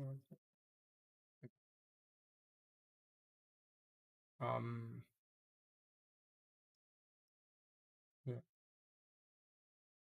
in theory, I find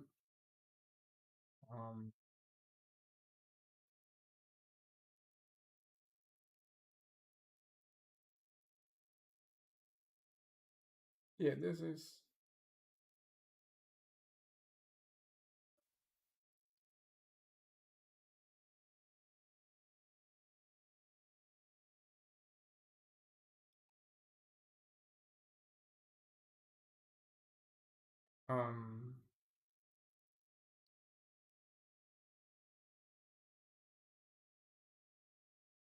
so these guys here are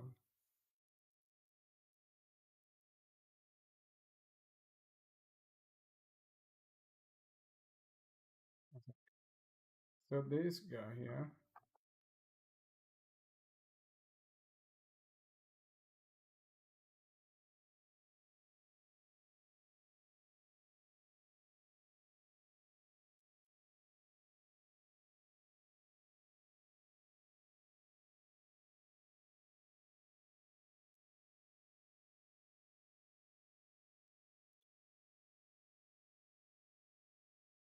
Okay, so this will so this is a parkour component, right? So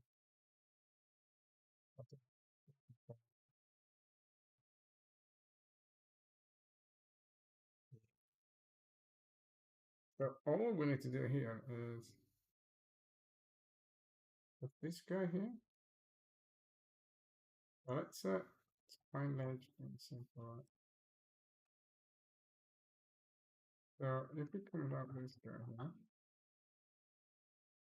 this guy. Now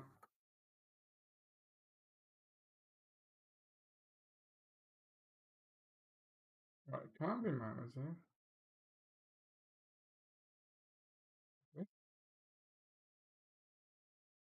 Okay. I think so, right?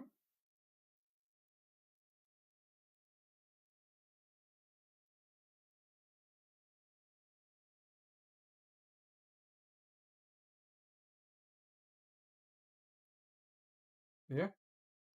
Let's try to good.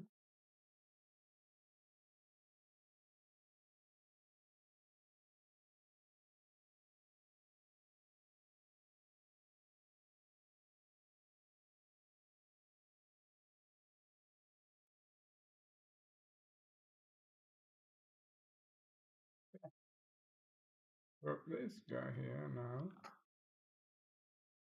it will, right? Yeah.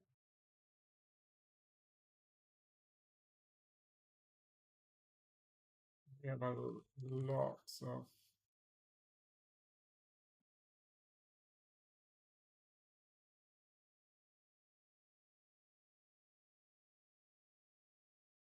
yeah, lots of data missing, but it's all about this guys, yeah. I think once I forgot that guy. And it's a freaking huge job. Why did I want to do that? Yeah, okay, so it's a minute.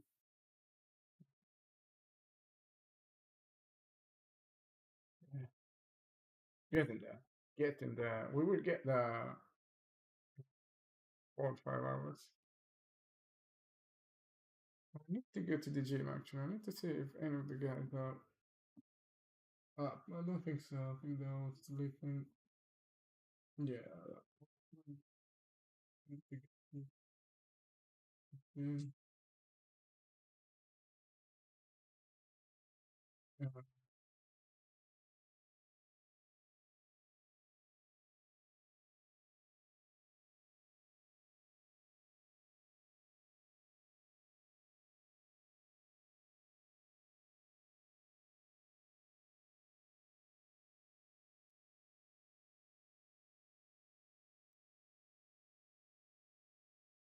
Oh, another message.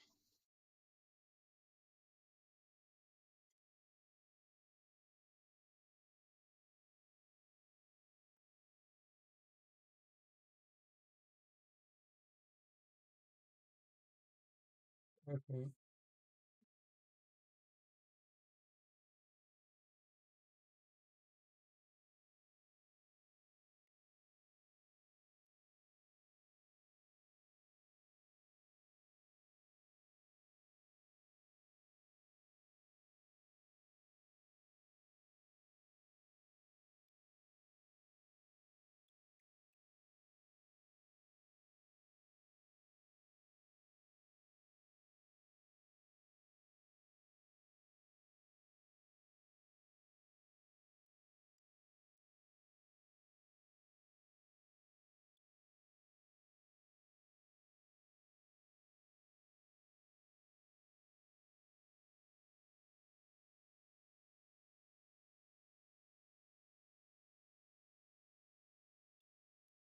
Yeah.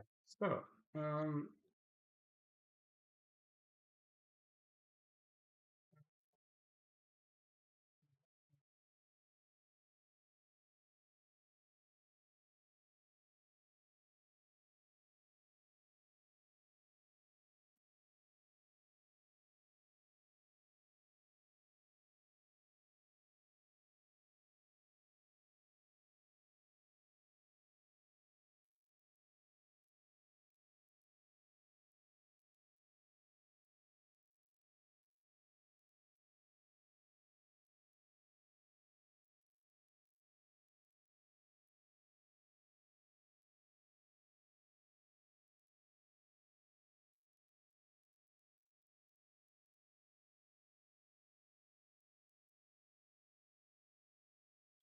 okay.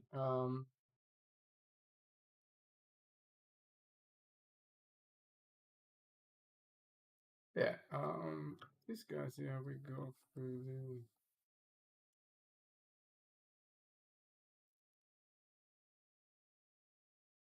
race, right?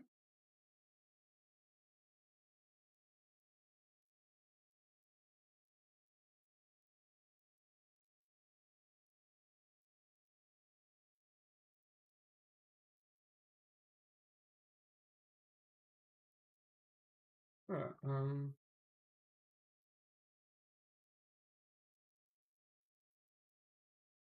Set, get.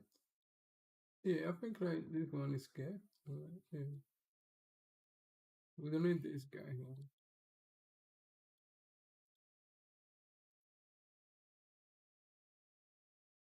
And get the website is yeah. Okay, so we don't need this two guys. So is that already there? Okay, so this guy is okay now. I mean, we need a lot more, of course, but for now. Ah, okay. So how many others we got? We got quite a few.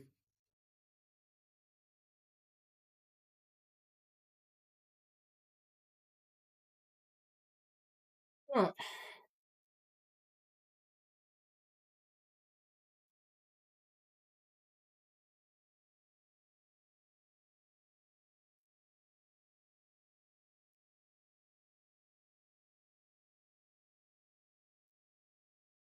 Okay, so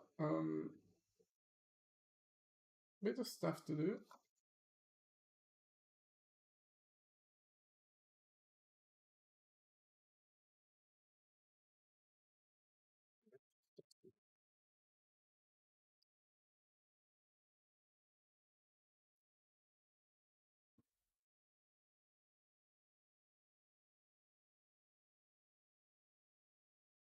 Should we do? Should we take a break? Yes. starting to get tired, to be honest. We got almost 20 hours. Yeah, not too shabby. All right then. Yeah, I think we've got enough. Enough coverage for the last couple of days. Okay, guys. Yeah. Let's take a break because I got a lot of stuff here to fix. Yeah, slowly we get there. But just prefer to take a break. Soon to go to the gym as well. All right. Yeah, I mean, potentially I'm gonna be back streaming later with Gans doing that block out thing for the new scenario. So now a little bit more visual, so a bit more interesting.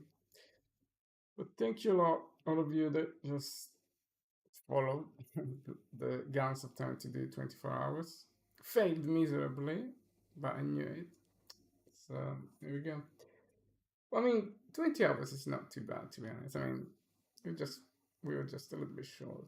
Alright, okay. Take a break, go to the gym. Be back later on tonight, probably streaming.